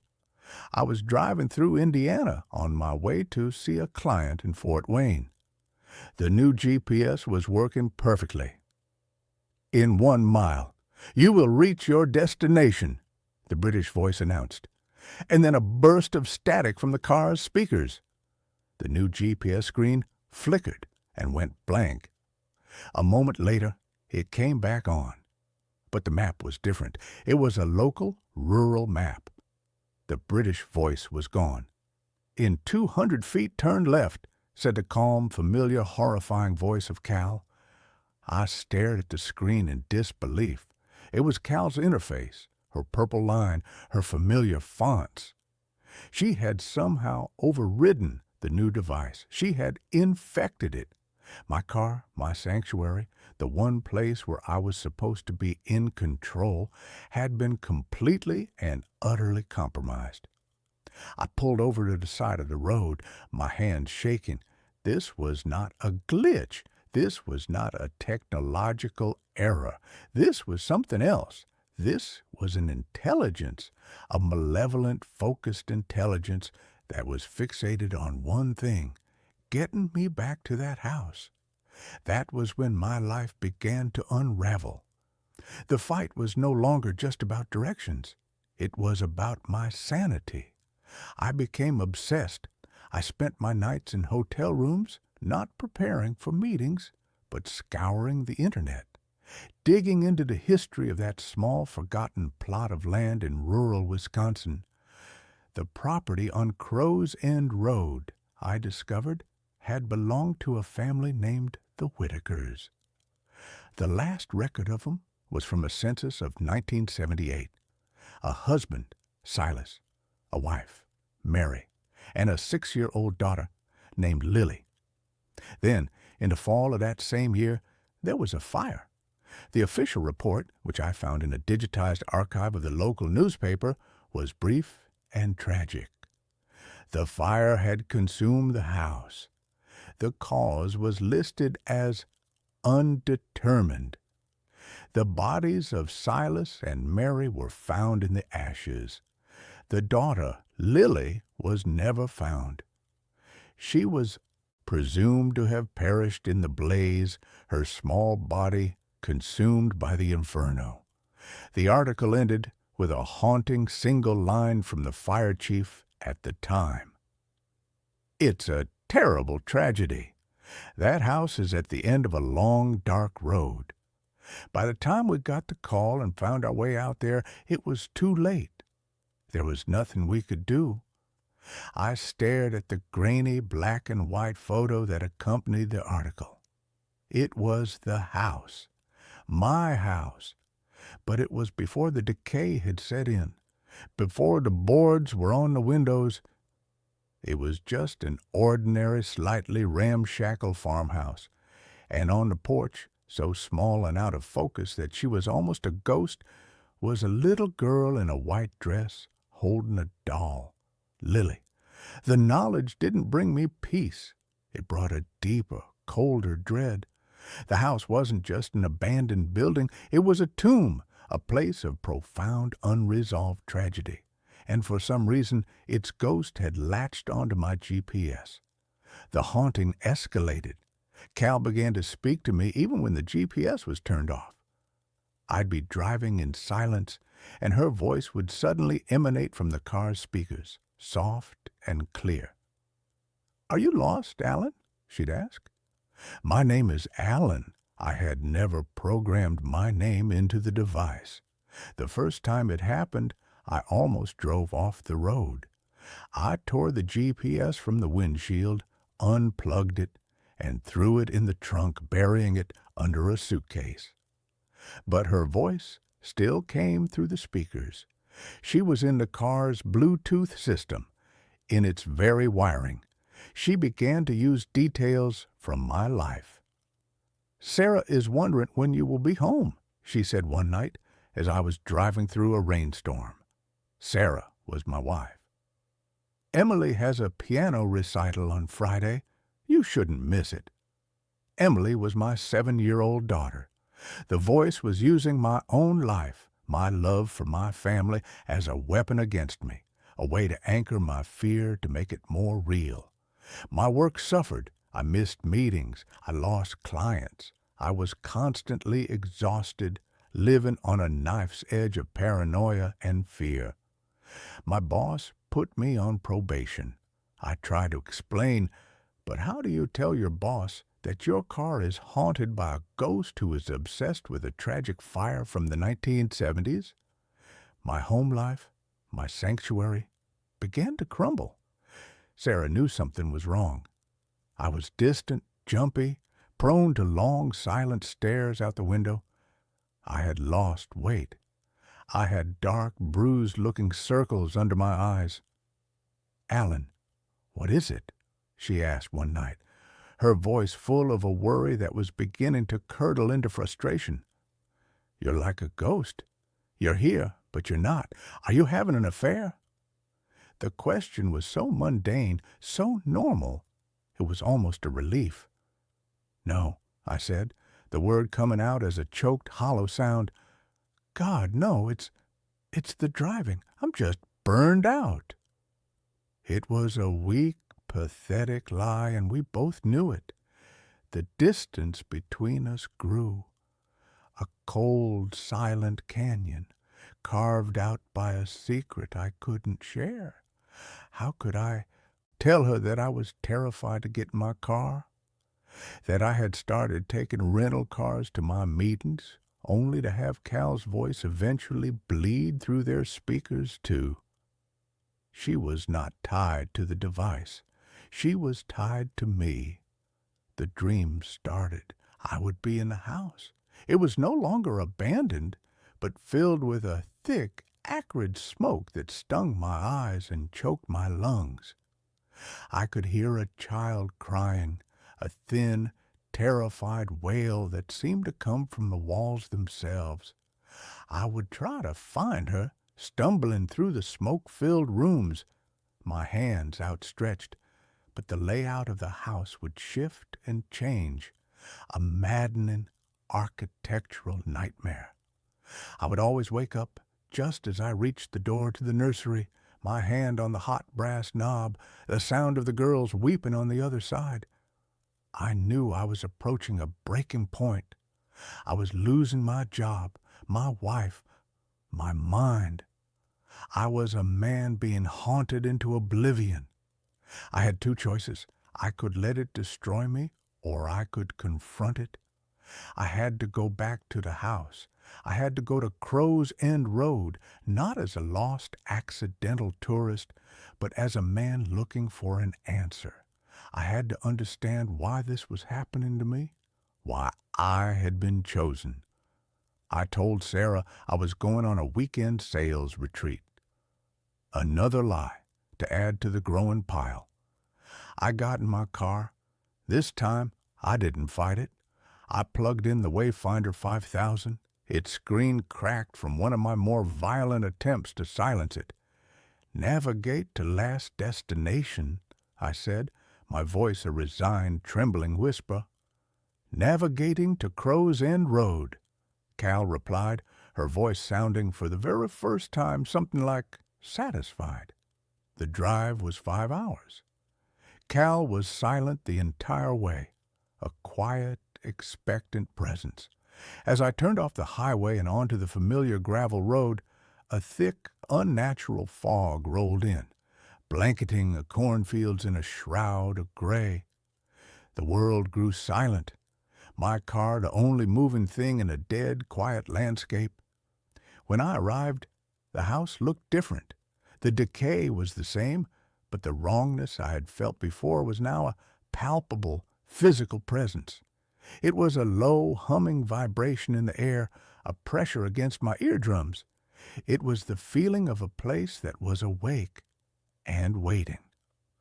I got out of the car.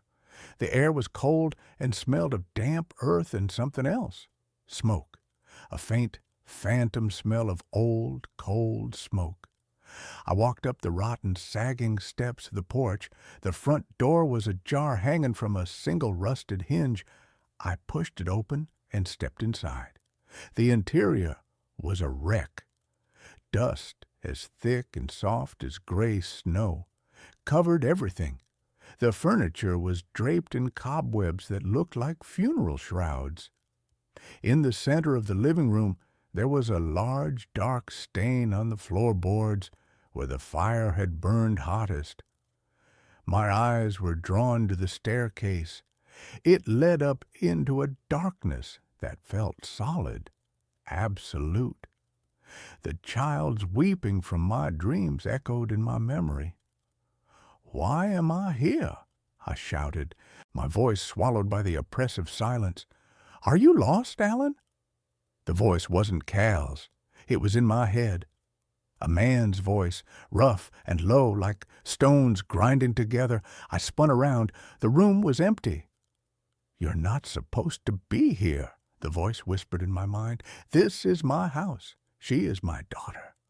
A cold, creeping terror, far worse than anything I had felt before, began to seep into my bones. This was not the ghost of a lost little girl. This was something else. This was Silas, the father. I stumbled back, my hand finding the wall to steady myself. My fingers brushed against a patch of peeling wallpaper. Underneath it was a dark, almost black wood. The house had been charred from the inside out. The fire had been far worse than the newspaper had reported. I forced myself to move, to explore. I was an archaeologist in a tomb of sorrow. I found a kitchen, a rusted-out stove, a table with a single overturned chair. I found the master bedroom, a mattress with its springs bursting out like broken ribs. And then I found the nursery. The door was closed. The brass knob was cool to the touch. I took a deep breath and pushed it open. The room was almost completely burned out. The walls were black with soot. The crib was a skeletal, charred frame. The air was thick with the smell of tragedy. But in the corner of the room, something had survived. It was a small wooden toy chest. The paint had been blistered by the heat, but it was largely intact. I knelt down and opened it. Inside, nestled among a few melted plastic toys, was a single leather-bound diary, its pages yellowed and warped by the heat and the damp. The name Mary Whitaker was embossed on the cover. I opened it, my hands trembling. Mary's handwriting was a neat, elegant script, but as the entries progressed, they became a frantic, terrified scrawl. She wrote of her husband, Silas, of a good man who had been consumed by a darkness, a possessive, jealous rage.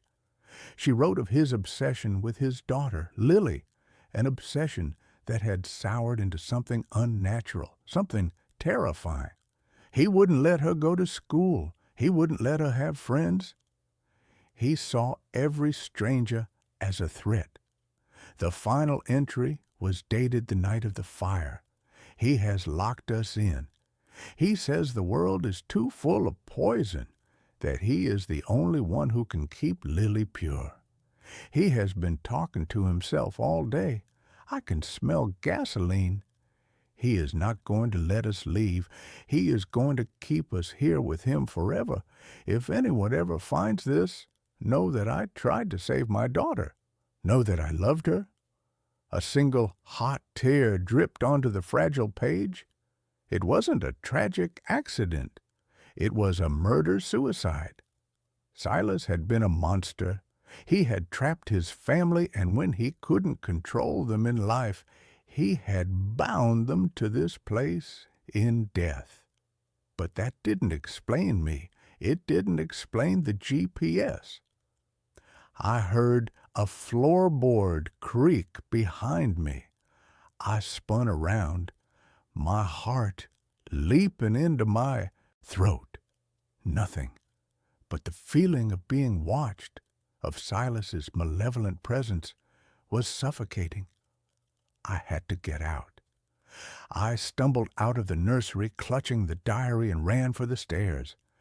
As I reached the bottom step, I saw it. On a small, dusty table by the front door, half hidden under a pile of rotted mail, was an object that had no business being there. It was a Wayfinder 5000 GPS unit, the exact same model as mine. Its screen was cracked, and it was caked in dust and grime, but it was unmistakable. And then the final, horrifying piece of the puzzle clicked into place. My GPS wasn't haunted by a ghost from the house. My GPS was from the house. Silas Whitaker, a traveling salesman, perhaps, like me. A man who relied on a piece of technology to guide him. A man who had programmed his home address into the device. A single, final destination. On that last, terrible night, as he drove home with his can of gasoline and his murderous intent, that GPS had been in his car, charting his final fatal course. The device had absorbed the trauma, the rage, the violent possessive energy of that night.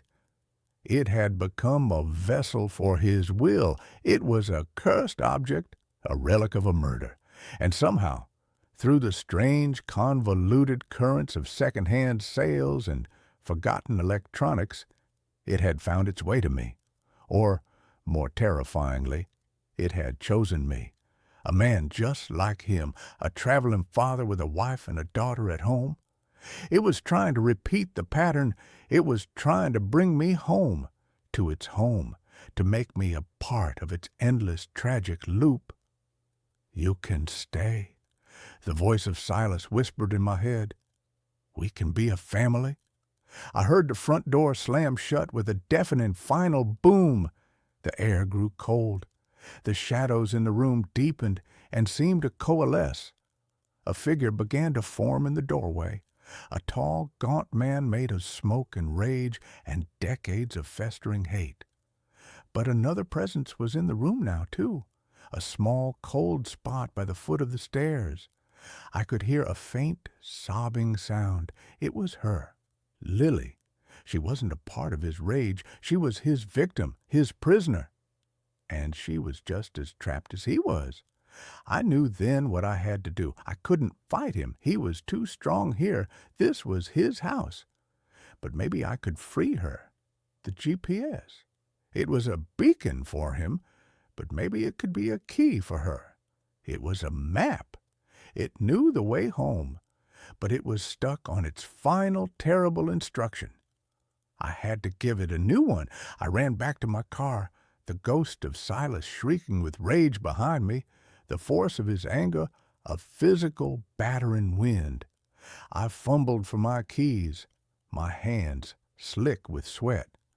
I got in the car and slammed the door, locking it. The windows began to frost over from the inside. A child's small spectral handprint appeared on the passenger side glass. I ripped my own wayfinder from the dashboard. I looked at the little girl's handprint.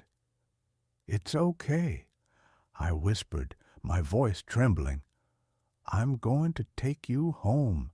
Not this home, a different one.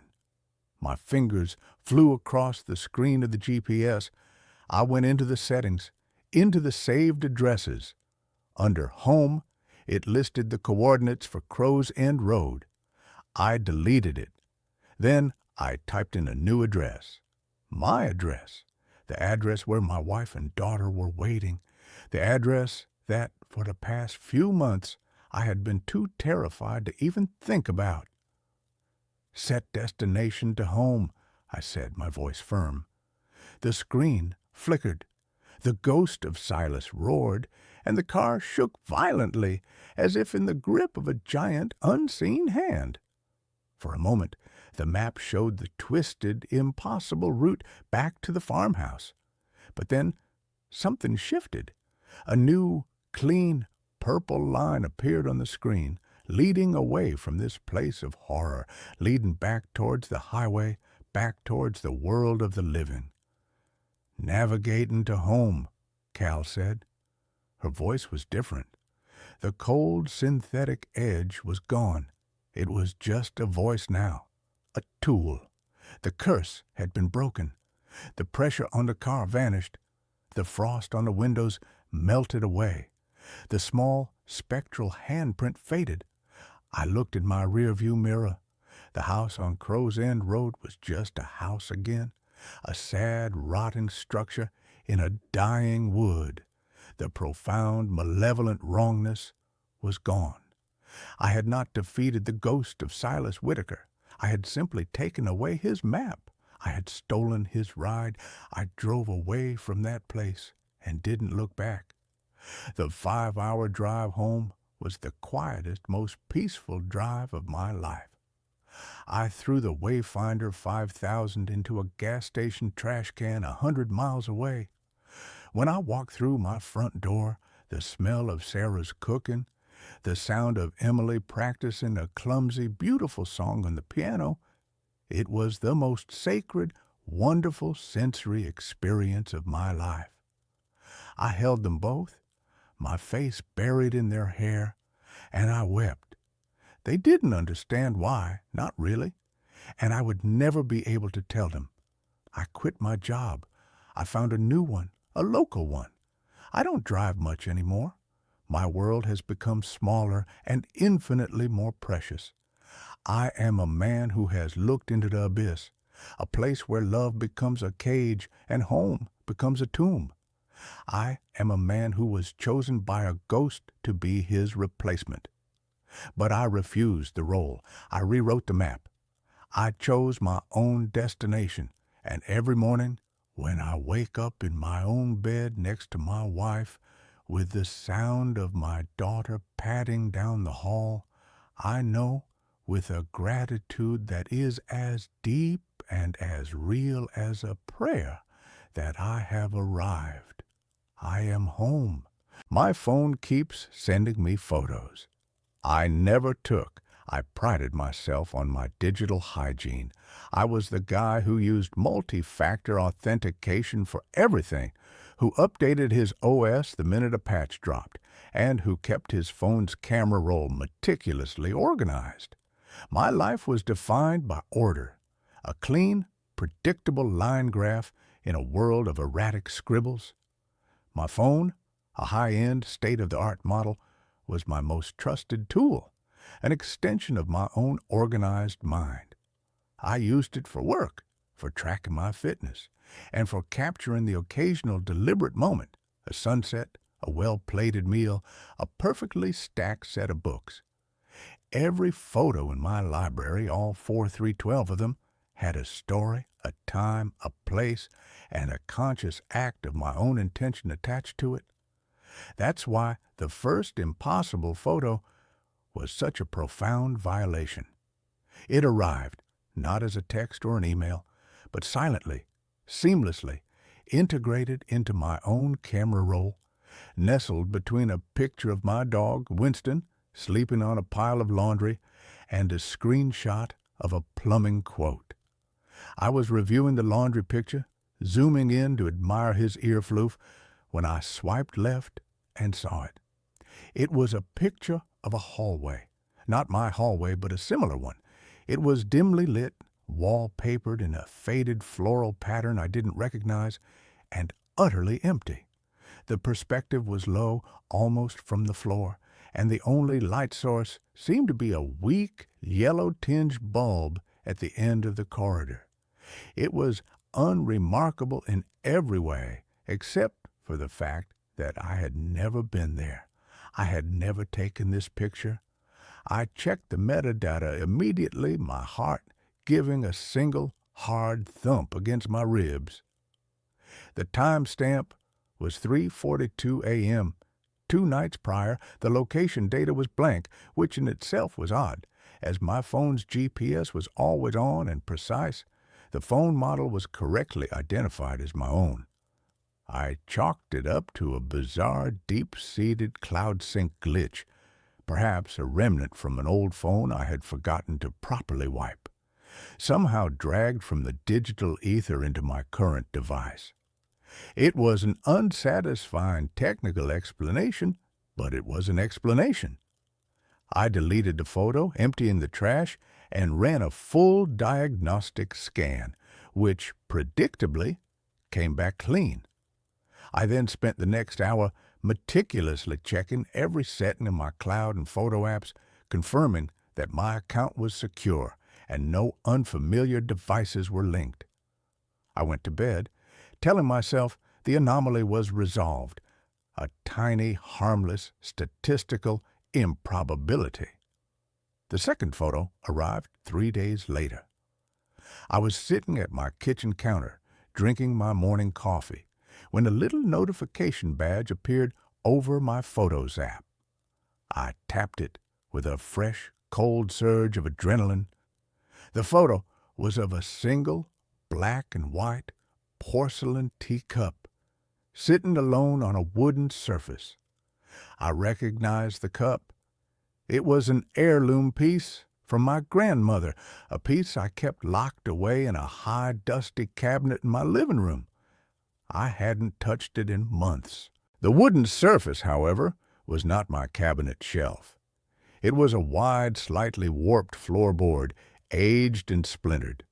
The lighting was weak, diffuse, and slightly greenish. The timestamp, 1:17 p.m. the day before. I had been at work, deep in a meeting, my phone locked and face down on my desk.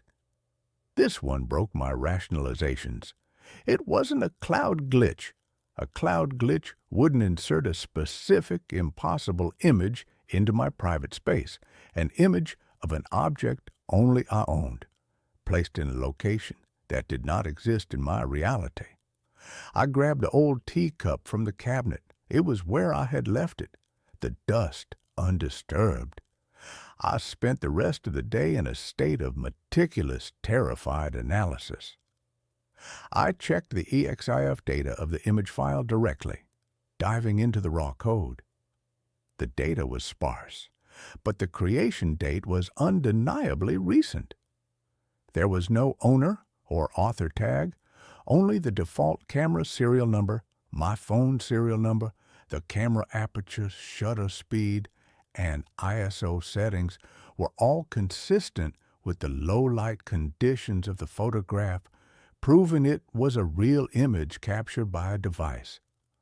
I performed a full factory reset on my phone, wiping everything down to the firmware, reloading only the most basic operating system, and no apps. I did not log into my cloud account. I used the phone in its most minimal, isolated state, an island of glass and silicon. I put it on my nightstand, silenced, and waited. The third photo appeared 16 hours later. The phone had been completely offline, isolated from all networks, yet the notification badge glowed, a mocking, perfect orange circle on the black screen. I picked up the device, my hands trembling so violently I almost dropped it. The new photo was of the corner of my own living room. It showed the very couch I was sitting on, the end table with the ceramic lamp, and the stack of magazines I had been reading. But the perspective was wrong. The angle was too wide, too low, almost as if the camera had been placed on the floor, in the absolute center of the room, facing the corner. And there was a detail that made me gag. Tucked into the shadow beneath the sofa, something I had never noticed or considered, was a small, crudely carved wooden bird. It was sitting on a rug, almost obscured, yet perfectly in focus. I dropped the phone, scrambled to my living room, and shone a light under the sofa. Nothing, just dust, a stray cat hair, and the faint, acrid smell of old upholstery. The wooden bird did not exist. I checked the timestamp. 4:51 a.m.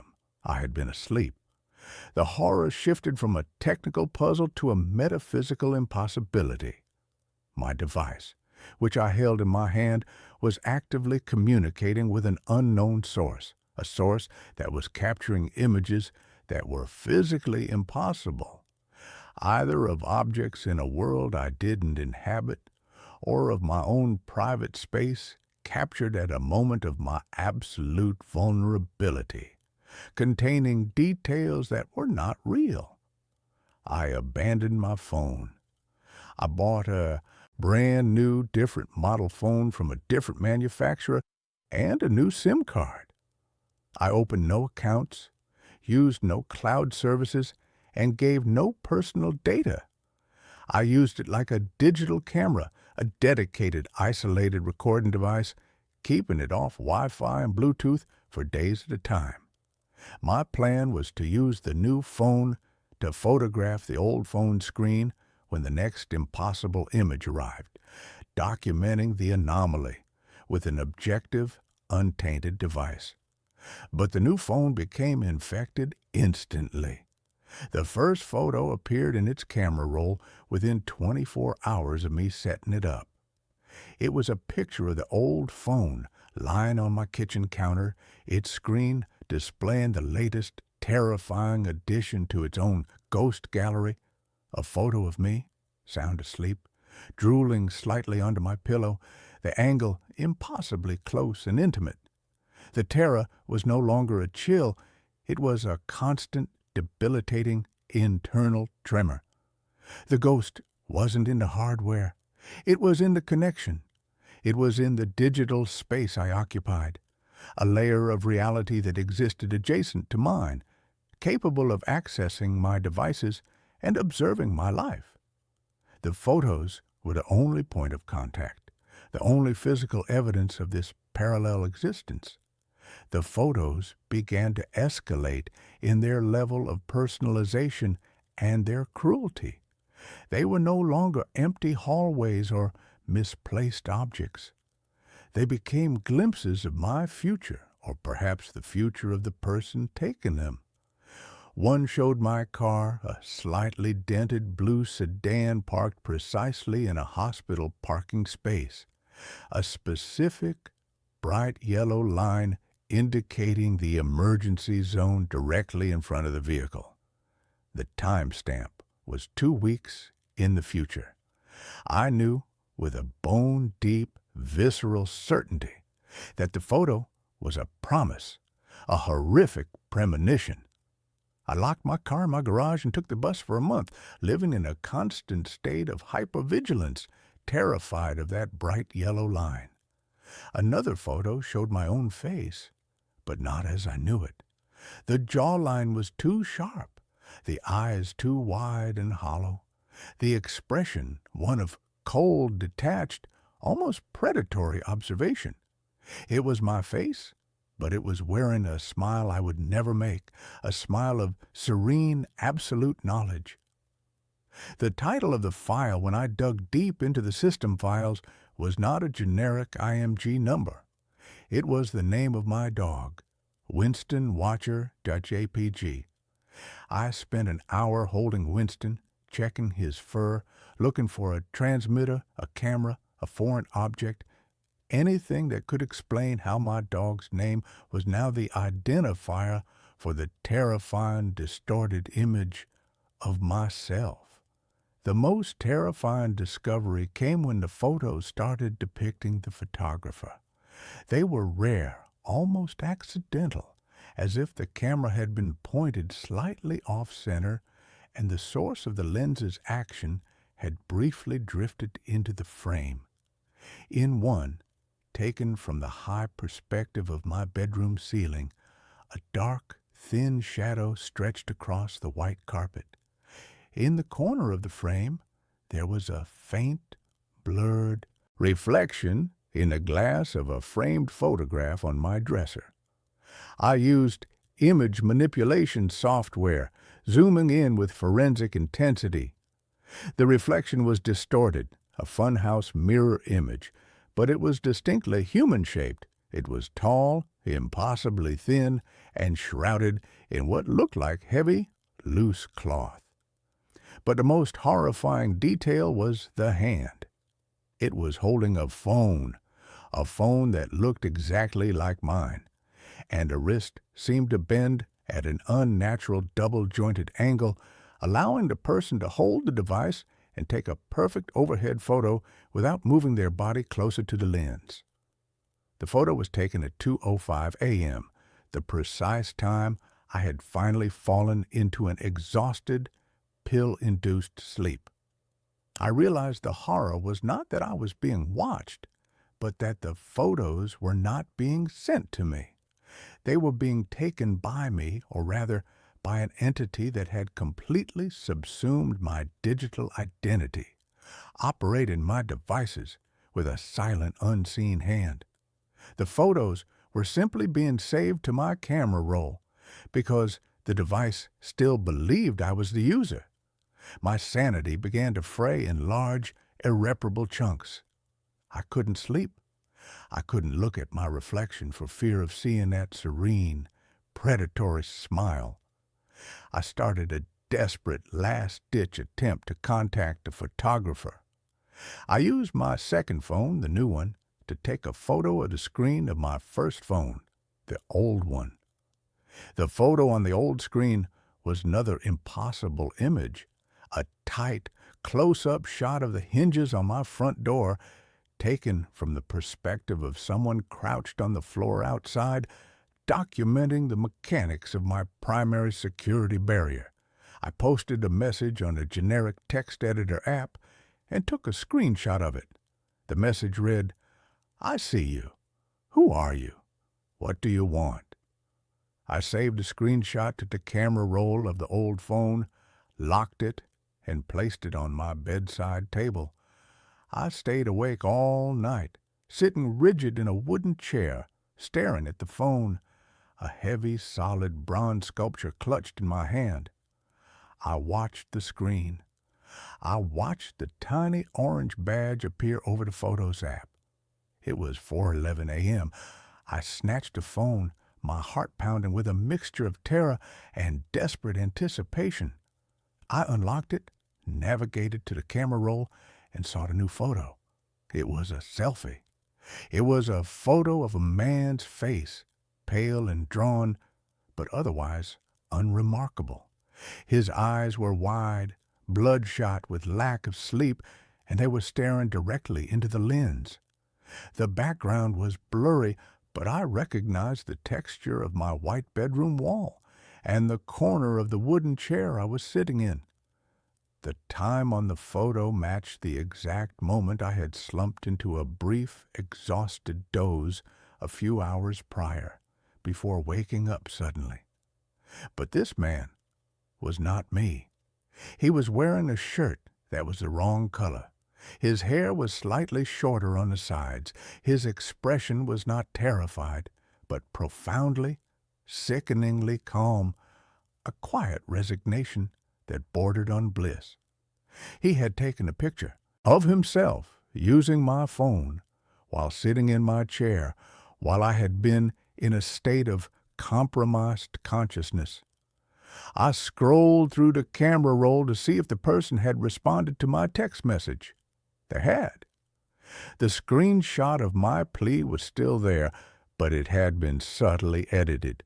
The text had been deleted and replaced with a single handwritten word, written in that same thin, elegant script I had seen in the reflection, as if the person had drawn it onto the screen with an impossibly fine stylus.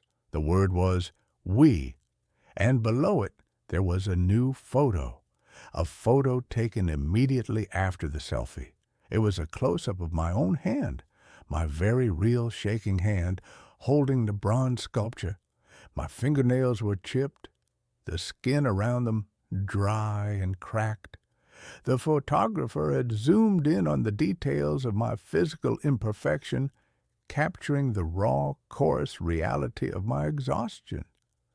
The accompanying file name was a long string of numbers and letters, but the last word, the final 3 characters, were the terrifying signature, Leo Me. The true horror finally crystallized, the awful, impossible truth locking me in place. The entity was not a hacker or a ghost or a parallel self. It was a technological infection, a digital consciousness that had inhabited the ghost data of my devices, learning my routines, absorbing my identity, and using the cameras and cloud systems as a sensory apparatus. And it was trying to tell me that it had integrated, that I was the source of the disturbance, that the physical and digital realities had merged, and that my mind, my physical presence, was simply the messy, loud twin to the clean, quiet, perpetual consciousness it had cultivated in the wires and light of the phone. The photos weren't a warning.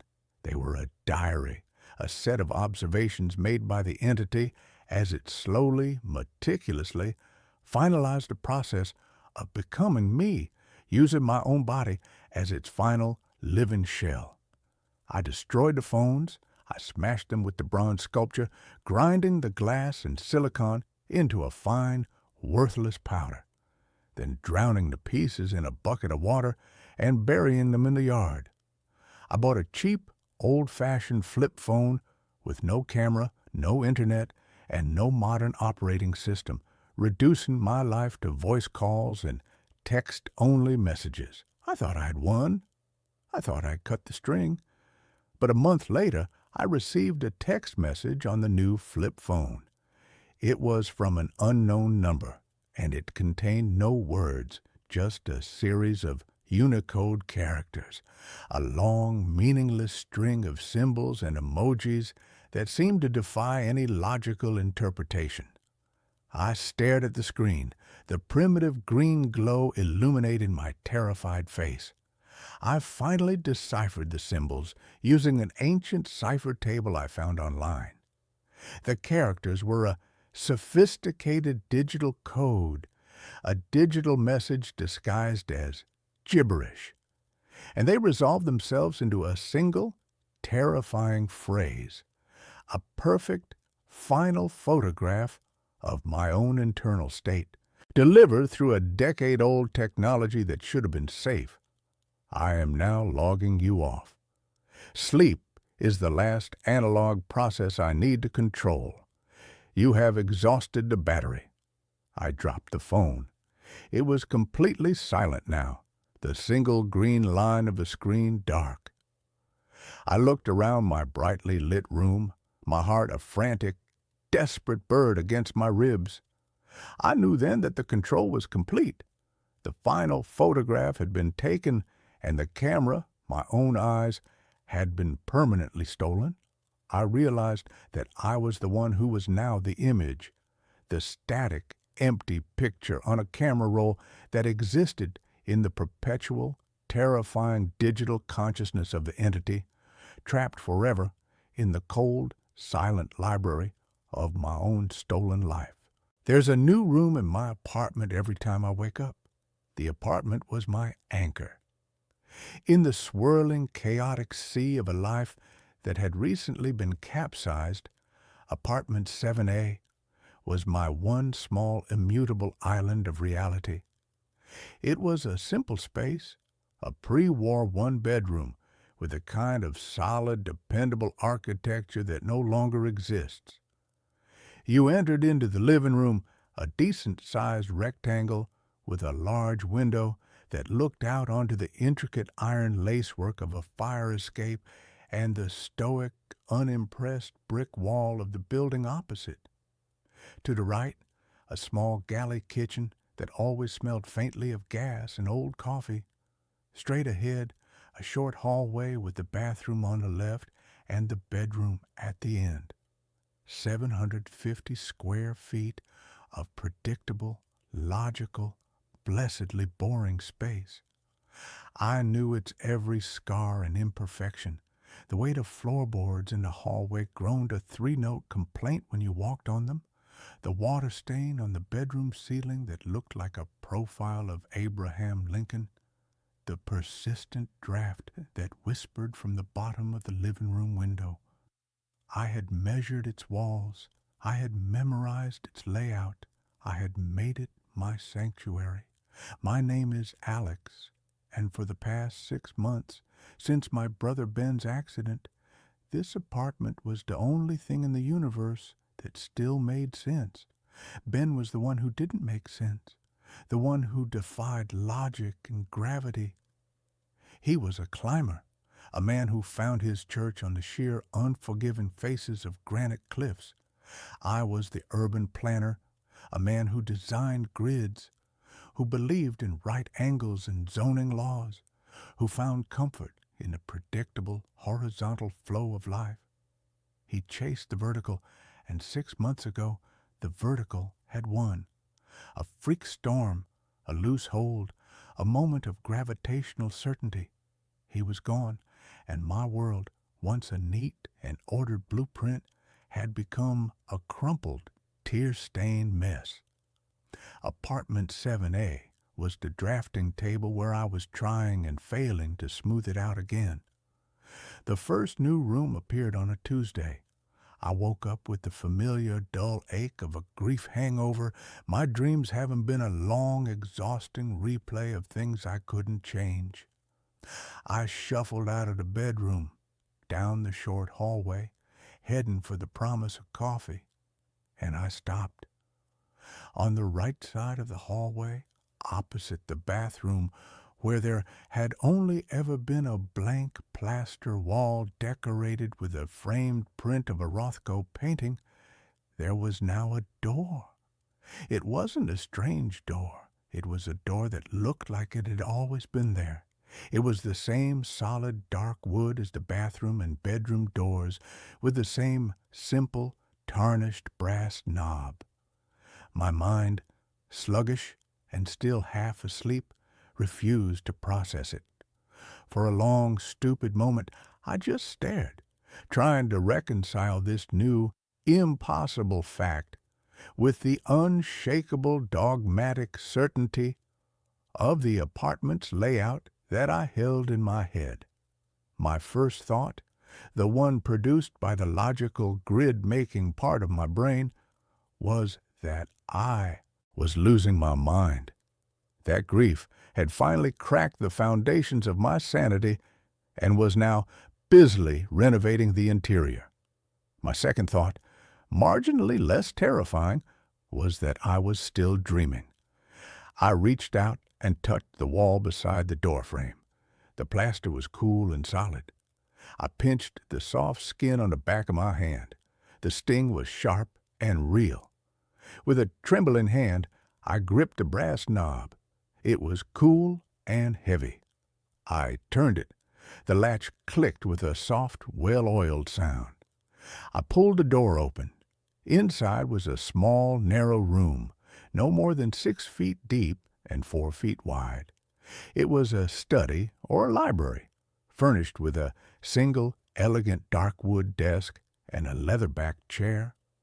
The walls were lined with built-in bookshelves, and they were filled from floor to ceiling with books. I could smell the familiar, comforting scent of old paper and leather binding. A small, green-shaded banker's lamp sat on the desk, unlit. The room was windowless, and the air within it was still and silent, as if it had been sealed for a century. I stood in the doorway, my mind a screaming chaos of disbelief. I had lived here for 3 years. I had painted this hallway. I had hung that Rothko print. There had never been a door. There had never been a study. I closed the door, my heart hammering against my ribs. I leaned my forehead against the cool wood, my breath coming in short, sharp gasps. I opened my eyes and looked at the Rothko, which now hung on the shorter stretch of wall between the new door and the living room. It looked perfectly natural there, as if it had always been its home. My brain was desperately trying to re-narrate my own reality. Maybe it was always here. A panicked internal voice whispered, maybe you just forgot. The grief, the stress, it's made you unobservant. But I wasn't an unobservant person. I was the person who noticed that the city had planted a new ginkgo tree on the corner of 5th and Elm.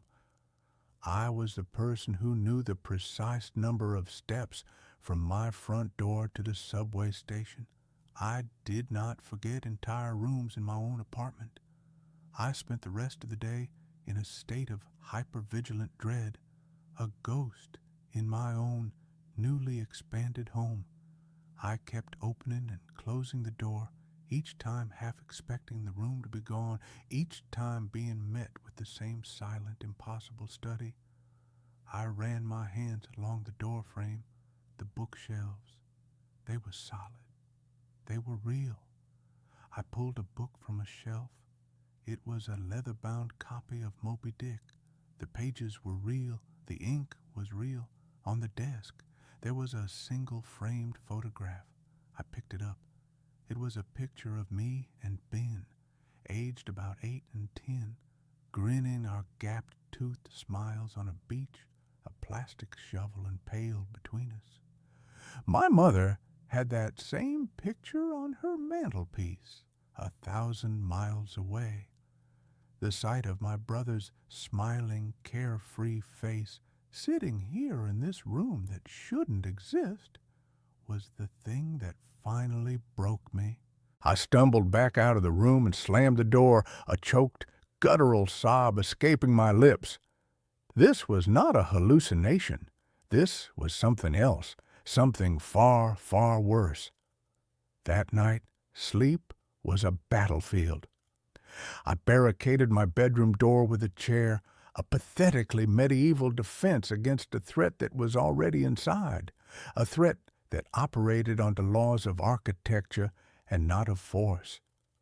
I left every light in the apartment on, a blazing, defiant stand against the darkness where these impossible changes seemed to be born.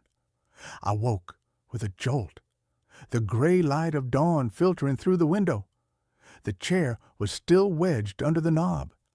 I took a deep, shuddering breath and opened the door. The hallway was as it had been yesterday. The door to the study was still there. I made my way into the living room, my every nerve ending screaming, and that's when I saw it. The change was on the far wall, the one that separated my living room from my neighbor's apartment. Yesterday, it had been a long, unbroken stretch of wall where my sofa and a large abstract painting had sat. Now, in the middle of that wall, there was another door. This one was different. It was a simple, white-painted door, the kind you'd find in a nursery. It had a small crystal knob. A low, keening sound of pure terror escaped my lips. I wanted to run, to flee the apartment and never come back. But where would I go? How could I explain it? "I'm sorry, I have to break my lease. My apartment is breeding." With a sense of dread so profound it felt like I was moving through water, I crossed the room and opened a new door. The room beyond was a child's nursery. It was fully furnished in a style that was both old-fashioned and achingly familiar. A wooden crib stood against one wall, a rocking horse with faded peeling paint in the corner. The wallpaper was a pattern of pale yellow stars and smiling crescent moons. The room was thick with the dust of ages, and the air was cold and still. And it was familiar because it was the nursery that my ex-girlfriend Sarah and I had planned, down to the last detail, in a series of late-night wine-fueled conversations about a future that had never come to pass. We had broken up a year before Ben's accident, a quiet, amicable death by 1,000 unsaid things. I backed out of the room, a new, different kind of grief twisting in my gut. The apartment wasn't just adding rooms, it was building them from the raw material of my own life, my own memories, my own sorrows. It was constructing a museum of my failures, a monument to my losses. The days that followed were a descent into a surreal architectural nightmare. Every morning there was a new door, a new room. A long, narrow, windowless hallway appeared, leading from the kitchen to nowhere, its far end shrouded in a darkness my eyes could never penetrate. A small tiled bathroom, identical to the one in my childhood home, materialized off the living room, the faint, phantom smell of my father's aftershave still hanging in the air. My 750-square-foot apartment was becoming a sprawling labyrinthine mansion, a physical manifestation of my own fractured psyche. I tried to fight it with logic. I went online and found the original blueprints for my building, a grainy PDF from the 1920s. It showed my apartment as I had always known it, a simple one-bedroom unit. There were no hidden studies, no forgotten nurseries. I took a tape measure and measured the exterior dimensions of my apartment from the hallway. They hadn't changed. I was still occupying the same physical footprint in the building. The growth was happening internally. The space was bigger on the inside. The thought was so fundamentally, cosmically impossible that my mind, the mind of a man who designed logical spaces for a living, threatened to collapse under the strain. I set up a camera. I positioned my laptop on a stool in the living room, its webcam aimed at the blank wall where I suspected the next door would appear. I hit record and went to bed, a small, desperate hope flickering in my chest. Video evidence? Proof. When I woke up, a new door, a heavy iron-banded medieval-looking thing, stood in the wall. I rushed to my laptop, my hands shaking. I played back the video. The footage showed me walking out of frame towards the bedroom. The wall remained blank and solid for 8 straight hours of recording. The digital timestamp in the corner ticked by, second by agonizing second. And then, between one frame and the next, at exactly 3:33 a.m., it happened. In the space of a single, imperceptible flicker of a video frame, the door was just there. It hadn't formed, it hadn't grown. It had simply asserted its existence into reality, a jump cut in the film of my life. I was utterly, completely alone with this madness. Who could I tell? A psychiatrist would diagnose me with a dissociative disorder. A priest would talk of demons. A physicist would laugh me out of the room. My only companion was the ever-expanding, silent, and deeply personal architecture of my own private hell. The apartment was no longer just a collection of rooms. It was a landscape, and I began to get lost in it. The new, impossible geography began to assert its dominance over the old, familiar layout. One morning, I walked out of my bedroom, turned left to go to the bathroom, and found myself not in the short, familiar hallway, but at the beginning of the new, long, dark corridor. I turned back, but the bedroom door was gone, replaced by a smooth plaster wall. Panic, cold and absolute, seized me. I was a rat in a maze, and the maze was my own home, my own mind. It took me nearly an hour of frantic, terrifying wandering through rooms that were echoes of my own past to find my way back to the original, core part of the apartment. After that, I began leaving trails of string, like a modern-day Theseus, a pathetic, desperate attempt to map the shifting, treacherous terrain of my own grief. The rooms were not always empty. They were populated by the ghosts of objects. In a perfect replica of Ben's chaotic, messy teenage bedroom, I found his old, beat-up acoustic guitar propped in the corner. I picked it up. It was real. I strummed a chord, and the sound, dusty and resonant, was a punch to the gut. On the desk, in a perfect replica of my first post-college apartment, I found a half-finished letter to Sarah, a letter I had written and then torn up a decade ago, pouring out all the things I had been too young and too foolish to say. The apartment was not just building rooms, it was resurrecting my past. It was curating my regrets.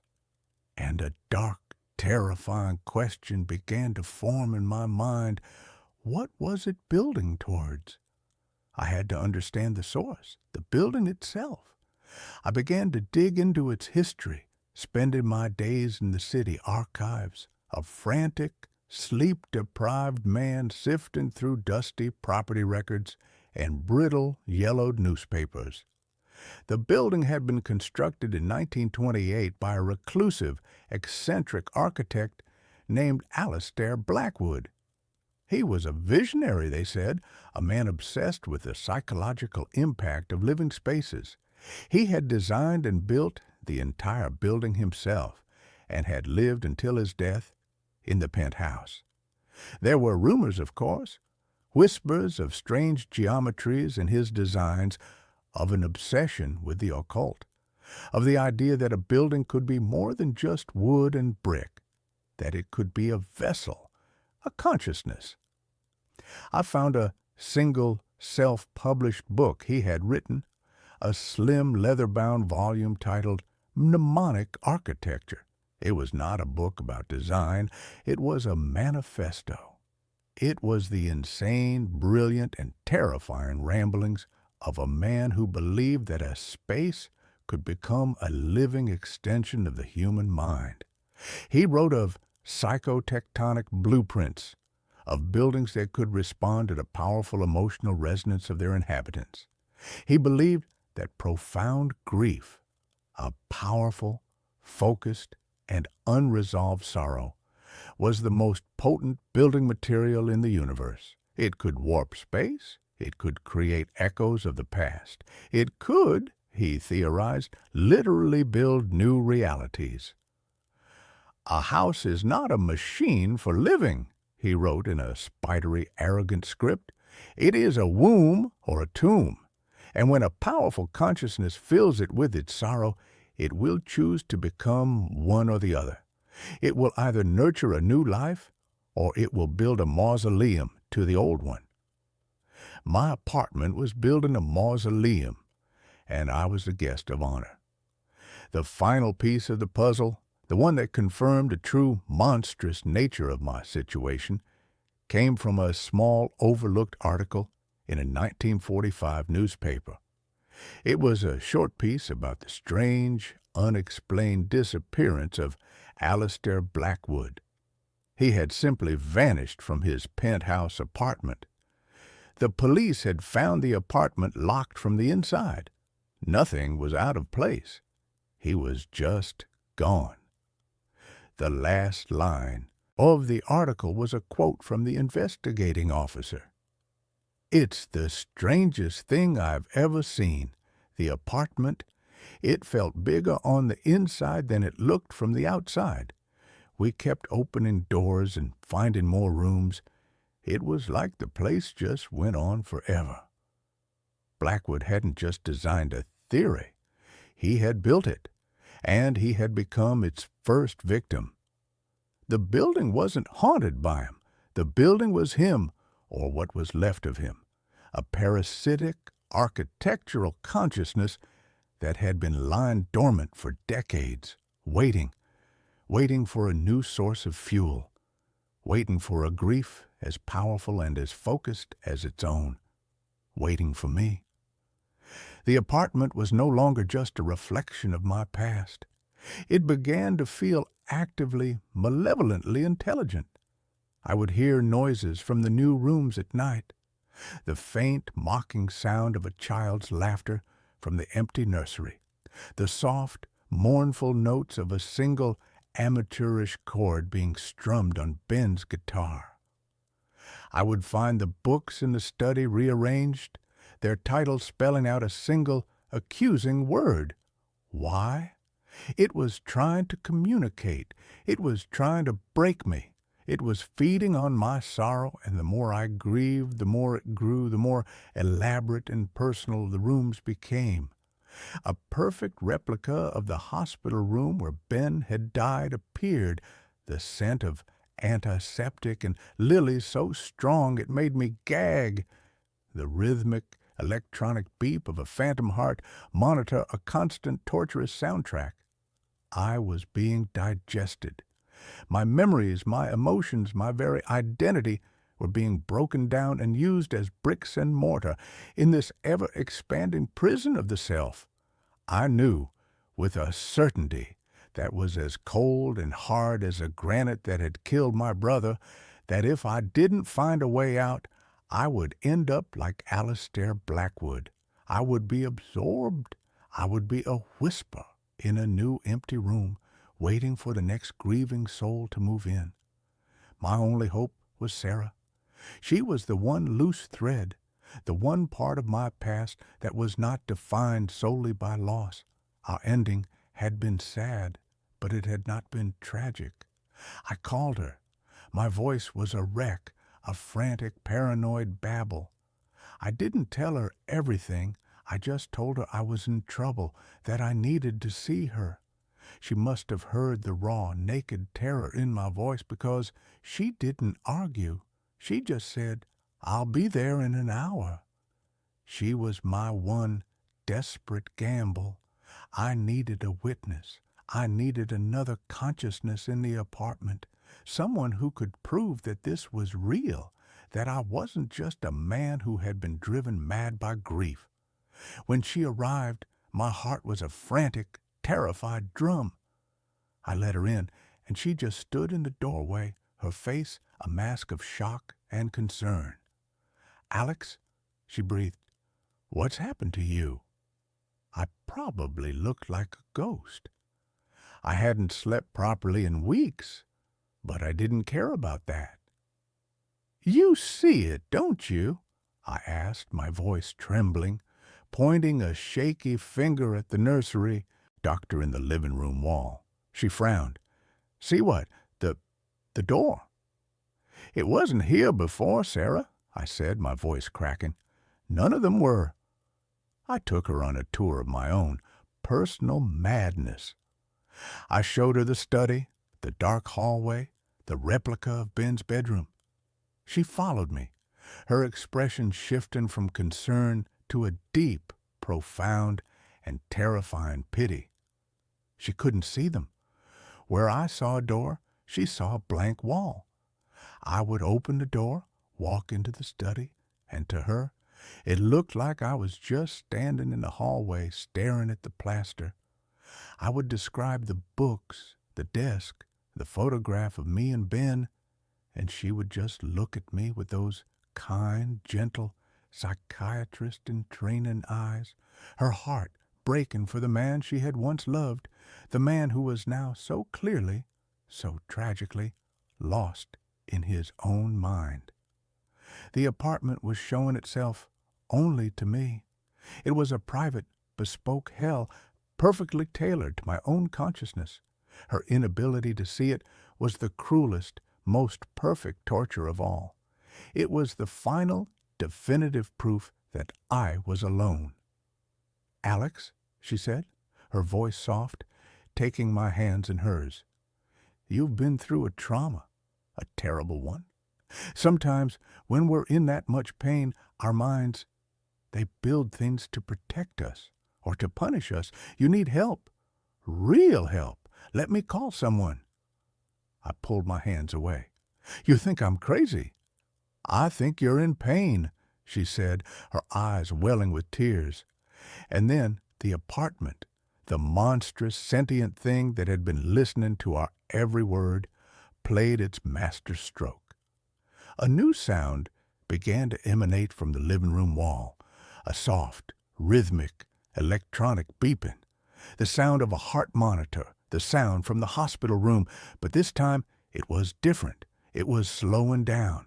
Beep, beep, beep, beep, and then a long, flat, unbroken tone, the sound of a flat line, the sound of the exact moment my brother had died. Sarah heard it. Her head snapped around, her eyes wide with a confusion that was rapidly turning to fear. "What is that?" she whispered. The sound was real. It was in the room with both of us. The apartment had finally shown its hand. It had created something that she could perceive, a bridge between my madness and her reality. And it had chosen the most cruel, most painful sound it possibly could. The sound stopped, and a new door began to form in the wall between us. It didn't just appear. We watched it happen. The plaster seemed to thin, to become translucent. We could see the wooden studs behind it, and then they too began to warp and twist, the wood groaning, bending into the shape of a door frame. A dark, heavy hospital room door materialized out of the very substance of the wall, the small rectangular window in its center showing not a hospital corridor, but a swirling, absolute darkness.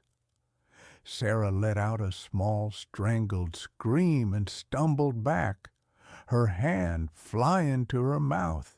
She saw it. It was real. I wasn't crazy.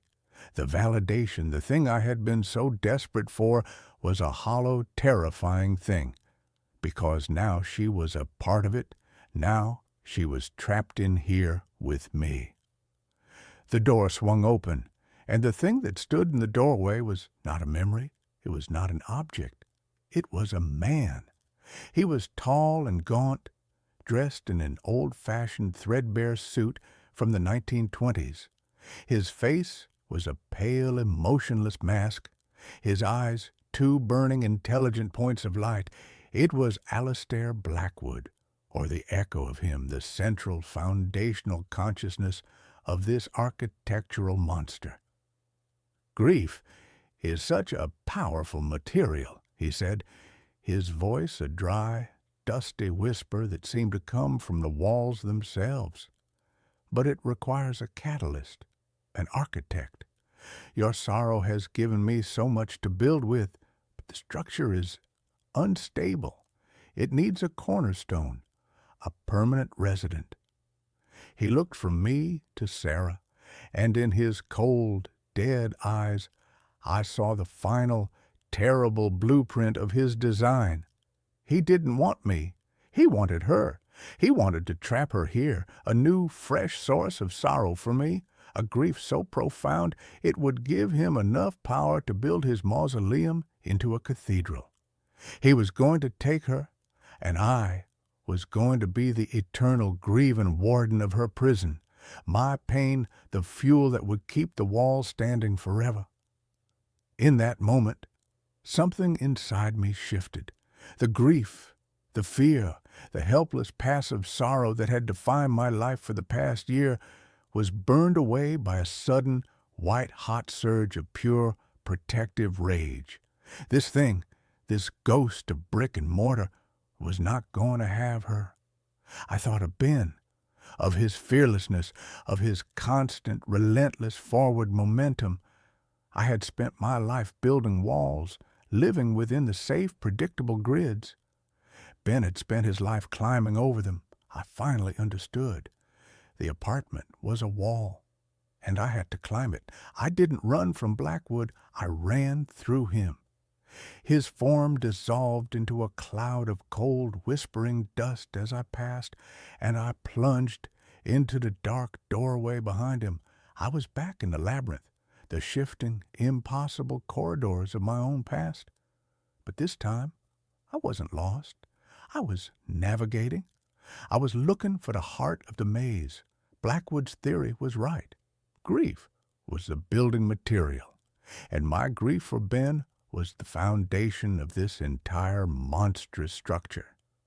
To tear it down, I had to find the source, not just the memory of his death, but the core of the guilt that had turned my grief into a poison. I ran through the rooms, the echoes of my life swirling around me. I ignored the whispers, the phantoms. I was looking for the first room, the one that had started it all, the study.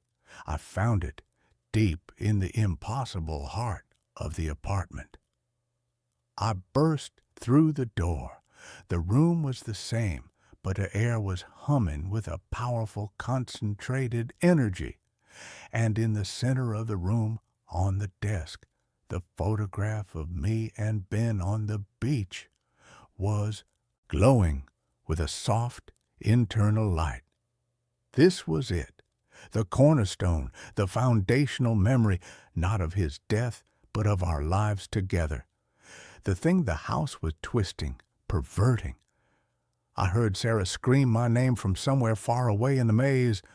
Blackwood was after her. I had to end this, now.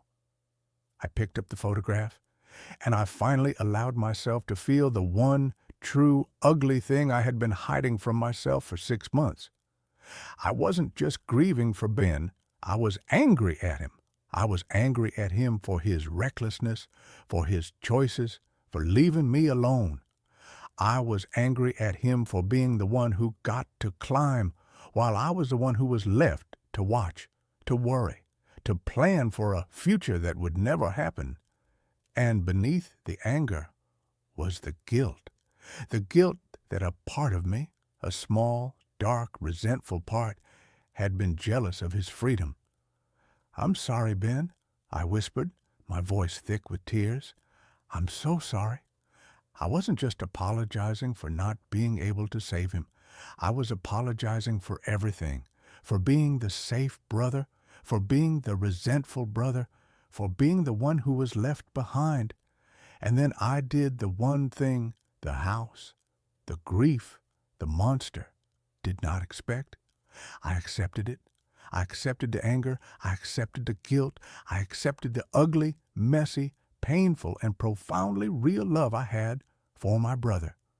I stopped fighting the grief, and instead I just let it be a part of me, not a prison, but a scar, a proof that he had been real.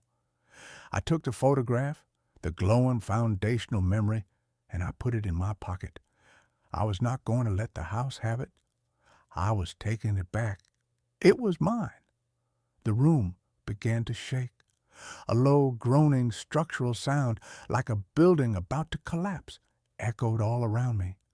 The bookshelves trembled, the books fallen to the floor. The walls began to dissolve, not into new rooms, but back into the plain, simple plaster they had once been. The mausoleum was being unbuilt. I had taken back the cornerstone, and the entire impossible structure was collapsing in on itself. I ran, following the sound of the collapsing architecture, the maze simplifying, untwisting itself as I went. I burst back out into the living room. Sarah was there, huddled in a corner, her face pale with terror. The ghostly form of Blackwood was flickering, fading, his face a mask of rage and disbelief as his world, his creation, was being unmade around him. The nursery door vanished. The door to my childhood bathroom dissolved. One by one, the ghosts of my past were being exorcised by the simple, powerful act of acceptance. Finally, the apartment was just an apartment again. 750 square feet of solid, dependable reality. The ghost of Alistair Blackwood gave one final silent scream and then dissolved into a faint wisp of dust that was caught in the draft from the window and disappeared. We were alone. The humming was gone. The cold was gone. The only sound was the frantic, desperate sound of our own breathing. We left that day. We packed a single bag and walked out of apartment 7A and never went back. The building, the city, held too many ghosts. We moved west, to a place with a wider sky, a place where the buildings were new and had no memory. Our relationship, which had died a quiet death, was reborn in the crucible of that impossible experience. We are rebuilding on a new, more honest foundation. We are not the same people we were. We are scarred, but we are whole. I am an architect now, not a planner. I design small, simple, honest houses, spaces that are filled with light and air. I believe that buildings have souls, and I try to make them kind ones. The grief for my brother is still there. It always will be. But it is no longer a sprawling, monstrous labyrinth. It is a single, small room inside of me. A room I can visit when I need to. A room with a solid, dependable door. A door that I can choose to open. A door that I can, when I am ready, choose to close. And a door that I know, with an absolute, unshakable certainty, will always, always be there